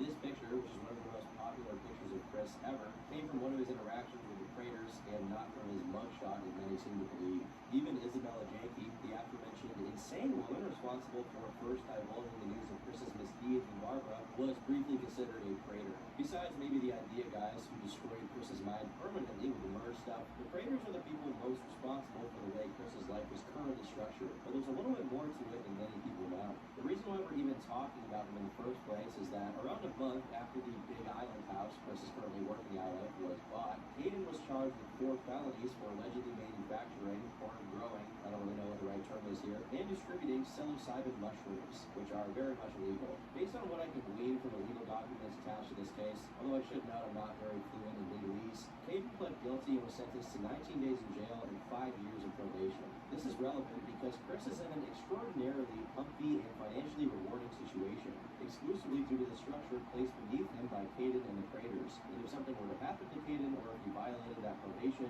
Chris would suffer the mother of all rug pulls. Maybe there'd be another benefactor to save him, who knows? But what is certain is that all of this stability rests on very unreliable grounds. But let's return to Chris himself. On the 29th, he communicates to his audience that he no longer wants to be seen as the old Chris, saying he doesn't want to be seen as bigoted in a plethora of different ways, he doesn't want to pine for the attention of girls, etc. Oh, and I guess it's important to note that he expresses this deep, heartfelt concern that he's being misrepresented through Family Guy fan art that includes Sonichu and Pickle Rick. You see, Peter symbolizes the old, always upset version with rage Chris, while the new Chris is standing on the left, leaving the house with Sonichu. I'm actually not sure where Pickle Rick fits into all of this, but I'm sure there's some meaning to his presence as well. I'm just not smart enough to figure it out. On the same day, he dedicates a post of his to address those on Kiwi Farms who are talking about him. I am quite aware that the intentions of those on Kiwi are not great. With that stated, I am more than aware, as I have made clear, of the likely usage of I as leverage in the popularity of one's content itself, as well as any lolcow content.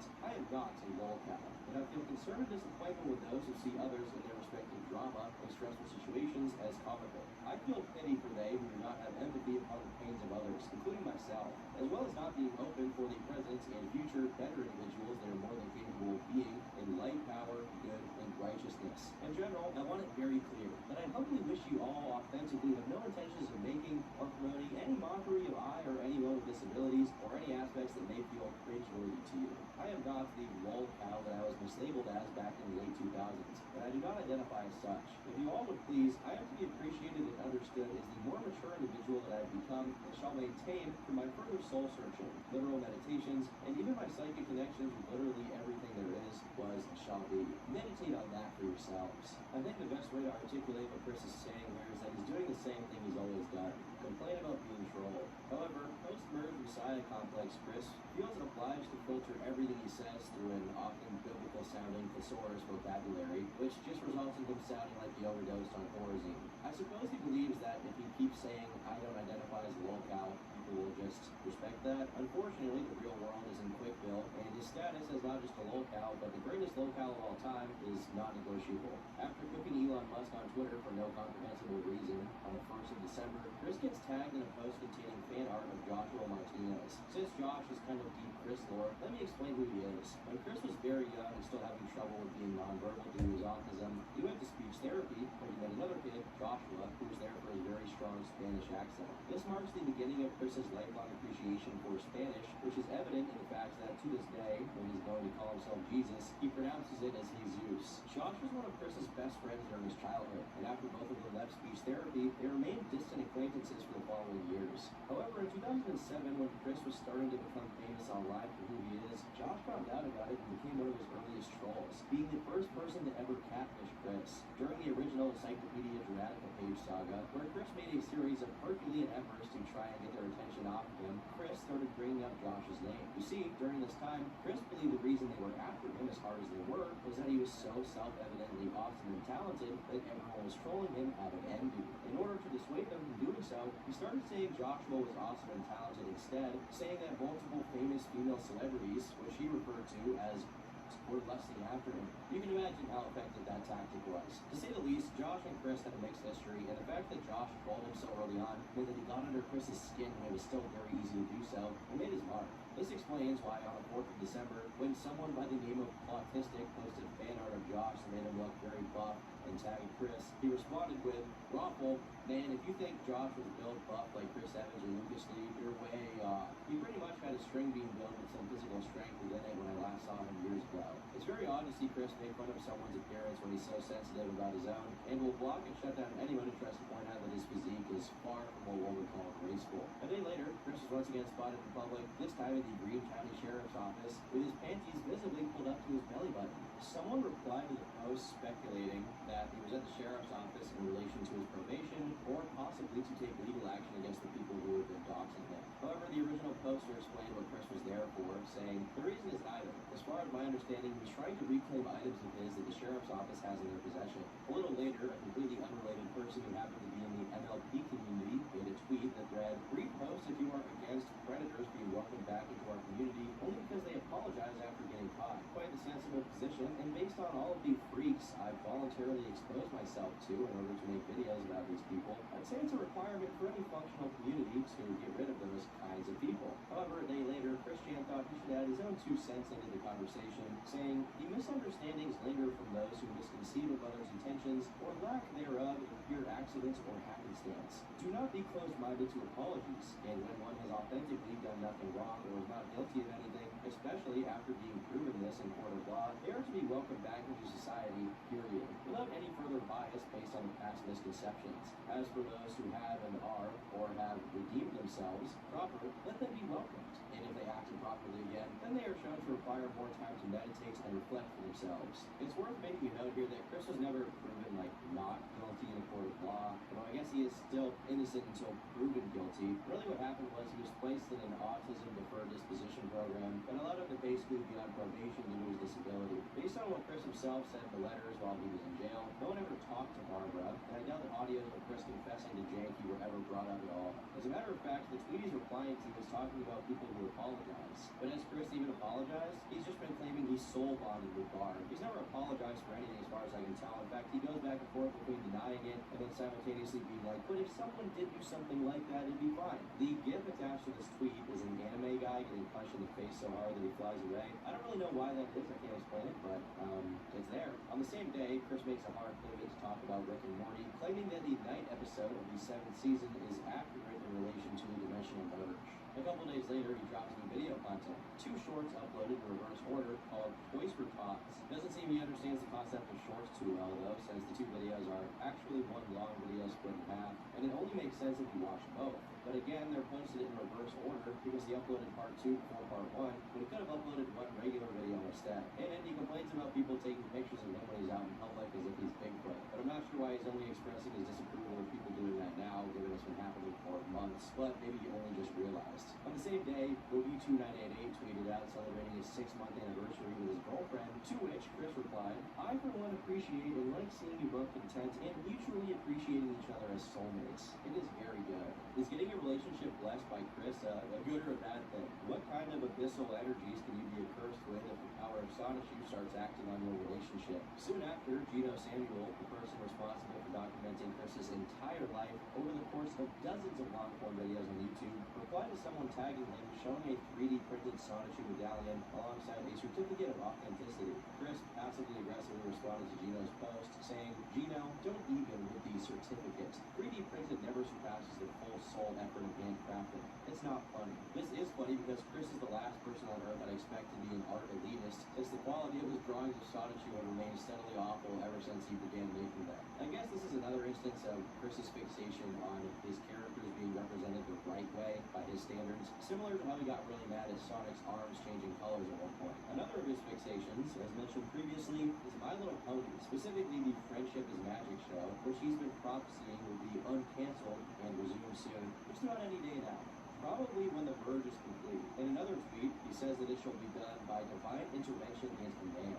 In his mind, he says that MLP Generation 5 has simply taken place too early in this timeline, and it must be corrected. I'd expect him to have already corrected it by now, given that he's supposed to be God, unless MLP falls outside of God's purview, which is somehow not that far-fetched of an idea. On the 16th of December, an employee of the local UPS notices that Chris is at his workplace and takes a picture of him through CCTV. Despite the camera's very low resolution, Chris Chan's appearance is so recognizable that you can tell it's him with barely any visual information.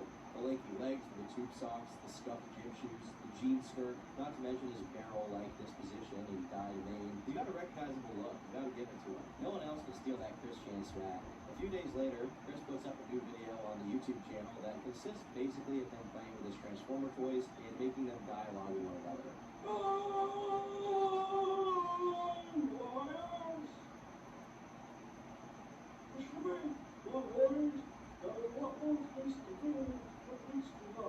This video sees the revival of one of Chris's oldest Sonichu concepts, the private villa of corrupted citizens, originally created to house his trolls and the evil witch Mary Lou Walsh, who was the dean at his community college who kept taking down his attraction signs. A day later, he's spotted again, this time at an airport with his girlfriend Flutter. The person who posted this sighting to Reddit mentioned that Chris was on the same flight as they were, from Charlotte to Richmond, Virginia. I have not been able to figure out what he went there for, but the two most likely candidates are some kind of convention or a business-related meeting. He's seen with Flutter again the next day, wearing an alternate version of the classic. According to the person who posted the images and was seeing Chris and Flutter interact up close, despite her appearance, she was the one keeping Chris at bay, who apparently was making trouble in the restaurant they were in. Not only was she the one paying for the meal, which Chris allegedly consumed like a child, but he kept trying to talk to random strangers and bothering the staff while Flutter pulled him away. On December 22nd, Chris does his last stream of the year, coloring the special Sonichu No. 0 HD edition. As of the writing of this video, the last time he was spotted was in another state entirely, North Carolina, in the town of Cary, picking up tickets for the Animate Convention, which is going to take place in Raleigh. Despite the great fear that overtook people when Chris was released for allegedly having done something unspeakable, the people around him have proven themselves decent at keeping him at bay. On the other hand, it's great that Chris hasn't become a roving maniac wandering the streets prowling from Marvel lookalikes to soul bond with non-consensually. However, how long can that last? How long until the Sonichu Containment Support Circle breaks? Some have brought up ethical questions in regards to the traders making money off of the medallions and merch, since Chris is technically disabled and potentially evil. But perhaps a better question is, how ethical is it to do any business with Chris, given what he allegedly did to his mom? There's really no telling of how all this will turn out. Only God knows. And by God, I mean Chris Chan. With that being said, thanks for watching this video all the way to the end. I've been Turkey Tom, and until next time, leave me alone.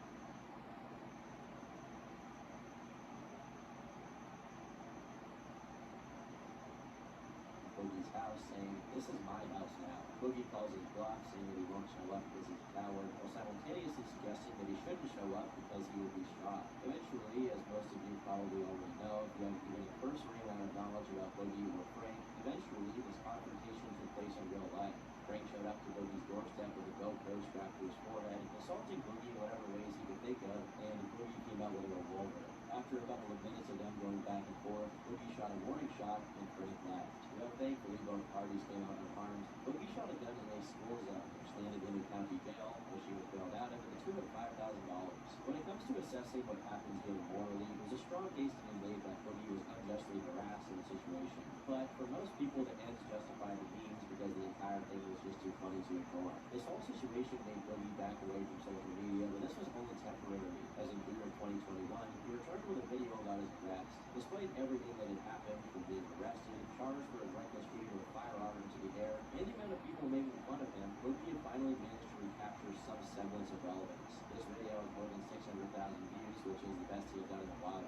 And for once, he was a genuine victim. He didn't have to lie. He had something real to complain about. This was a make or break moment for Boogie. He was being talked about by scarce, drama alert, and every internet news outlet under the sun. He could either spin this story into another wave of popularity by making some genuinely great content now that he had all eyes on him, or repeat the mistakes of his past and once again fade into irrelevance. As you could probably guess, we didn't get the good ending.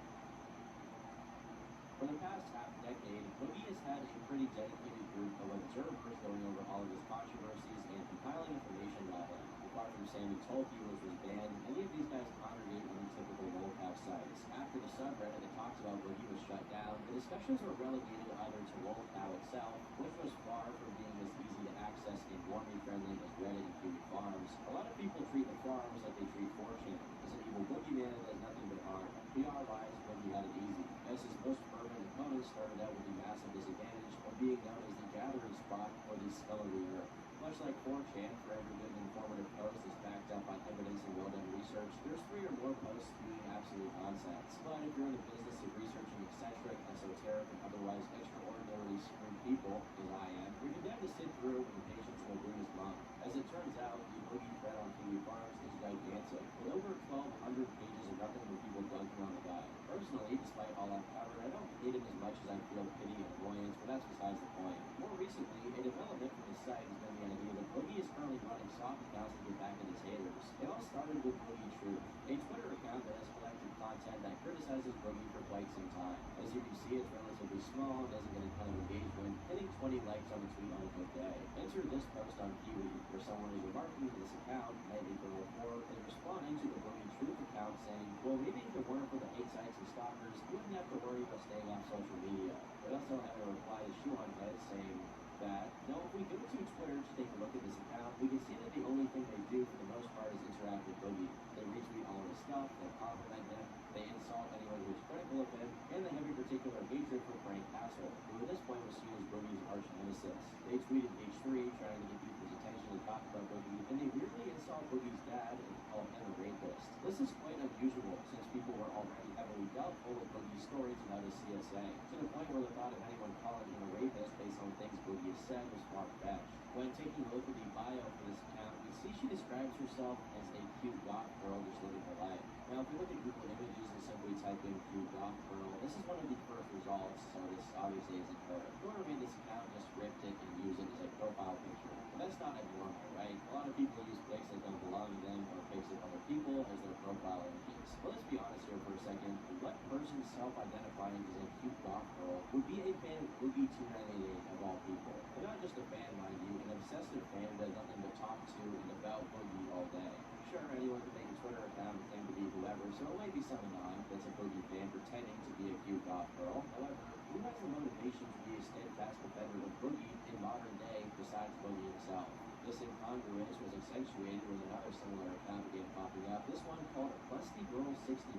This account was suspended, but from a screenshot we can see that it was made the same month as the other account, with the same super basic bio scheme as well as a picture of some random shaking Google Images with a flag for a banner. One noteworthy interaction from this person was that when someone messaged them, being admittedly pretty mean, they took it very personally, sending back an image of Ghosty accompanied by the following message.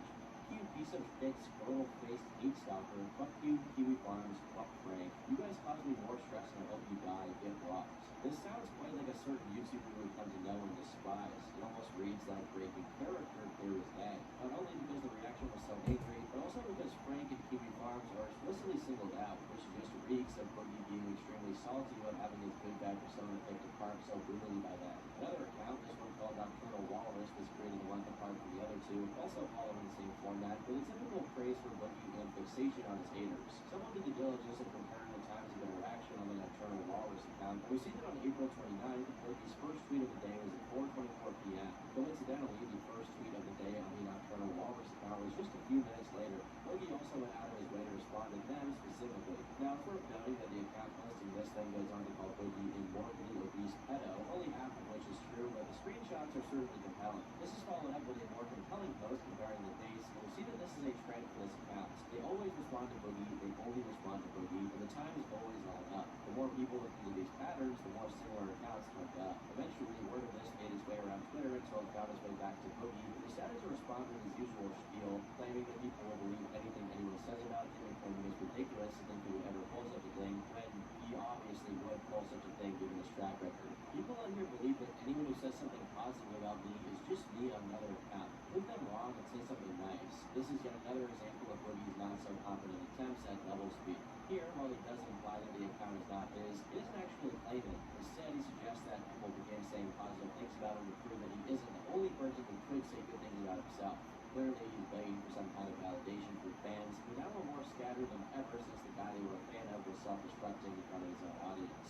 Some people bought this defense from him, but I have to say that if you did, then you either don't know much about Boogie or you're desperate to believe in this nice guy narrative. All in all, for whatever qualities he may have, Boogie is severely terminally online and has been for way too long, which is bad enough if you have no mental issues. He's been known to lie very flagrantly for weeks on end to make himself look like a victim in situations, and I honestly believe that he's the one running these soft accounts. It's either that, or someone is trying to frame him by making the accounts, but at this rate, we have a boy you cried wolf situation where, even if Boogie isn't the one pulling the strings this time, his rep is so bad that it will never be figured out. Even if he has lied in the past, I don't think he would accept defeat this quickly. It doesn't really make sense to me. Furthermore, Boogie specifically sought out the replies of this account to respond to this person, using the account as being all rather than address it publicly. You would think that with all the hate he gets, he would be able to just ignore it, but he has consistently shown himself completely unable to let go. Time and time again, he compulsively has to go through the replies, expose himself to all the vitriol, and engage with it. I mean, even if there was a troll doing this, it would have to be the least intelligent troll ever. What is the point of pretending that Boogie runs alts to respond to people? What actual damage would that even do when you compare it to the massive list of other lies he's told? This pales in comparison to the swallowing. But the overarching truth of the matter is, it actually doesn't matter at all to anyone whether the alts are his or not. Well, to anyone except Steven. He needs everybody to know that in his free time. He's definitely not making big accounts and pretending he has dedicated fans, who all happen to be super hot cutie 3.14s, by the way.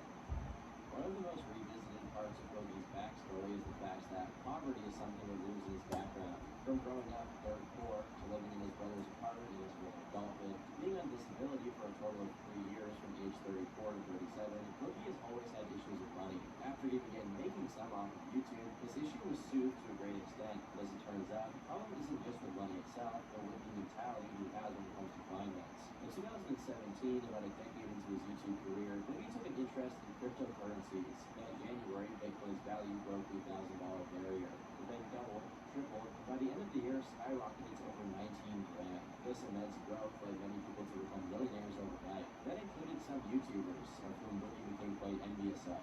He tweeted out, "Remember when Bitcoin was $800? I had 10K in savings at that time, but didn't invest because I didn't believe it would increase in value. That would have sold for over $200,000 today. I hate myself." He then lamented that he'll never be a millionaire now, which is probably only true if he's talking about liquidity, because if we're to consider his house part of his net worth, he's most definitely a millionaire already. Many were quick to point out that his hesitancy to invest was a good thing, as he shouldn't invest more than he's willing to lose. To Boogie, however, all he saw was that other people got something that he didn't. He was unwilling to hear a second opinion. Though no one can know for sure, it's perhaps that goal that led him to treat his investments as tools for gambling. After seeing how much he could have made on Bitcoin, Boogie bought a small amount of Ethereum at a friend's recommendation. They told him it was projected to grow 10 times in value. It was priced at $120 at the time, which places his purchase in May of 2017. Ethereum grew throughout the year, reaching over 1,000 by January 2018. This meant Boogie made 8 times his initial investment, a massive relief during an otherwise stressful point in time. You see, just weeks prior was when his then wife filed for divorce. Though Boogie got to keep the house and car, she was given half her savings. While this still left him with more money than what a lot of people see in their lifetime, it pushed him into a midlife crisis. He claimed that during their marriage, he spent next to nothing, which, again, I'd safely venture to say is some major cap. Because of this, he attempted to recapture his youth by indulging in toys. He then refurnished the house, spending thousands on new furniture. And as previously mentioned, Boogie created an account on the Sugar Baby website to find some poor girl who could spend extravagant amounts of cash on. There, he listed his net worth at $500,000 and an annual income of $150,000. He later claimed that this helped him cope, and dull affiliates to the latest prosperity came to an end when crypto began to plummet. Bitcoin dipped as low as $3,000, with other currencies faring far worse. Ethereum's fall was one of the most drastic, losing 94% of its value over the year. Once again, Boogie kicked himself for not trusting his gut. I thought about selling off my initial investment in crypto when Ethereum was worth $1,500. Now it's worth $500 and falling. Easy come, easy go, I guess. I've lost so much in Ethereum this month that if I lost every dime of this, I wouldn't even notice. It's important to remember that back then, crypto was just something he toyed around with, as Boogie had far more lucrative revenue streams. In 2013, he claimed he was making $25,000 a year on YouTube alone. This amount obviously went up as he became more popular, but it was eventually threatened during the apocalypse of the late 2010s, in which advertisers became more strict to what they were willing to support. His main channel was caught in the crossfire, being blacklisted for many ads. Thanks to his positive reputation, however, he wasn't affected as heavily as others. He was able to recoup a significant amount through merch sales and sponsorships, which by 2019 he claimed made up 90% of his income. He made so much, in fact, that it was during this time that the Tesla debacle happened, with him claiming he put a down payment on one. Had he maintained this, Boogie would likely still be fine today in spite of his woes. But in the background, the controversy began to erupt. As previously mentioned, after his divorce, glimpses of his manipulative and malicious behavior began to become more and more apparent. This left many fans disillusioned with Boogie and his content, especially after Lucy Fox's video on him. So they began digging, uncovering a long history of bizarre statements and inconsistencies. By the time Sam and Tolkien got to him, there was a decent case to be made that he was a pathological liar, among a host of other terrible traits. This erupted in February 2019 when the mega thread was made. This was then adapted into a YouTube video by Christopher Tom, which has nearly 4 million views. The deconstruction of his persona and subsequent backlash decapped his career. Consequently, there was an immense pressure on sponsors to distance themselves from him. By mid-2020, Boogie claimed that his 4 million sub channel was generating little to no income. I'm making a few bucks, not enough to call it a living. My Patreon only brings in $130 a month because I never promote it. I make maybe a few hundred a month from donations, as I never stream. AdSense is mostly non-existent now. Sponsors are rare. Thankfully, there was one last refuge for Boogie. The Ethereum follows his back that he never sold. For years, he continued to hold out hope that one day it would go straight to the moon. Because he publicly mourned his losses a year prior, to say people were skeptical is an understatement. They restlessly waited for the day that he lost it all. And in every other aspect of his life, that year was soul-crushing. In addition to losing his main source of income, he got into his very public feud with Frank Castle, which ended in Boogie firing a quote-unquote warning shot that resulted in his arrest. Now, in addition to his already fleeting income, he had to hire an attorney, being forced to spend over $30,000 in trying to keep himself out of jail. But perhaps, as a rare moment of divine intervention, Boogie hit the crypto jackpot. In March of 2020, Ethereum was priced at approximately $130. It appreciated slowly until October, when the value increased rapidly. By January, it was worth over $1,200, and 3 months later, that doubled. This growth continued until November, with the currency peaking at nearly $4,500. Boogie was undoubtedly rolling in the biggest points, but like in many other instances, this second chance quickly began being abused. Boogie started bragging shortly after the first 1,000. He wasted no time rubbing it in the faces of the Redditors, saying, "Whenever the market does well," I think back to an old Reddit post earlier this year during the crash that said, "Thank God Boogie's losing all his money. How spiteful this person must have been that he hoped millions of people would go broke so I could lose my meager savings." He then announced he'd be quitting YouTube as he no longer needed a job. This is because he invested far more in crypto than he let on. In the summer of 2019, Boogie was very openly suicidal. He even threatened to take his own life with Bitcoin, forcing several YouTubers to intervene. It was this unwillingness to live that led him to contemplate. He claims that if he was going to die anyway, he may as well gamble away his savings. So, at the supervision of Jesse from the Juggernuggets, he put all of his life savings into crypto. This would all be revealed in the video he uploaded on January 18th, titled, "I'm Finally Rich, How Crypto Made Me Rich." While Boogie doesn't state exactly how much he made, he stipulates that it wasn't even close to $1 million. But as Ethereum continued to rise, that attitude changed. Just over a week later, he would tweet out, "So remember I made that video saying I was rich, meaning I'm stable and well off? If crypto keeps doing this, I'll actually be a millionaire for the first time in my life. I did the calculations, and if I was able to cash out right around $1 million, I could retire.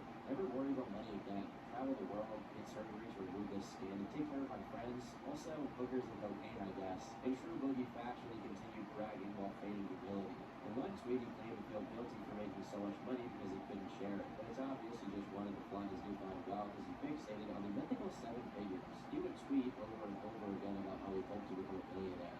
"Thank God I invested and got lucky. Not a millionaire yet. Maybe one day. After my crypto passes 1 million, I'll get a Model X and make it a Back to the Future car. When my crypto investments finally make me a millionaire, I'm going to have hot nurses has given me my Mountain Dew intravenously. This is no coincidence. Even before investing, it's an aspiration he tweeted about often. In October 2016, shortly before his ads were undercut, he wanted to earn $1 million within 3 years.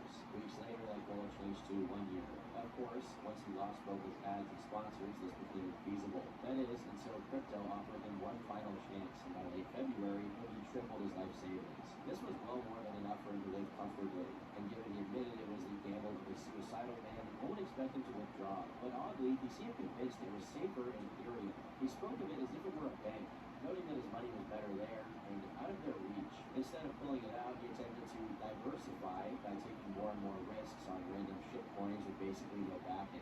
Though it's uncertain how many he bought, some can be ascertained through Twitter. Not only was Boogie being greedy, he was also exhibiting signs of pride, as he began investing as if he actually had a good understanding of what made certain cryptos valuable and others not, instead of investing with the understanding that he had gotten lucky. For example, Boogie bought a few $100s worth of Luna. This would end up being a 99.9% loss, dropping to just 2 cents. Even when he did make money, the gains were then funneled into losses. He put $3 grand into Dogecoin of all things, only to profit $2,000. However, the money was then put into GME during the GameStop short squeeze. Despite claiming multiple times he would walk away from crypto for security, he never did. Instead, he wasted away hundreds of thousands of dollars in a desperate attempt to earn more. By the end of the year, he became much quieter about his investments, and it would take until 2022 for him to admit why. On February 23rd, he admitted to making so many bad trades, he was back to a break-even investment point. Within 12 months, he managed to lose $500,000. This itself would be bad enough, but just a few months later, even that would be lost. That same June, the crypto market experienced a massive downturn. This resulted in it shedding nearly 60% of its total market cap, a loss of over $2 trillion. This universal decline caused Boogie to incur a loss of over 6 figures. How's the cryptocurrency? Not great. I will take your subscriptions today. I will definitely take your donations and subscriptions today. Crypto market crashes is not fun. I'm sweating it. I'm sweating bullets, boys. Remember this time a year ago I made a video saying I'll never have to work again and I'm fine and everything else? Should have pulled out of the market then. I did not. I mean, I think it's going to go back up at one point, but, where it is right now, scary times, boys. Ethereum alone decreased to a third of its price, dropping from $3,000 to just $1,000 in a few months. Boogie remained hopeful, desperate to retain that illusion that he was still wealthy. But as what remained of his savings began to dry up, he was forced to accept the truth. Up until this point, no one knew how truly bad things had gotten. But then on October 5th, Boogie uploaded a video simply titled, "I Need Your Help." The bad reason is I'm finally in a position where I have to get back to it. I'm not making any excuses for it. You know I spent a tremendous amount of money on development on things. But the biggest issue is that I had a nice good nest egg. I took some financial advice from a friend, and I'm not pointing fingers necessarily. I took the advice, but I put my money in the crypto market wrong section, and I pretty much lost my money. After publicly gloating that YouTube was no longer his job, Boogie begrudgingly returned. He briefly explains what happened, claiming advice he took from a friend. The rest is exactly what you would expect. He desperately begs his audience for money while promising new Francis videos. He calls upon them to buy his merchandise, uses referral links, and sends super chats. Of course, this was rather unconvincing, and the video was received extremely poorly, receiving an overwhelming 18,000 dislikes compared to 10,000 likes. The comments were filled with people mocking him and telling him to get a job. In response, he reminded them that he was disabled and a felon. For unrelated reasons, here's a clip from March of this year before the crash. When people tell me to go get a real job, it makes me laugh because I'm not going to go work harder to make less money. That might be your choice. It's definitely going to be mine. Though Boogie doesn't name his advice he took, he would provide more clues on Twitter. In March, Boogie tweeted about STORJ. He stated that experts consider the coin undervalued and worth looking into. The price plummeted, causing many to criticize him for giving bad financial advice. In response, he claimed to have not lost much, and that anyone who thought otherwise was a moron. Well, after uploading the video, he wrote a thread admitting that he did, in fact, lose a lot on it. 100% this. I took bad financial advice from a friend who promised he would bail me out if things went bad. Things went bad and he did not. Really stupid of me. Please tell us the shit for it. You're gonna laugh. Storage. This alludes to the same author explicitly referenced to be from the Jugger Nuggets. Interestingly, Boogie claims to have severed the friendship of a reply. In a different thread, he states that he hasn't spoken to Jesse in 8 months. It seems like after realizing how much he had lost, Boogie attempted to take him up on a deal. It wasn't honored and the two are falling out. The same day this video came working out, Jessie was called out by an ex-friend for allegedly misgendering her on purpose. This led to a massive back and forth, as Boogie stepped to her defense. He would even film a statement for the Keep Star show, where a 3-hour breakdown of the drama was conducted. I just wanted to film a little video here as kind of an end to this. I feel like it's really important for nurses. Jesse responded by accusing him of ulterior motives, claiming he weaponized the issue for his personal problems.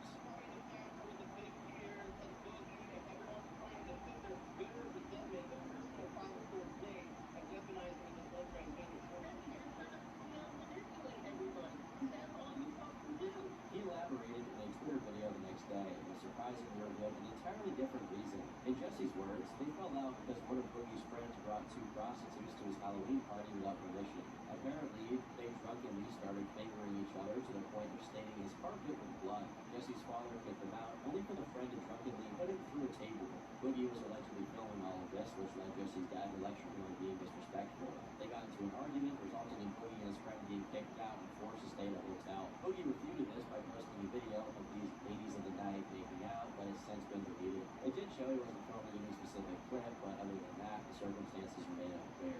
It seems strange that if Jesse was responsible for the advice, it wouldn't come up. Boogie is dead set on blaming that friend for his current situation, stating, "I wasn't living beyond my means. I just rested it all on the advice of a friend and it didn't pan out. What can I say? I'm an idiot." Boogie would manage to pledge nearly 1,000 donations. Not a lot, but more than you'd expect. He also made hundreds by signing and selling Magic the Gathering cards. On YouTube, it appears he's begun to embrace whatever tactics are necessary to get clicks. He released a follow-up video thanking supporters while reading nice and mean comments. The thumbnail, meanwhile, contains an edited photo of his face to make him appear wider. This is an explicit attempt to monetize any clicks, showing just how far he's fallen from being the most wholesome man on the internet. Besides the usual vlogging and desperate attempts at more Francis videos, he returned to form, making videos about his weight and potentially losing it. He even recruited yet another fitness YouTuber to help him out with his umpteenth weight loss journey. I don't want to become cynical about this because, on some level, I think that most people hope he'll become healthy and live the rest of his life in peace. But considering that Boogie seems less interested in peace and more in attention and money, I fear that this guy is just wasting his time. On November 15th, 2022, Boogie uploaded a video titled, "I have a rare form of cancer." Unfortunately, it seems like he's not lying at all, especially considering that's what his father passed away from. Though we usually look at online influencers and content creators as sources of entertainment and nothing else, it really does seem like Boogie is staring straight into the potential end of his life in a not too distant future, and we get to see just what he does with his last days. By March 1st, he posted a video where he talks about going a month off of his antidepressants, meaning that he is quite literally not taking his meds. And though I can't really say what the effects of doing this were, this kind of screwing around with the medicine you've been prescribed is seriously advised against. It's also worth noting that in this video you can see him drinking Mountain Dew. He's also posted several videos talking about his experiences with psychedelics since then, saying he's reached multiple revelations about himself as a person and who he is. Whether these various epiphanies will lead anything to his future, I can't say. As much as he's gone through and as intelligent and conscious of his own actions as he may seem, it does look like he's stuck in a cycle of doing bad things, doubling down, pushing everybody away from him, then feeling sorry for himself, rinse and repeat. Despite all the videos he makes acknowledging how unwell of a person he truly is, none of it is to end the tale. It's just a matter of time until he's back doing his usual stick. It doesn't feel at all like he's trying to change. More so, it seems like he's trying to capture the credit his audience has extended to him and milk it for everything that it's worth. Even if you can still muster sympathy for him, there's always the fear in the background that as soon as he's given any leeway again, he'll go back to being his normal self. Hopefully I'm wrong. I've been Certainly Tom. Thanks for watching. And until next time, leave me alone.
endlessly supported through the majority of my tweeting years. I found Misha Gaming who was at 50,000 subscribers, and it absolutely blew my mind that someone like Chris Hayes could be a YouTuber. Get it! I got it for you! Misha started out his channel like any other creator. At the time, the biggest creators were people like Markiplier, Jacksepticeye, and PewDiePie. Fuck off! They were the big three pillars of YouTube, especially on the gaming side. There were thousands of children trying to be just like them. But the biggest twin gun and Boucher is that Boucher actually made it. He actually succeeded, like the millions of other children on YouTube. Boucher started out his YouTube journey playing Minecraft. Minecraft was and still is the most popular and highest selling game of all time. I don't count Tetris. Almost every YouTuber you watch nowadays has at least tried to do a Minecraft Let's Play or series because they wanted to reach up to that success. I know I have. There's not much to say about Boucher's other videos. It's the same thing any other kid will do. But there's one thing I want to point out. Boucher somehow got really, really, really good at being fun to camera and commentating.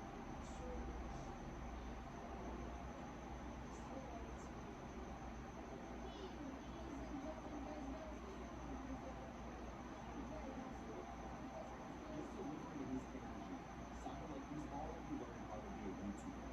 Maybe it's because of his age though. There's a concept called neuroplasticity. It's the idea that kids under 12 can pick things up way, way faster than adults because of how their brains are still developing. That could be why Boucher got so good so quickly. Most children aren't nearly as consistent as he was. Maybe it's just a natural talent though. I could be completely wrong. It's not a replacement video. He just thought it was a fun little hobby. After consistently uploading for only 2 months, Boucher somehow got 5,000 subscribers.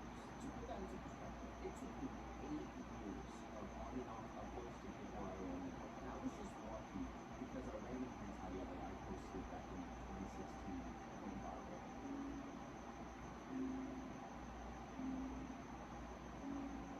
What's even crazier though is 2 months later he hit 30,000 subscribers. Most YouTubers spend years to get half of that, and somehow a middle school kid did it in 4 months. This was never seen before. In the modern day, there are tons of channels that blow up out of nowhere, and they gain millions of subscribers within a couple months. So if you look at it with today's perspective, it's not super impressive. But with 2014 standards, I'm pretty sure Boucher was the first person to do something like this. Now, the content Boucher put out is not like us. I'm not going to sit here and just lie to you and say that it's just some groundbreaking, transformative content that no one has ever seen before, because it wasn't. It was the same kind of content anyone who's in a video, you made it just a little bit better. People games and screamed really, really loud. His earlier videos had no editing. His mic gain was so high it was constantly peaking, but that was part of the charm. That's why people watched him. His content would make for people his age. Maybe that wasn't his intention. He wanted to be appealing to everybody. The majority of his viewers were people his age, his idols. If you look at any comment on any of his recent videos, it is swarmed with people saying stuff like, I grew up watching you, or Legend of Transform. I haven't seen you since I was 13. Looking back at his old videos, there's one thing you'll notice right away. Boucher is really loud. Really, really loud. If you check his top videos, every single one from him, he's screaming at the top of his lungs. The man got 25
save this lady's fucking eggs. Good for you, buddy. You know what? You're fucking sick, okay?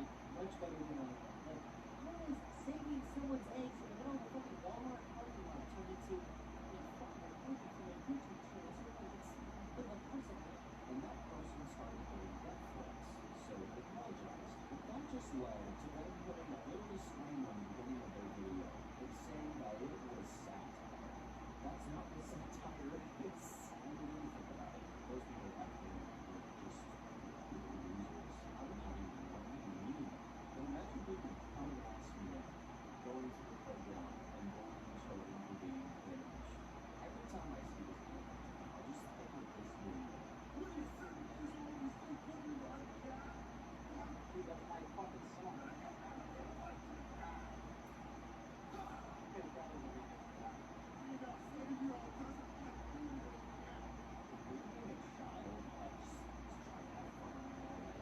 It's just some loser shit.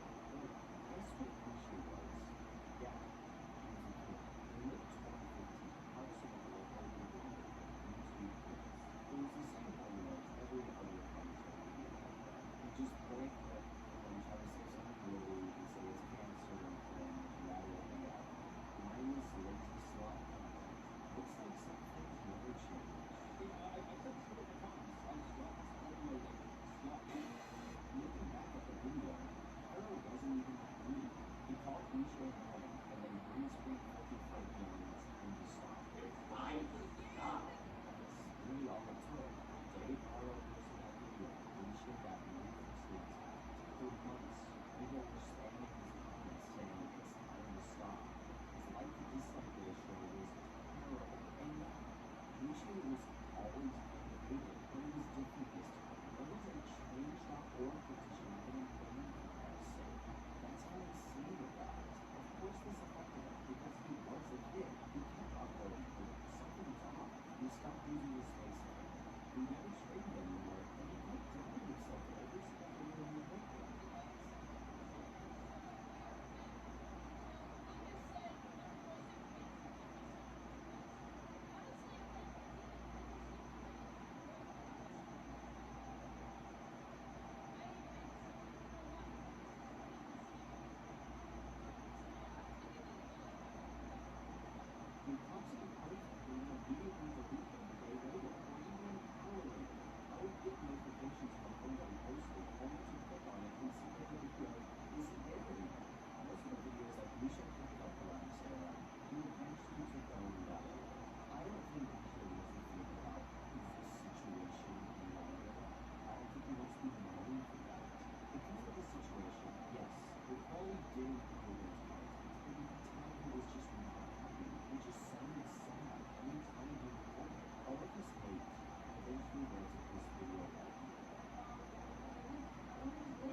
He's only about 12 or 13 years old. Why should he be given this amount of pay for his channel? I mean, sure, he's a coach, sure, he's strict, and I particularly don't really enjoy his content, but doesn't deserve the amount of pay he's getting. He's getting him told to kill himself, get cancer, die. And it's not fair on him, because he's at such a young age, and he's going to be really impressionable. We should thank Pyro and then continue to improve his developments.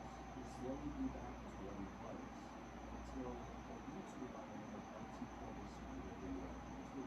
It was just more of the same. It wasn't really his guys that posted the video. Interpersonal is Assalamu alaikum, my Muslim brothers and sisters. I come to you today to atone before Allah for our misdeeds against his people. Bro, what? Eventually, we should just stop making videos. We do live stream every day. We talk about how his everyday celebration is terrible. We go from posting like twice a week to once a month to just once in a blue moon. And then YouTube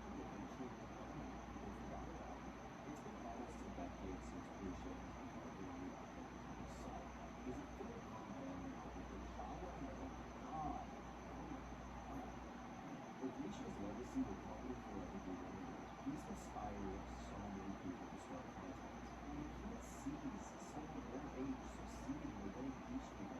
They actually think, hey, I can do that too. His most recent artwork is an announcement that he's getting the college student programs. I believe he's graduating now, which is I'm old. But honestly, Risha seems happier about that. Risha achieved something that most people would never accomplish. He was a famous YouTuber, and he was already in middle school. He doesn't even have his account.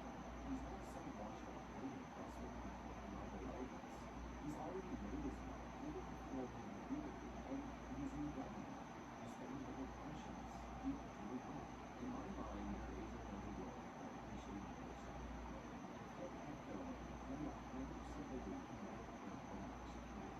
He had a natural talent for content creation. He never spent his fans, and he has never had allegations done as well. He just had YouTube videos for fun. That's literally what every YouTuber should strive to do. Top players now are just physical embodiments of beauty. Here's something expensive that I would have never been able to afford. Hey, I hate paper party every now and then. And here is much I hate Myialashaun. Risha never did anything bad. He did videos because he loved making them. They never about money. And it was not his job. That purity and that genuine love for content creation is something this website is missing now. Risha Gaming grew up on the original group of YouTubers, the group that actually made videos for fun instead of money. He was supposed to be the beginning of the new generation. So that's why I believe he is the YouTuber that should have made it. Hey, so I'm basically done editing at this point of the video, and I just want to put a couple things because I look back and I misspelled a lot of things in the script, but I don't really want to go back and record it. I'm trying to keep on the video, and I want it to be out there at the same time that we are getting an audience.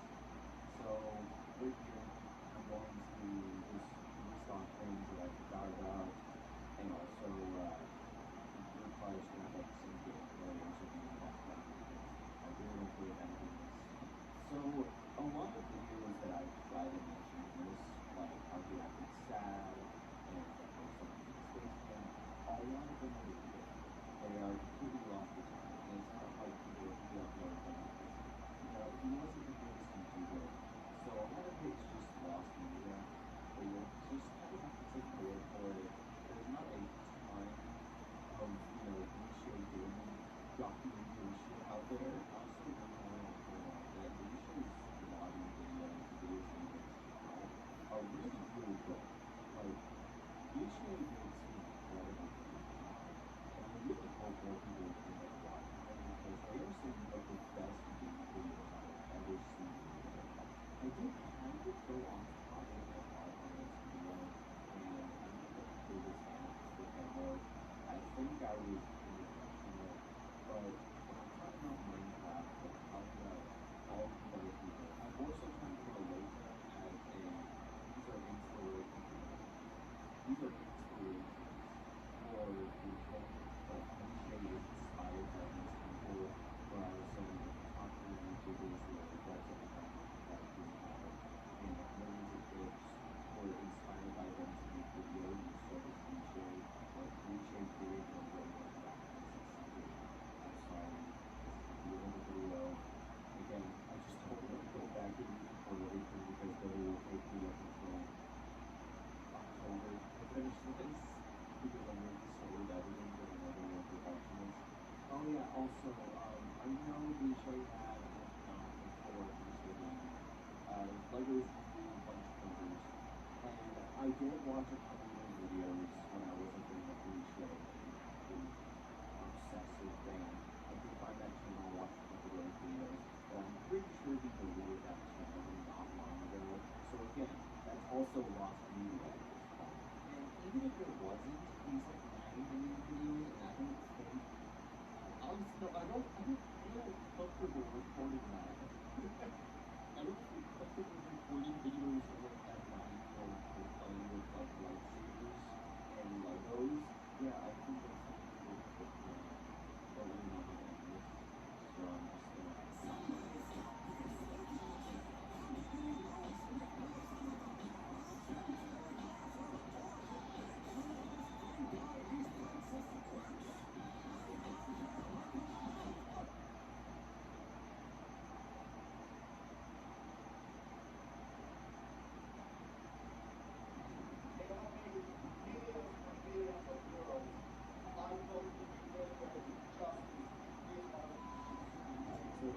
posters, flyers, everywhere in the cities. And I mean everywhere. High schools, malls, anything on me.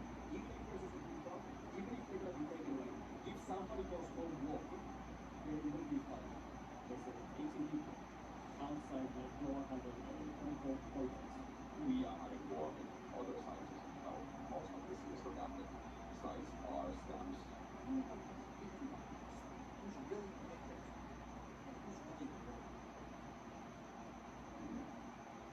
In our last video, we got right. Instead of taking it, we exposed the people who offered it. Now it's time to expose the rest of the Counter-Strike gambling industry and the influencers who promote it for millions a year. Let's start with the basics of what Counter-Strike gambling really is, though.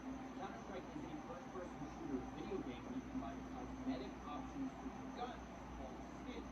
You can get these by paying $2.50 to open a loot box, spins like slot machine, and you get a random skin. There's an entire economy that's grown out of their rarity. You can sell these skins for pennies or up to tens of thousands of dollars depending on their rarity. You can then take those skins to Counter-Strike casinos where they will be accepted as currency instead of cash. They use their real-world value to turn this video game into Vegas. You play slots, bet, and more, all with a video game skin. Think of it like their version of a poker chip. And when I first began to investigate this, I thought, why don't people just use regular casinos? Why use Counter-Strike skins? Well, I decided to investigate by interviewing a bunch of people who do use Counter-Strike casinos, and I found a disturbing trend.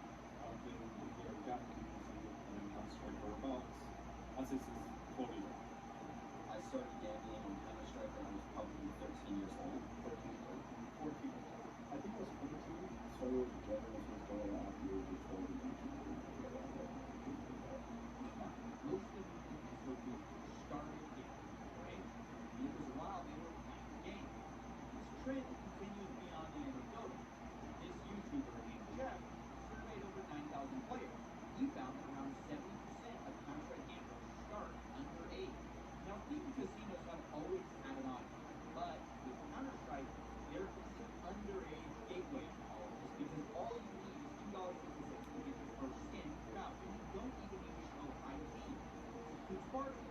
Even worse, when you go from the game to the casinos, which are listed on third-party websites, most don't ID. If they do, it's only after you've already given $1,000, a bit like when you before asking for ID after you've been able to obviously absurd, but it's also very profitable because underage gamblers not only are new customers, they're way more likely to become gambling addicts, which is how casinos make most of their money. These days, most physical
VPN just takes an extra 5 minutes. See a scroll, I can just once again type it into my browser, deposit. Oh, you're in America.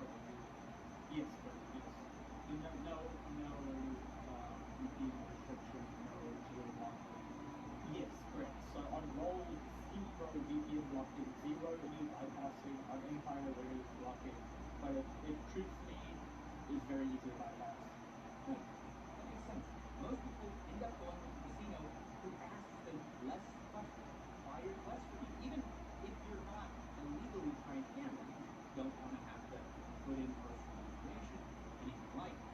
This all problem in the world of unregulated gambling, it's more complicated than just saying, okay, casinos want toddler gambling.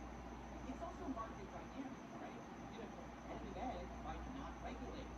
Less work, more customers, more money. Which means you can't just solve the problem by wagging your finger at bad casinos. The entire system is broken. As long as these loopholes exist, why would anyone change? In fact, some websites like Flash.gp even advertise the lack of regulation as a feature, not a bug. The CEO even bragged this further, quote, Flash has paid out its biggest one-time cash out instantly with no verification. Couldn't be more happy with the product and reputation of the building. This guy sees it as a badge of honor to do checks. And it is a positive reputation if you want to deal with underage players, money launderers, or just people who want to avoid a hassle. In the end, what it can be, this is all a huge compromise. But how big of a problem? You might wonder. After all, we're talking about video game skins. How much money could this industry be worth? I wonder the same thing. So I asked around for how much these casinos are making. We got several estimates. One owner claims he has an 8-figure business. Someone who works for his partner claims that is true. How much does he make on Flash? His partner, Boris, right, also known as Dog kind of Poker, but the chemist, he told me directly that he was making about $50 million. That's a lot of money, and this roughly matches what the popular gambling kind of Frank YouTuber told me as well, saying he'd estimate his sites are making tens of millions a month. And there are so many of these sites that the YouTuber Jeff estimated it all in a different way, looking at the total amount of website traffic compared to a popular online casino. So when you bring them together, you'll see as the websites will almost double the traffic of the biggest online casino today. And this online casino declared gross revenue of $2.6 billion in 2022. But that will mean this year websites are costing more, but it's a great item to put things in perspective. So even though it's tough to give exact numbers, since the casino might overestimate or underestimate the revenue, either way, it's clear these businesses are making huge amounts of money. And there's many of these casinos. We've just focused on a few in our videos, but there's so many more of these websites, each potentially making millions a month. And no one's going to change their behavior until they're incentivized to by regulation across the board. Until then, less regulation will always mean a wider customer base, even if some of those customers are underage. The irony here being, the biggest voice of change so far really has been Monarch.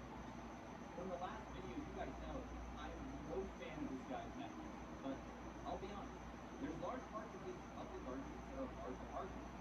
He claims to understand the underage problem because that's how he started as well.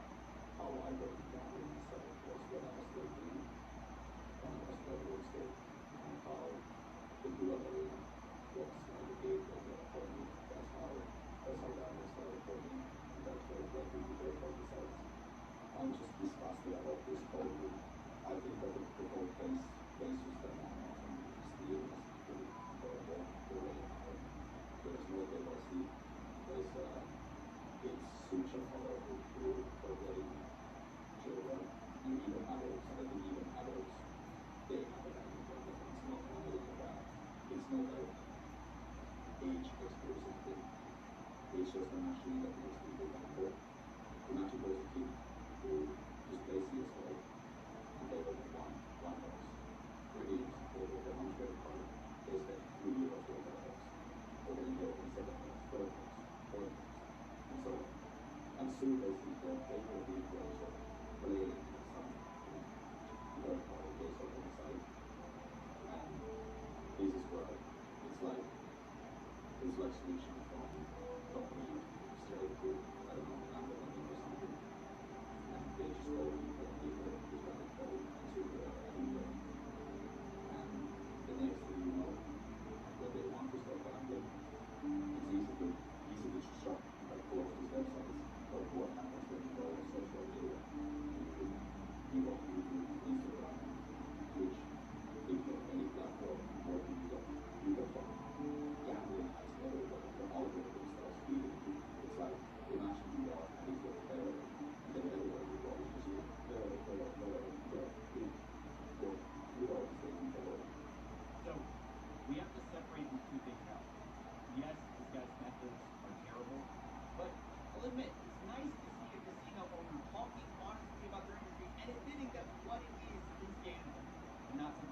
street space. But even if Monarch says he wants to change, without the actual power of a regulator, he just ends up having to harass and threaten people. He's going to get him anyway. Not only that, he's considered private. His own website doesn't ID people right away. According to Cisco's Empire terms, they only require you to verify your age if you want to withdraw more than 2,000 coins of crypto or deposit substantial amounts of money. If you withdraw via skins, there is no limit. So even the guy who claims he started unpaid gambling, he understands the gateway drug that skin betting websites act as. Even he refuses to fully ID customers because he knows he'd go out of business. I really want to go I want to know this withdrawal system. Like, you can shop with it, you can just like we made a deal like one day that would never stay out for a business. But really my goal is I want to be full growth and let's see people anybody that doesn't. I want to make an experience for the world. This, more than anything, shows the limit to the let's self-regulate idea, right? Even the biggest critic of underage gambling can't bring himself to actually ID his customers up front because his competitors will do it, and he says it would ruin his business. So maybe the solution isn't with the casinos at all. Maybe it's a good time to talk about influencers who promote instead. Because when I learned and asked about people who got into this type of gambling, I wondered, how did they get into it in the first place? Who did they hear about it? And one thing kept popping up. One of the primary ways I actually knew was through YouTube. Often I recommended it because I was a big fan of Counter-Strike. I play it, in my free time. Some gambling videos popped up and I thought, hey, Streamers kind of exposed me to that space first. I saw online, I saw a bunch of these YouTubers play it. Found out he's going to be just pretty much free watching people on Twitch and YouTube. YouTube was my own actually going to be really big. He was this guy that would do his key circulation, head starts and such. He's very much favored and like pretty hobbies and Like the surrounding element, syndicate, had like fans come from them. I watched my favorite YouTubers. Right. YouTubers and streamers, of course, are going to be one of the main advertising vectors. It's been that way since 2016. Influencers are the main lifeblood of these casinos. Fast forward 8 years later, it's just different influencers, different casinos making the money from before. But unlike casinos who we know intuitively are blood-sucking leeches on society, influencers, by contrast, they're well, we expect more. We don't get it, but we expect more. So I wanted to confront different influencers who do this gambling streaming stuff of different sizes and get their opinions on why they promote it, how they can possibly justify it. I would say people should gamble, honestly, in the sense you can gamble at all. But I know it's what like it's necessary, so No, that part of it makes sense. That's the part where you want to do it for your video views. That makes sense. But let's say I'm like, I don't think smoke is good for you, but I like smoke. It makes sense that I would smoke. It doesn't make sense that I would get like go promote it. So I definitely understand that perspective too. And it's a very good argument, and it's like you can't argue against it, right? It's not a good thing, but it's something that I think I do. So I do it completely. Is it just too much money? That's an acceptable answer. Too much money. Yeah. I'd say in the game, all of us much money at this point. Like it's not about the money for me. It's just I really like to do it. Well, in the videos, I don't sugarcoat. I don't try to convince people that winning or gambling is a way or a solid option. Flip a quick buck. Even in my wins, I preface that this is not a sustainable thing. So it's not something that I necessarily. I don't know. You can watch the videos and decide for yourself if it feels like promotion. But that's how I'm using it to myself. I don't even, use the rewards. I don't advertise it at all. So I don't, the rewards thing. It's more of like I said, I don't advertise it. So I don't. But you do advertise. Get paid to advertise, right? Not the rewards system. No, I don't mention the rewards. Well, I don't think some CSGO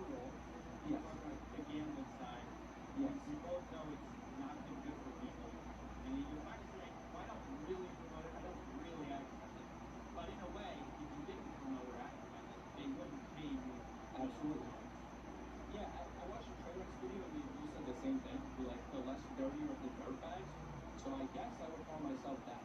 And ultimately, if you watch the video, you can decide, like, how less dirty is he really? Yeah, that's my answer. You know, most people are going to uncultural gamble liquor without Turkish standards, right? Obviously, it's intended to be like a McDonald's, right? You see McDonald's on the street, and you're going, look how great of a big guy. So it's the same concept. You're saying, like, oh, I'm just like, kind of promoting McDonald's, whatever. No, it's not. It's not like, you know, it's not standard. Is a terrible addiction. My closest friend has a very, very bad addiction. He'll get paid, I would say, a Tuesday, and by Tuesday night or Wednesday morning, his whole paycheck is going to be just and no matter what I do to intervene to help that individual try to make his money, help him sit there and self-exclude and find his way. It's an addiction. It's just as bad as any other country. Yeah, the answers were heart conditions, heart rationalizations. They all knew gambling was bad, but they'd stop short of actually losing the other. Even when they knew people whose own lives were hurt. So if you know the harm firsthand, you've seen it in your own life, how do you justify penalty that as well? It's a, it's like, there is no difference.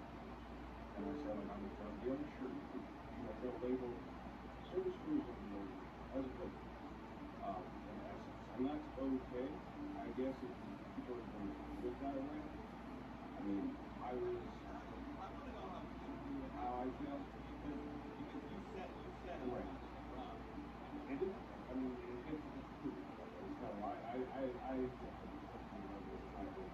yeah, you know, they're not on YouTube. I feel bad. I do. I hate to hear people say that. I hate it. I really do. It crushes me because some people legit do it because they're bored or they just don't really have it. I mean, it's a terrible feeling to do it, right? Not to question their sincerity, but all of them say that they hate when people get addicted. They don't want to see anyone hurt. But they refuse to stop even though they know casinos are run on addicts. Fun fact, Flashback TV, who earlier that their CEO and was proud of players, also admitted that the majority of their revenue comes from Canadian fractional of their most addicted players. Quote, less than 1% of Flash accounts make up 80% of our revenue. An admission from their founder. It's an open secret. So these influencers can empathize about how horrible addiction is, but they know that's where your paycheck comes from. The CEO of Flash has a profile on Twitter that says, never gamble, the house always wins. But ironically, his house is probably gambling. The fact of the matter is, easy to say with their mouth, I feel terrible, I feel bad. When it comes to actually changing things, even when they directly state it, they will still find a way to rationalize it. And this next part is pretty dumb. But for a moment, we're going to have to go back for a second to the PGL tournament and talk about the thing that was originally offered a bounty. A specific casino was owned by the same group as CSGO Roll. This one is called Hype Drop. It's owned by Monarch's nemesis.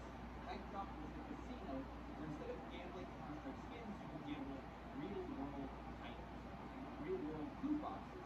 For example, you could pay for a real loot box that would get you anything from like a $10 gift card to a Lamborghini. It's just gambling with physical items. But the real secret sauce of this website was a loyalty program called the Daily Cases, where the more you spend, the higher level you got, the more you get these daily cases, which essentially were free money. Every single day, you could go on their website, open these daily cases, and theoretically you get free stuff, free money. Which, if that sounds unsustainable, it is. It was all part of a scheme, it turns out, to make the Danish government believe that Hype Drop was not actually gambling.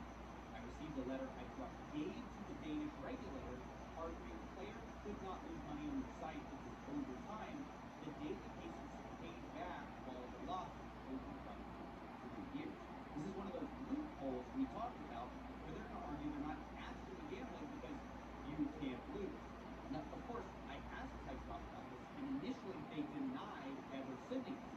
Eventually, I showed them that I had their documents and we finally confessed. So I went into it on one occasion, but denied trying to pass it off as investment. They then quickly scurried away saying, this is our last promise, and that's it. Danish government. This type of loophole is why in their promotional material, Hype Drop said things like, yes, we'll always do to get money back, and quote, we offer a return on what you invest through our daily reward system, and quote, it's a win-win situation every time. Now it only takes a few moments to realize that offering jackpots and money back to losers isn't going to work. It has to be a scam, which is why many people like Monarch call this thing an unsustainable Ponzi scheme. And I can't believe I'm saying this, but he's right. On March 27, 2024, Killian, the owner, announced that he was shutting down the site, effectively rug-pulling his customers who were all relying on these daily cases to make their losses back. This is part of what Monarch's paid users were yelling about at the PPL majors. By removing their daily cases, Hype Drop, in my opinion, stole from their users and effectively revealed their legal loopholes to be a lie.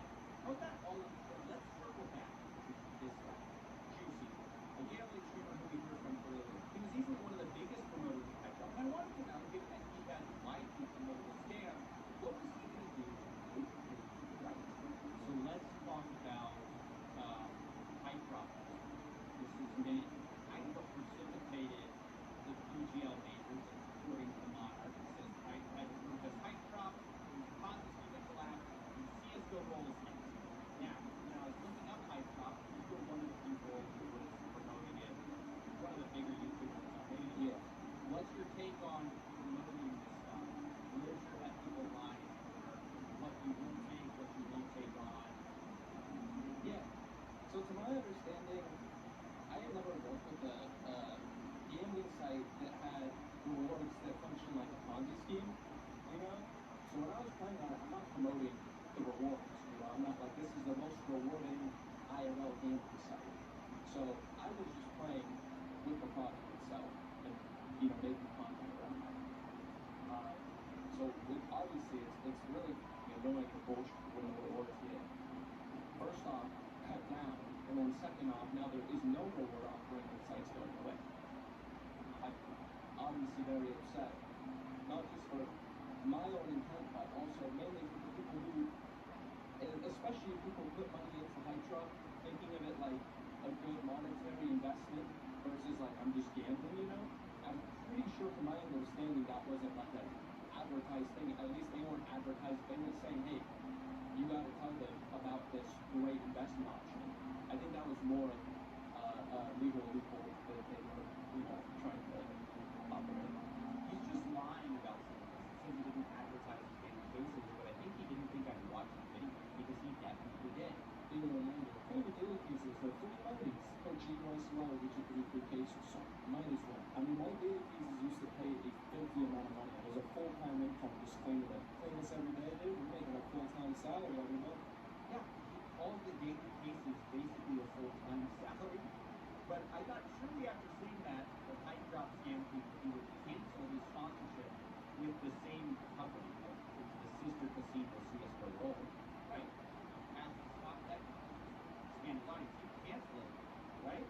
So let me ask you, does that mean you're no longer going to work with CSGO Roll since they're run by the same company?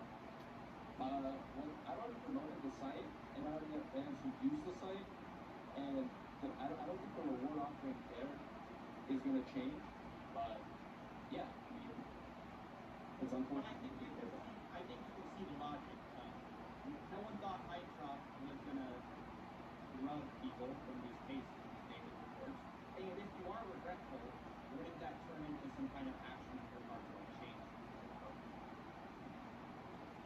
Yeah, I understand that completely, but I feel like Counter-Strike sites aren't there to stay forever in the first place. I don't think anyone's expecting them to stay forever, and there really isn't many great options.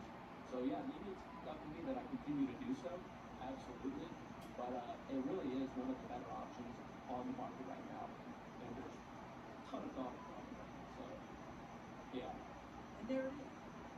Absolutely, he doesn't want to change. Absolutely, he's not going to stop what he's doing. At the end of the day, past all the rationalizations, that's what it comes to. It doesn't matter what you show them, what you prove to them, they're making too much money. And that's the part that I was struggling to like really get from these people, is they would always say like, we do it for the wasn't gambling, and I would do it if nobody paid me. Of course, they always end up getting paid. But this is the single biggest poker gambling streamer. In fact, even Graham told me this. We spoke earlier about getting grabbed. Luckily for me, though, his tax records were public, so I knew that he was actually making a few million dollars a year, and he had no reasons to lie about what he did. So I decided to ask him if maybe the money did play a role. Somebody reached out to me, they said, hey, I found Grim's business, he made $5 million last year. Is that true? Is that underlying what you said about that it's not about the money? Yeah, of course, that is true. Like it's one of the, I guess, downsides of doing this, everything's public.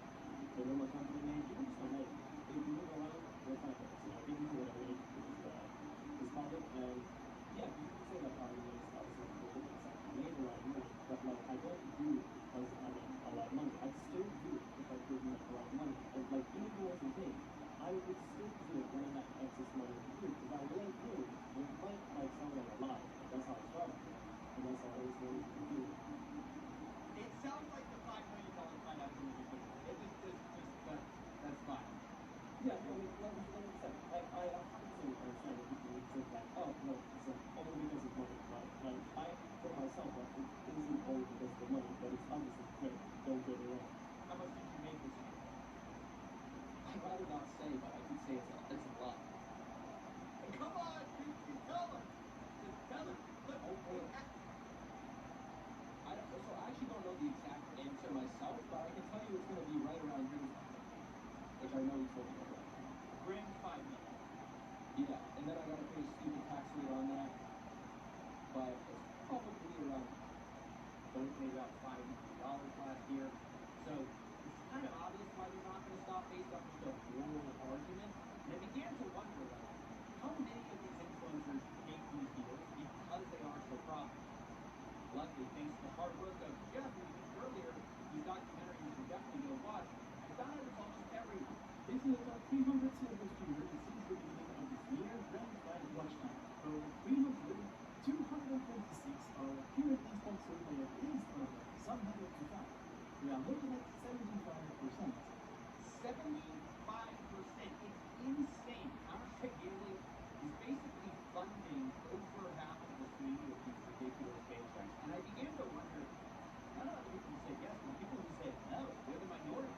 I wanted to know, for the people who said no, how much were they offering, and why didn't they leave? This is something I think about a lot. Because there are people in moments in time where I can offer $300,000 for a month of gambling. $5,000 a month. That could change my life. That could retire my mom. That could alter my family's money. But I keep turning it down. That was when I was an even smaller streamer than now. Yeah. One of the things I've been thinking a lot about, like how to change this, what does even change look like? That's part of it. What does nothing change look like? And one thing that I came to is like, the incentives have to change so powerful. The second you allow gambling sponsorships and streamers to get sponsorship deals, how are you going to stop someone from making that amount of money?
So the value of the people comes with them, and for the takes it over.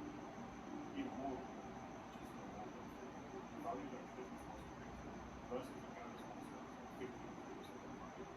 So you don't really turn that down as a product unless you've got very specific marks or just your big camera. But does this inflate the economy where if you're not taking sponsorship, you're almost at a disadvantage because your economics and what you're able to play players and attract talent is much less than someone who has a gambling deal in this way to make you way more money. Yeah, absolutely agree. That's true. I think very comfortable with that business. Largely, if you can back that up, you'll almost certainly be a You heard it there. You almost can't compete at the highest level without being a gambling sponsor because they pay so much more than everyone else. And if everyone else is doing it, they will have more money to spend on a team than you. You get better players, therefore likely beat you. There's just no more profitable sponsor to turn to.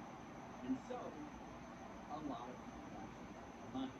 So even if that sponsor is a site that allows minors to play with no ID, who cares? Just slap an 18+ sticker in your ad for them and get plausible deniability. That's what G2 did when announcing their CSGO Roll sponsorship. The press in fact of the video is the star of it, a guy named Myialashaun, turned 18 only days before they announced the sponsorship, which means in the video, it was filmed when he was 7. He was underage in their casino, close to plus, like no one cares. A perfect metaphor for this entire industry. It's all optics. I have to tell you, by the way, the exact day I announced I was investigating arbitration, and CSGO Roll did announce for the first time that they were going to be asking all users to prove their team before playing. Whether or not, for instance, they announced it the same day, I don't know. This is what it is. Maybe it's a token gesture, or a rollback, or maybe it's a sudden change of heart for the user. I don't know. Either way, the point I'm making is that many people, professional people, the choice to take a gambling sponsorship is like the choice for PPEs in the Olympics or steroids in the WWE. You can say no, if everyone else is using them and getting ahead.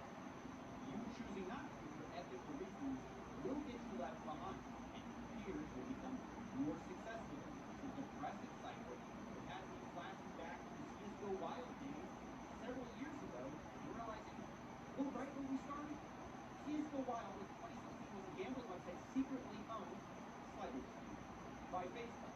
And according to Facebook, its motivation to do that is pretty simple. My motivation for gambling actually was at the time we weren't making enough money to buy a CSGO team. All in, we had the ventures, but it cost us $1 million, and we definitely did not have anything close to that. So my brain was, we got to finesse it, we got to make money to buy this team now, because in the next 6 months, a year, this team's going to be worth $4 or $5 million. And we're not going to be able to get into this game, which in our heads, we're going to be able to this game. We hear it sounds crazy. It sounds like a coach, but his plan actually worked. FaZe got away with it. FaZe plan has a Counter-Strike team. They won second place in the infamous PGL Major all these years after CSGO Wild. It's alive and well. And still funded, by the way, by gambling. By a different gambling website. Now it's Roll. Reportedly a multi-million-dollar deal. Now look, I know seeing this is all very depressing, but we actually learned some really valuable things. Firstly, we can't fix this at the individual level of influencers, esports teams, or even casinos. Doxing people, harassing them doesn't fix it or the underlying problem. It's a deep systemic problem of incentive. Of course, acknowledging that also doesn't absolve individuals. I would dare say it's okay for Juicy to do what he does, where people have been scammed and he continues to work with the same parent company. That said, if he stopped, it wouldn't change things suddenly. Someone would take his place. So if we're serious about trying to solve this problem, we have to look farther up the food chain than influence. Even in casinos, even in esports leagues, we have to zoom out and see the root cause.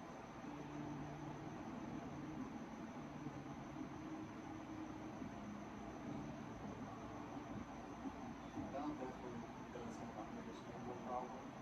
You really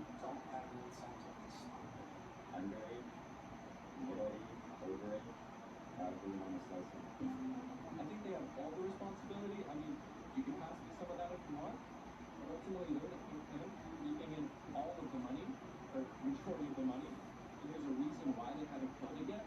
They possess the power for all these years, but they allow it to go. And I feel like they do the bare minimum crackdown to allow it to keep operating.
It's no surprise to anyone that professional fighters tend to be strange. Almost never does someone choose to make a living out of pummeling other human beings if they're normal and well-adjusted. To go through the history of elite fighters is to look at a long list of damaged people. Everyone struggles with something, whether it be addiction, violent outbursts, infidelity, or even outright criminal activity. However, some fighters have the misfortune of struggling against all of the above. And no matter how good they are in the ring or the octagon, it doesn't help much when it comes to handling their personal issues. This is the story of John Jones, the self-described bad guy trying to be a good guy. Born on the 19th of July, 1987, John had a rough upbringing. His father, Arthur Jones Jr., was an assistant pastor at a Pentecostal church where the family lived in Endicott, New York. His mother, Camille Jones, was also an active church member, besides being a nurse who cared for intellectually disabled people. As you can imagine, all of their kids were raised attending church every Sunday. John was the third of 4 children, his younger brother being Chandler Jones, who grew up to be a Super Bowl winning defensive end for the Las Vegas Raiders in the NFL, and his big brother being Arthur Jones III, a now retired defensive end who is also in the NFL. It is a massive understatement to say that their family's genetics are favorable for athleticism. One glaring omission from the Jones family lineup is their sister, Carmen Jones, who tragically passed at 17 years old after a 2-year-long fight with brain cancer. The siblings were all very close, and her passing only brought the brothers closer.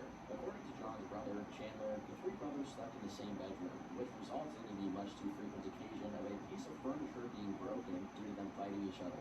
In somewhat of a genius move, their father solved this by buying a wrestling mat and putting it in their basement. Every day, the brothers would wrestle with each other for hours, which created a hyper-competitive environment in their household, with them competing to see who would do even menial things like drinking the most milk or opening the refrigerator the fastest. This led to John joining the wrestling team in the 7th grade, and ultimately becoming a wrestling champion at a very young age, along with his brother Arthur. But this prowess had its costs. John claims he was very sheltered by his parents and was never allowed to go over to any of his friends' houses, not even once. This made him hyper-focused on wrestling since it was pretty much the only thing he was allowed to do, and he never took time off of it, hitting 3 seasons in a year, whereas other wrestlers would only get 1. John's exceptional comfort with the hazards that come with combat sports isn't surprising, considering that he actually had a history of going out of his way to expose himself to danger, even as a kid. This proclivity led to a near-death experience when John was just 6 years old, when he decided to swim out beyond the point his parents had allowed him to. This resulted in him losing his footing and beginning to drown, only to be saved at the very last moment by someone who was going by on a boat, and happened to notice him struggling to come back to the surface. But before I go any further, this video is brought to you by today's sponsor, Bespoke Post. Bespoke Post is a monthly membership club delivering a box of awesome top-shelf goods from under-the-radar brands. It's free to join, and you can skip a month or cancel anytime. Every month, they introduce their members to cool new products, outdoor gear, barware, home and kitchen goods, clothing, and more. All you have to do is fill out a preference quiz, and they'll let you know which boxes will best fit your personality. Every box has around $70 worth of goods inside, but costs you only a fraction of the value. You'll get a box assigned to you, and before it's shipped, you'll get a preview of what comes inside to decide if you'd like to keep it, swap it for a different box, or skip the month entirely for no charge. You only pay for what you actually want. And their lineup changes each month. This month, they sent me the Weekender, Chill, and Dram boxes. The Chill box has the super nice cooler in it, which holds 23 liters, is tear resistant up to 375 pounds, and honestly feels pretty nice. The Weekender box has the super nice travel bag inside of it, and a Dram contained a nice mixer for all of you whiskey heads out there, some flavor ice ball makers, these very nice whiskey glasses, and a field guide to whiskey. And 90% of the products come from small brands, many of which are based right here in the United States. I'm no expert, but all of this stuff goes very high quality, not even trolling you guys. To get 20% off your first box, click the link in the description and enter TurkeyTom20 at checkout, or go to bespokepost.com/TurkeyTom20. Okay, now back to the video. Not content with being a proficient wrestler during high school, John also got into football, and much like his brothers, played defense. It was during his stint as a football player that a coach gave him his nickname, Bones, after his slender frame. But despite being good at football, his passion was still wrestling. By his senior year, he finally achieved his longtime goal of being the state champion of New York, which culminated in him being invited to the national championship. He finished in 4th place and attracted the attention of many colleges. However, due to his grades not being good enough for more prestigious schools, he was kept on as a wrestler for Iowa Central Community College. Eventually, he decided to transfer to Morrisville State College to study criminal justice. When asked about this decision, John said, "I was studying criminal justice and I wanted to be a law enforcement officer in my hometown. Endicott, New York, man. I thought it would be so cool to be a hometown police officer. I've always been a person who tries to do the right thing in life, for the most part. I'm no angel, but I was always the kid who snitched on the kids who had pot. I don't want to offend the pot smokers out there, but I was just kind of a snitch. I was just down for people to do the right thing. My parents kind of raised me to be a good guy. I've always been down with the good side, I guess." During his time at college, he was roommates with another student named Joe Soto, who actually went on to be a featherweight MMA champion. This is relevant because Soto dreamed of being an MMA fighter and would constantly watch YouTube videos of fights. Initially, Jones was put off by the prospect of being involved in an actual fight like that, thinking Joe to be crazy for being brave enough to want to do that. However, despite his hesitant attitude toward it, Jones began being drawn to MMA like a moth to a flame. And after absorbing Soto's obsession with watching fighting videos to the point of falling asleep to them, just 2 years after excelling at the national level as a wrestler, John made his professional MMA debut. Jones' sudden decision to start competing in MMA wasn't done on a whim. In 2007, his girlfriend Jessie Moses, whom he had met in high school 4 years prior, had become pregnant. Because of this, John said he was determined to do his best to already be an established fighter by the time his first child was born. Though his trainers tried to shoot down the notion that he would quickly find a footing when it came to making a career out of fighting, saying that it could take a long time before he became successful, Jones refused to listen, believing instead that he could make it into the UFC with just a few solid wins under his belt. Later on, history would prove Jones not just correct, but deadly accurate. Within 9 months of MMA training, John goes through his first 6 fights effortlessly, defeating all of his opponents with dominance. However, even this early on in his career, we can see certain behavior patterns rear their head that John would later become infamous for. His second fight, which was against Brazilian fighter Carlos Eduardo, and the longest out of his first 6, saw John initially getting frustrated with Carlos' ability to keep hold of his leg. While it's completely debatable if it was intentional or not, as soon as the hold was dissolved, John launched what seemed to be a deliberate knee to Carlos' balls. While it would take a long time for his reputation as a dirty fighter to solidify, the reasons for it were always around. His 6-fight run concluded with a bout against Moises Gavin that won Jones the US KBA Light Heavyweight Championship, and it attracted the attention of the UFC. Within just a month, he was slated to fight Andre Guzmão, a fight he took on only 2 weeks' notice after Andre's original opponent, Tomas Thrall, dropped out. Short black trunks for Jones, white trunks for Guzmão. Or black guy Jones, white guy Guzmão. That was said by Joe Rogan. Regardless, he won by unanimous decision. After 2 more victories where he further established the spinning back elbow as one of his signature moves, Jones was signed to the UFC for 4 more fights, only to suffer his first and only loss, which went on to be one of the most controversial losses in the history of the UFC. While demolishing Matt Hamill with elbow strikes, the fight ended in the first round with Matt tapping, only for the referee to later declare Matt the winner via disqualification. As it turns out, the ref intended to just deduct a point from John as he was throwing downward elbow strikes, called 12-6 elbows, which are illegal. But upon doing so, he noticed the fight could not continue due to the damage Matt suffered being too great, as Jones had dislocated his shoulder while slamming him on the mat. The ref, not knowing that Matt Hamill was deaf, asked him if he was done, which which he obviously didn't reply to, adding to the confusion. Because the fight couldn't continue, the illegal elbow strikes resulted in Jones being disqualified altogether. Well, that's already controversial enough on its own. It becomes even more absurd when you factor in why 12-6 elbow strikes are illegal. When the UFC rules were being settled, the representatives present had seen videos of people breaking bricks and blocks of ice with 12-6 elbow strikes, which scared them into thinking that particular strike was lethal. Not only was this disputed due to the multitude of videos of people breaking ice and bricks with kicks or even punches that are completely legal, but these 12-6 elbow strikes that John was dealing were also striking Matt's face and not the top of his head, which was what the rule initially concerned. Regardless of the debate surrounding this moment, Jones went on to win another 3 fights, including one in which he broke his opponent's face in 3 places with an elbow strike. After his last fight, Jones was considering what was next for him. Already at this point, he saw him move to the heavyweight division as a possibility, since he frequently dwarfed his opponents in the light heavyweight division with his 6'4" height. But that was still a distant prospect for him, as he was more interested in fighting the top 3 in light heavyweight, which included the champion at the time, Mauricio "Shogun" Rua. By a fateful accident, Rashad Evans, John's training partner, who was slated to fight Rua for the title, suffered a knee injury during training, meaning John would be streamlined into the exact title fight he was looking for. By March 19, 2011, John Jones made history, defeating Rua by TKO and becoming the youngest UFC champion ever. Just hours before the fight, Jones and 2 of his coaches were headed for the Great Falls Historic Park, where John intended to meditate. As soon as they were dropped off by the river, however, their plans changed, as they noticed an elderly couple screaming for help. According to John's retelling, a drug addict had smashed their car's window and stolen their GPS. John's coaches immediately took off after the man, and John followed suit, culminating in the 3 successfully apprehending him and returning the couple's GPS. There's actually a video of Dana White sharing the story with Joe Rogan.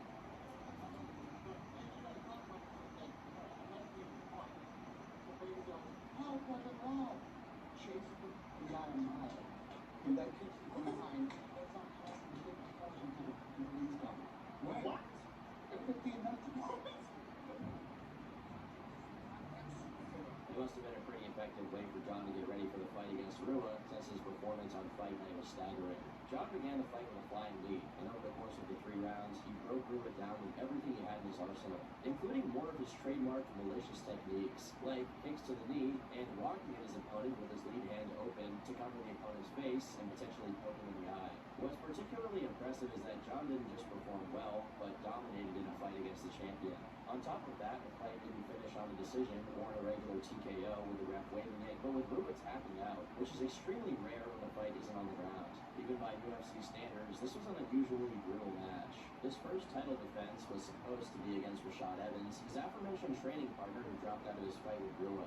The fight was even signed off for UFC 133, but it was quickly called off as Jones claimed he had suffered a hand injury that required surgery. The only thing is, John opted for physical therapy instead of surgery, which was already suspicious on its face. But as the history between the 2 as training partners was diligently dug up, it was all but confirmed that John had faked his injury to get out of the fight, as Rashad was theorizing. Not only had they promised never to fight each other since they both came from Greg Jackson's training camp, but John outright alluded to it in the past. When asked about fighting a teammate, John said, "I'm against it. The only reason being is I'm a Jackson fighter. I just think there are lots of ways around it. You know, you could fake injuries, you could do anything. I mean, there's just so many ways around it, you know? But before I joined the team, that was the first conversation we had. It was just about friendship." Whether this was about friendship or just Jones being hesitant about fighting someone who not only had already defeated some stellar opponents, but knew the ins and outs of John's training was called into question. Meanwhile, Rashad himself was very upset the fight had been signed off on by John in the first place in contradiction to his previous statements. Even more, he was angry at their coach, Greg Jackson, who gave John the okay, and then decided not to have anything to do with coaching either fighter, saying, "You can't say you're not going to have anything to do with it when you're a big part of the reason why the situation originated. That's like spilling a glass of milk and then walking away and saying you don't want to have anything to do with it. You spill the milk, so you're at least going to help clean it up, right?" When John Jones came to the gym over a year ago, Greg Jackson came to me and said, "Listen, what do you feel about having this kid on the team?" I told him straight up that I didn't like it. I told him that the kid was talented and that the sky was the limit with him, and that was the type of guy I wanted to fight, not train with. Greg came back saying, "He will be just like a brother." I still told him that I didn't want to do that. Then Greg said if that situation ever did arise between Jones and me, he would have to turn the fight down because that's how it works. He would have to turn down the fight with me so that way I wouldn't be put in a position where I look like a punk. That's how it works in the Greg Jackson system. After a while, Greg was so high on this kid coming in, and I met John Jones, and he was a very nice and very sweet kid, so eventually I said, "Screw it, let's bring him in." John and I were clicking on another level, almost like I did with my first training ideas, and I wasn't holding back on him, and I felt that he wasn't holding back on me. I did my best to help, and I really felt that our friendship was on another level, but that wasn't the case. When the first opportunity came, and he said that we were fighting if Dana said so, that to me stung more than anything. He said that he didn't want to lose his job, and look man, the UFC isn't going to fire anyone because they're turning down fights. If anything, it would mess up future opportunities for them, and they weren't going to come to him and say, if you don't fight Rashad, you picked out of the UFC. That wasn't going to happen. I was always considerate and respectful to our system, because if I had the belt, I would want you to do the same for me. Rashad went on to explain that even after John had answered interviews confirming the fight would happen, you should have at least given him the heads up about it. Both Jones and Rashad had already mentioned the possibility of moving to different weight classes in case a fight between them was inevitable. But before any of those possibilities were explored, he got the news that their fight was on. Well, that is until the fight was canceled due to Jones' claim that he'd injured his hand. If that was John's attempt at last-minute reparations and trying to do good by his promise to Rashad, it didn't work, as the bridges between the Jackson training camp were burned for good by the time he got down to it. While he was initially expected to not fight again until the last quarter of 2011, people were mildly surprised to discover John had once again been slated to defend his title, this time against Quinton Rampage Jackson. Unlike Jones, Rampage had multiple losses on his record, the most recent one dealt by John's ex-training partner, Evans. But this fact made him no less terrifying of an opponent. According to John himself, throughout his entire career as an MMA fighter, the only person he ever faced that genuinely intimidated him was Rampage. Partly because when John was younger, he looked up to Rampage like a big brother. One noticeable sign of this is that during stare-downs, John usually looks right past his opponent. He tried to do that with Rampage, only to immediately avert his eyes back to him when they got close. In the lead up to the fight, John had recurring nightmares that Rampage knocked him out cold in the first round, no matter how many different strategies he tried. The solution he and his team came up with to counter this was for John to start the fight in a way he never did in his dreams. Right before going out to the octagon on fight night, John had a deep meditative prayer, which culminated in him having something akin to a hallucination, where he was covered in feathers, and for some reason, he thought he became much faster. When the fight began, Jones followed his plan and opened by crawling toward Rampage, which disturbed both him and everyone watching the fight. But regardless of how odd of a way to begin a fight that was, it ultimately earned him the win, as he submitted Rampage with a rear naked choke in the fourth round.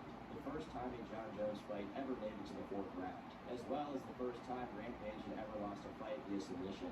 Regardless of having won the fight, however, it once again attracted negative attention for the techniques he liked to use. Years later, Rampage commented on John's style, saying specifically that whenever someone did something effective against John, the response was usually an eye poke, a kick to the knee with the intention to hyperextend and injure the person he was fighting, or a spinning back elbow that tended to land on the back of the head, which, though illegal in the UFC, rarely results in a point deduction unless done excessively. The knee kick in specific was cited by Rampage as something that damaged his knee irreversibly. Jones' infamy, both for being a dirty fighter and not being the nice guy he presented himself as during interviews, continued to grow.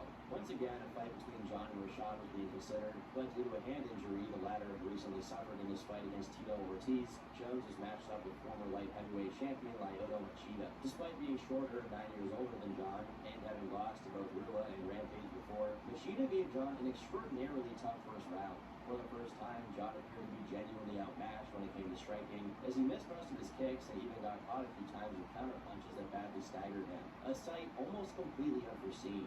While Jones' fight against Rampage involved a lot of endurance, his fight against Lyoto was orienting himself towards technical striking, with Machida taking the lead. However, in the second round, after a few more frustrated attempts at outstriking Machida, John shifted gears into his wrestling, and at that point, the fight was pretty much over. After scoring a big takedown and cutting Machida's face with an elbow, John finished him with a guillotine choke. Yet again, he submitted a fighter who had never been submitted before, this time in a particularly brutal way, as he choked Lyoto out while they stood against the fence and then dropped his unconscious body on the pad. Following another successful title defense, John and Rashad Evans were finally forced to meet each other in the octagon. At this point, Rashad had already been instigating conflict with John for the better part of the year due to his perceived betrayal, which culminated in Evans switching his training camp. Evans' provocations typically revolved around the time they spent training together, with Rashad claiming to know the secret to beating Jones due to how many times he dominated John during training, with particular emphasis on one occasion in which he held Jones down while they wrestled. When asked about Rashad's claims, John said, "We first met in 2009,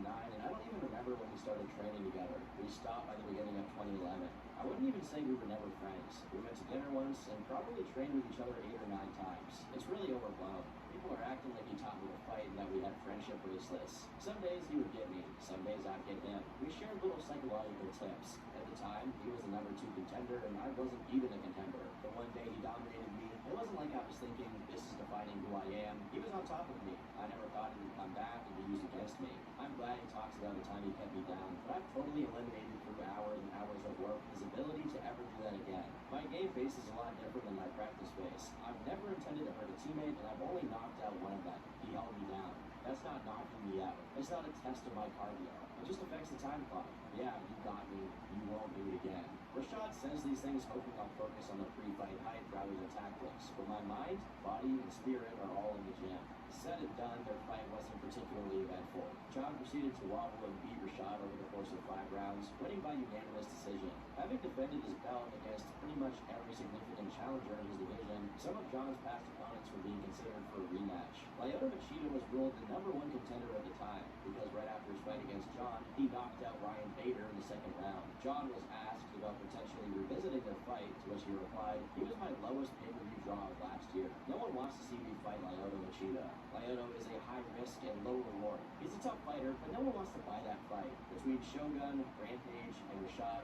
Lyoto was my lowest draw. Why would I want to fight someone where it's a lose-lose situation? I won't make money on it, and he's a tricky fighter. Some people saw this quote from Jones as a violation of the unspoken rules of the UFC, not only admitting that the money is what makes the fight, but that he outright doesn't want to fight against someone who, by his own judgment, could potentially win, or at least make John struggle to win. This is at a time when the UFC was suffering from the absence of their 2 biggest fighters. George St. Pierre had sustained a knee injury and went on a hiatus to heal, and Brock Lesnar had gone back to WWE. Ideally, Jones would step up to play the role of the fearless, undefeated champion, but it seems he didn't care at all how his straightforward attitude regarding how he picked fights could be counterproductive PR-wise. This is important because the UFC wasn't the only thing struggling with its PR. Jones was as well. After continuous growth of his reputation as someone who only pretended to be nice and well-adjusted, Jones was arrested for a DUI after he totaled his Bentley by crashing into a pole, getting his driver's license suspended for 6 months. This was just the first of many of John's run-ins with the law.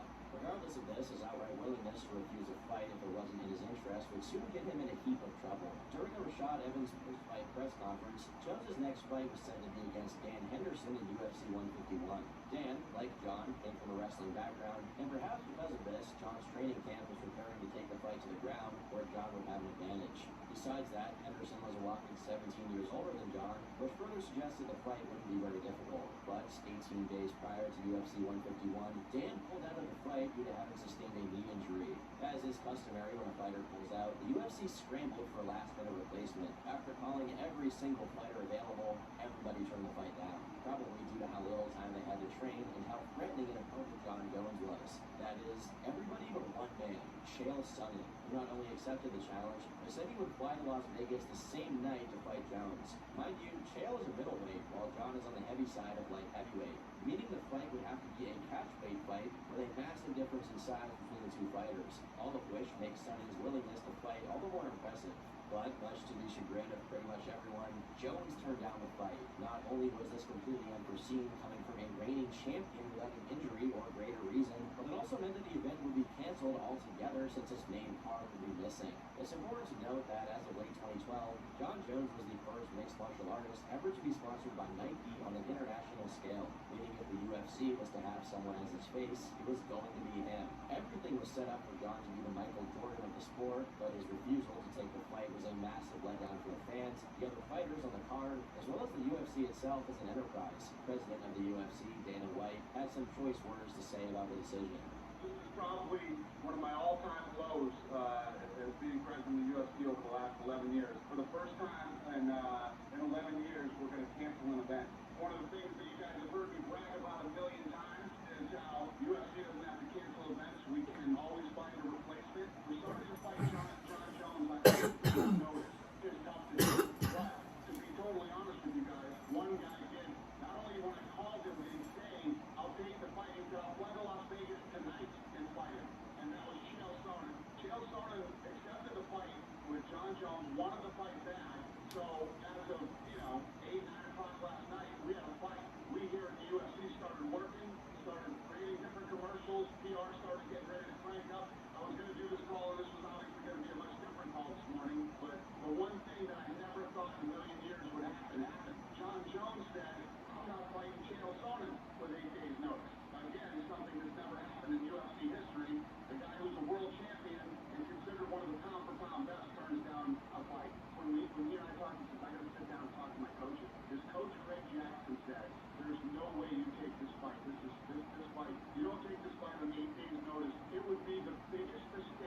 of your entire career. Wow. Chael Sonnen's a 185-pounder who wants to move up to 205, who hasn't trained a day for this fight, and fights in 8 days, yet he says he'll fly here tonight to fight the supposed pound third best fighter in the world, the world champion, and you have so much, I mean, how much faith do you have in your champion and your guy? Now, I literally just bumped into Greg Jackson the other day, and I was kind of joking around about some of the things he said. I'll tell you what, I'll go on the record saying, this guy is a sport killer, okay? This guy's from another planet. I don't give a what Greg Jackson says. This guy's a weirdo, man. He's getting paid to take the fight, but Chael Sonnen did the biggest mistake of his entire career because he's not ready for that guy. Greg Jackson should never be able to fight anybody ever again, except for his psychiatrist.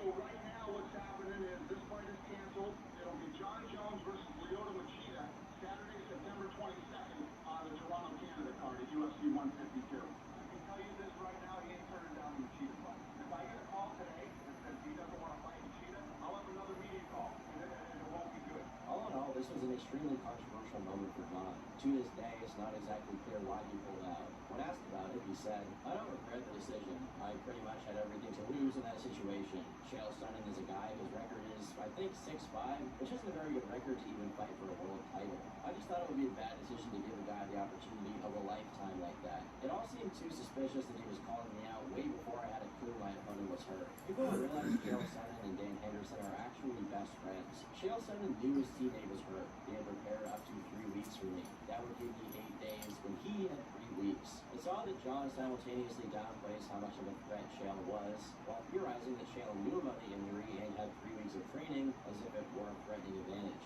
Presuming John had also been training, this really shouldn't be the case. However, just a year prior, Chael had fought a very close fight against Anderson Silva, a legend of the sport that held John's admiration. So it's not entirely out of the question that he did indeed see Chael in the same way he saw Lyoto. Someone who, even if most likely was going to lose, would give him significant trouble.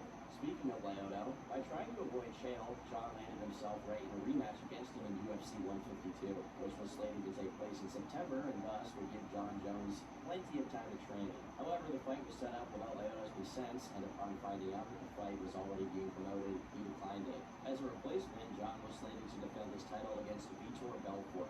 Vitor was 10 years older than John and had a background in boxing and Brazilian Jiu-Jitsu. And this was such a good matchup against John's unorthodox striking and wrestling that many people were happy that this fight happened instead of John versus Lyoto or Sonnen. Still, the odds were heavily in the favor of John, as people didn't think Vitor had much of a chance. Much to their surprise, he came very close to either getting John to submit or breaking his arm right in the first round, as he managed to get him in an armbar. But with some grueling effort, John managed to get out of it, and after 3 more rounds, punctuated by John's vicious knee kicks and one almost successful attempt at a triangle against John, he managed to submit Vitor. This marks John's 4th consecutive title defense, and not against random contenders, but only the very best people in his division at the time. However, Belfort had successfully injured John's elbow in that armbar attempt in the first round, and because of that, John's immediate future was unsure as he had to take some downtime to recover. Ever since the fight with Chael was slated to happen for less than a day, the bout that never was became a phantom that haunted John Jones. Whether because the UFC overlords decided it was going to be, regardless of what Jones personally wanted, or because the fans were asking for it, after Jones beat Belfort, the next thing on the chopping block was having the Jones versus Sonnen fight materialize. In order to hype it up, they had John coaching opposite sides with Chael on the 17th season of The Ultimate Fighter.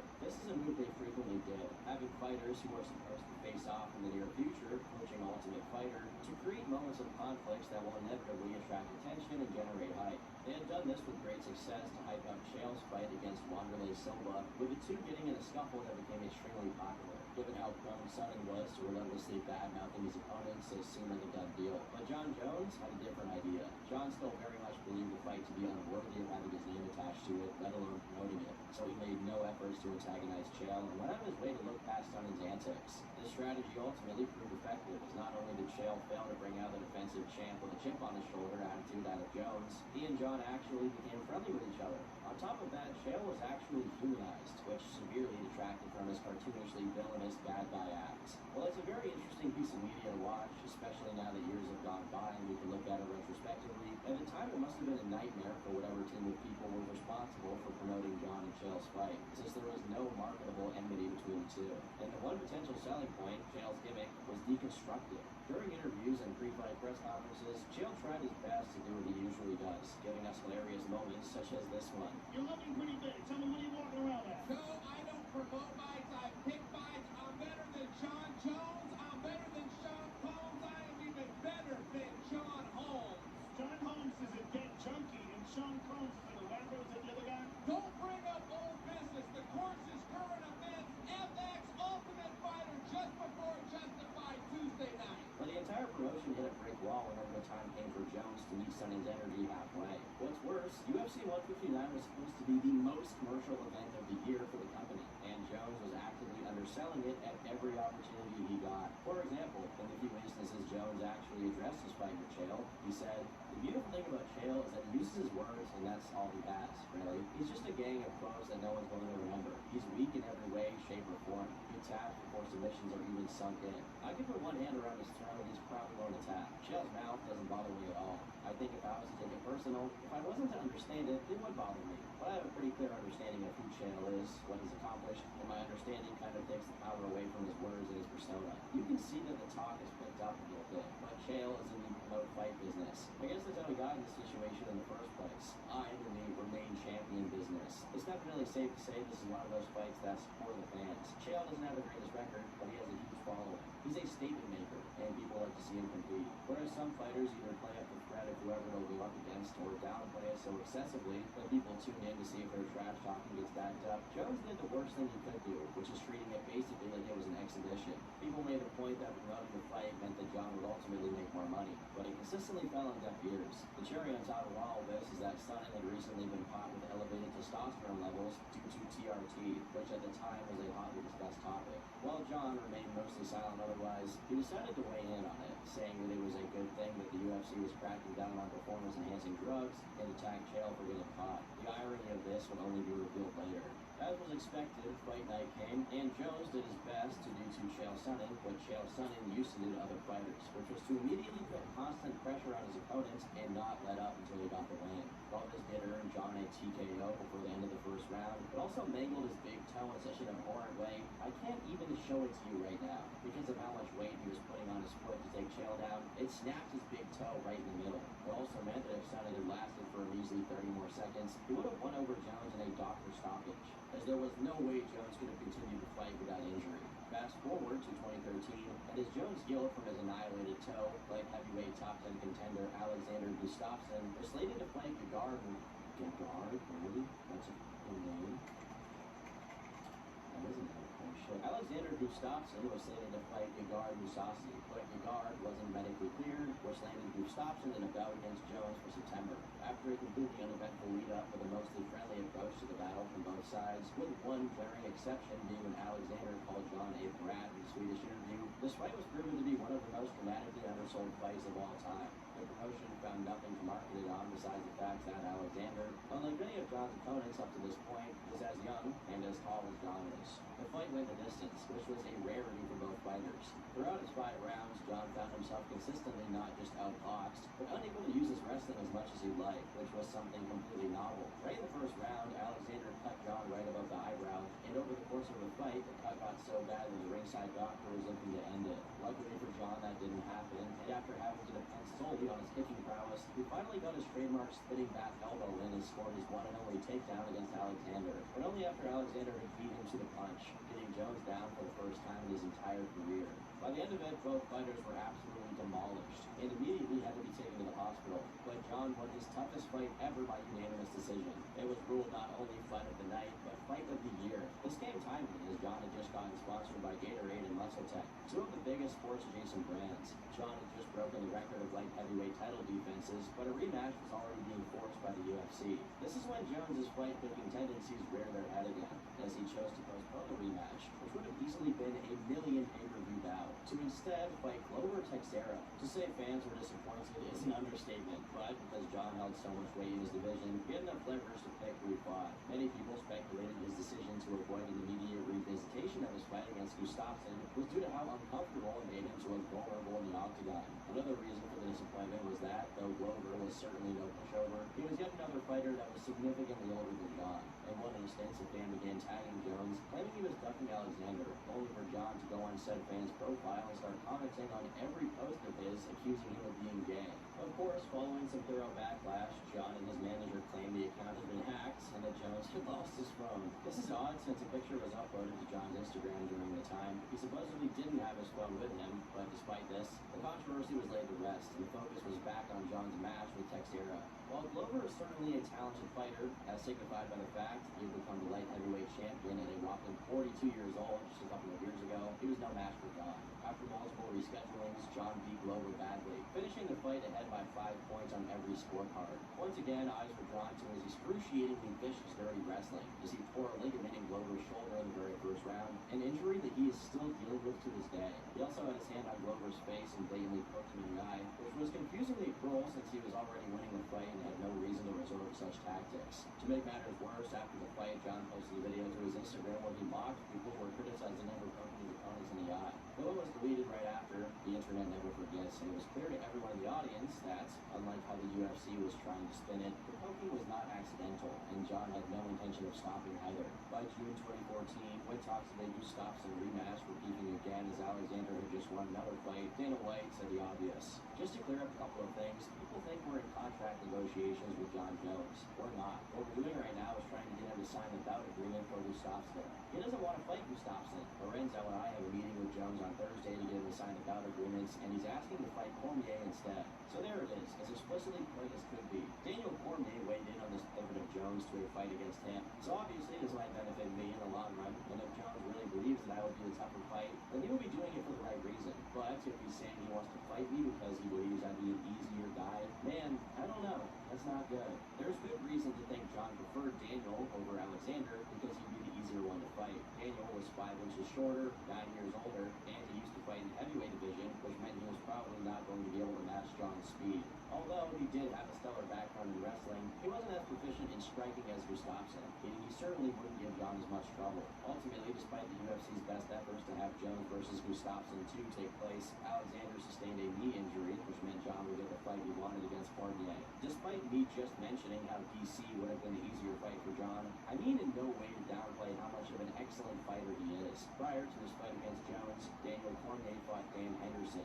a match he didn't just win, but made it look like Dan had banana peels taped to his feet, which is insane considering how heavy he is. The closer the fight between DC and Jones came to materializing, the more information came out about them having some kind of long-standing feud that went mostly unspoken. Years prior, the two had an argument in the backstage of UFC 121, which DC recalled as John going out of his way to claim he could out-wrestle him, while John recalled it as just a playful attempt to break the ice. Besides another instance where the two butted heads about the UFC 121 incidents and the occasional sniping, they remained at a safe distance from each other. That is, until their fight was officially on.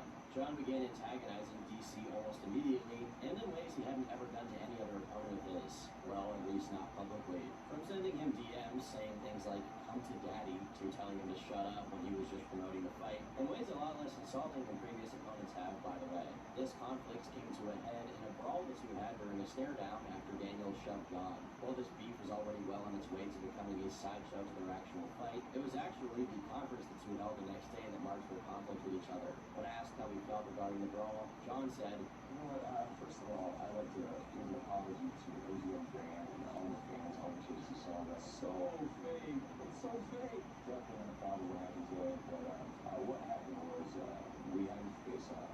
And the UFC is very common to see two athletes get very close in the face off. Our heads touch, our nose rubs together. It's a very intimate, very passionate moment for a lot of fighters. I've actually never had a fight with his hands on me. By squeezing my throat, I reacted in self-defense by beating up Daniel. Throughout the entire interview, interview, Jon Jones maintained his usual media face and tone as he apologized for what had happened. Little did the people watching the broadcast know that this was part of his mind game against DC, and as soon as the cameras were off, or at least when he thought they were, his entire attitude and persona shifted, as if he became a different person. This shift had been alluded to before by people Jon had fought, but this is the very first time it was caught on camera, and eventually found its way to the internet. John, you hear that, John? You got your eyes fixed today, buddy. No, I didn't. Oh, yeah, you did. You're such a little. Oh my God. That's when you're back. You suck, bro. You're such a little. You're tiny. I'm like, this dude sucks. Everybody say you're so strong. You. Okay. You're a little fat. You're John. Oh my God, You you're so hit. weak. First off, you hit like a. If you even hit me. Yeah. I heard like a. What I did. You didn't, because I didn't even feel it. Oh. I felt Melky's punch more than yours, you little fucking punk. Oh, yeah, he's so mad. I can feel him in the morning. When UFC fans saw this, it was like seeing a cryptid. The facts that even his voice changed added a lot of weight to the theory that Jon's public image was a complete front. Though he continued to try and keep up his act, for whatever reason, DC kept bringing that side of Jon out. You said you can take me down 100 times out of 100 times, right? And that's what you're going to do now. I challenge you to get me down 5 times in that 5-round fight. You won't be able to do that. Maybe you will be me down once. I believe in my whole heart that I'll get you down too. But the difference is, when I beat you down, your face will open up. There is nothing you can do to stop me from coming at you round after round with the most delicious techniques I know. You will lose this fight if I come there. I don't think believe it. Every ounce of training you put in leading up to this fight will be a waste of your life. In the meantime, both fighters were issued fines and community service as a punishment for their scuffle during the stare down. And after Jon's sponsorship deal with Nike came to an end, he signed another one, this time with Reebok. Finally, the time came for the two to meet each other in the octagon, and though the lead up to the fight was extremely entertaining, the fight went as expected, with Jones winning by unanimous decision. The fight was far from the domination we've come to expect from Jones' fights, but more of a long-winded wrestling match, with Jon consistently at a slight but noticeable advantage. Initially, Daniel Cormier was getting somewhere with his boxing, which is pretty impressive considering how much shorter his reach is compared to Jon's. However, Jon eventually adjusted by the third round. The fight slowed down as the two got tired and wrestled more than anything else. This was a desirable outcome for Jon, who presumably focused his training on wrestling to prove a point to DC, that despite him being an Olympian gold medalist, Jon could indeed out-wrestle him, as he jokingly said back in 2010. Jon was the first fighter to ever take DC down, and though DC did manage to take him down in the 5th round, it was too little too late. The fight was over, but the feud between the two was far from it. Daniel disliked Jones for being fake, while Jones resented DC for breaking his nice guy image almost without trying. In a way, they mirrored each other. Jones bent over backward to act normal and conceal his more vicious tendencies. He constantly failed to do so, while Daniel Cormier tried his best to meet Jon's energy and meanness, only to repeatedly reveal how much of a plain, regular guy he was. Part of why this rivalry is iconic is how mismatched the two are with their respective energies. This thing is nothing like doors like spinning. No, absolutely. You could never do it. You should try it. You really should try it. I would really Yeah, let's try it. Let's try it. I'm not saying I would fight you. I'm trying to kill you. John, you want us to sit there and let you kill me, John? I mean, really? But after the fireworks with the confines of the UFC ended, the issues in Jon's personal life began taking the spotlight, as immediately after the fight came the news that Jones had tested positive for coke and entered rehab. This would be an omen of things to come. While the narrative Jon started out with hinged on him having never done it before and randomly getting caught after his one-time mistake, eventually he came clean and admitted he'd done it quite a few times before. In the episode of the Joe Rogan Experience he participated in, he mentioned that throughout his entire career he had a psychological crutch, which was to party in the lead up to the fight so that, in the case he lost, he had an excuse for it. After his one night in rehab, Jon was back to usual programming, and unfortunately, that meant he hadn't dealt with the issues he had so badly needed to. Just 3 months later, Jones found himself in trouble again, and this time a much more serious kind. On the morning of April 26, a silver Buick SUV ran a red light and crashed into 2 other cars, one of which was being driven by a 25-year-old pregnant woman who had her arm broken by the accidents. The suspect allegedly left his car, checked to see the damage, went back to his car, retrieved cash from the vehicle, and fled the the scene on foot. An off-duty police officer witnessed the incident and identified the suspect as John Jones. Later on, the paperwork of the SUV revealed it was a rental car under the name of Jonathan Jones. Last but not least, a pipe and bonnet was found in the car. While the charge was initially going to be a misdemeanor, the fact John fled the scene made it a felony. An arrest warrant was issued, and Jones turned himself in, but only to promptly close bail. At the time the situation was first developing, John was slated to fight against Anthony Johnson at UFC 187, but once he was thoroughly confirmed to have been behind the crash, he was stripped of his title due to violating the UFC's athlete conduct policy. Additionally, he lost the sponsorship deal for Reebok and Musclesack. The sole reveal was particularly incendiary for a myriad of reasons. For one, in 2003, Daniel Cormier lost his 3-month-old daughter in a car accident caused by a reckless driver. Though this element is rarely mentioned, it definitely played into the moral aspect of their beef.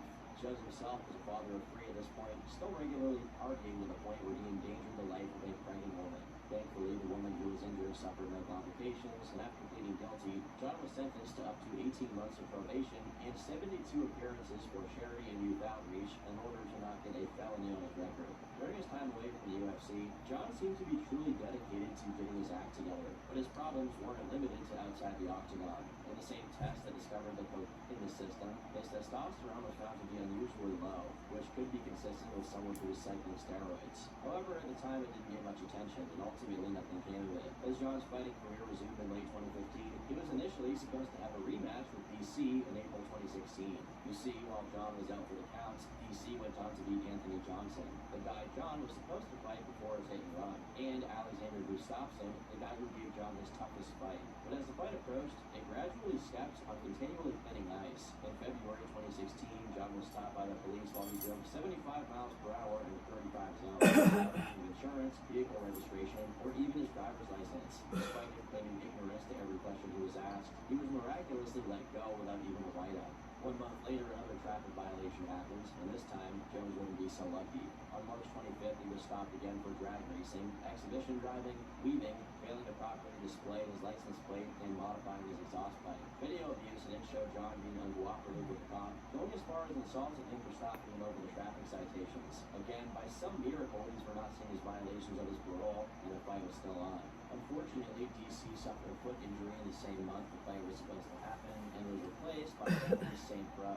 In a fight he recalls as his worst performance ever, John still won by unanimous decision. Though he seemed more tentative with his offense than ever, which he chalked up to not having partied prior to this fight. DC was commentating on it, and as soon as John stepped off the octagon, he flipped DC off.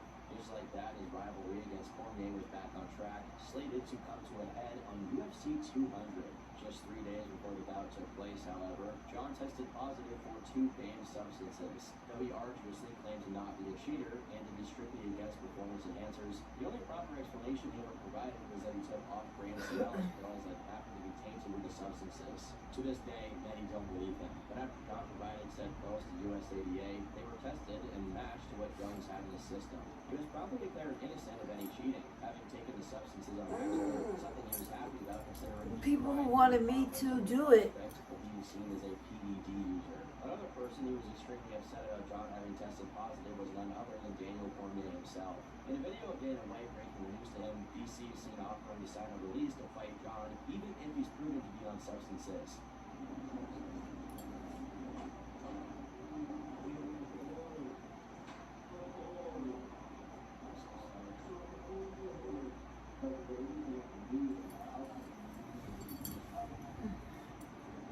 An underexamined facet of their conflict with each other is how John's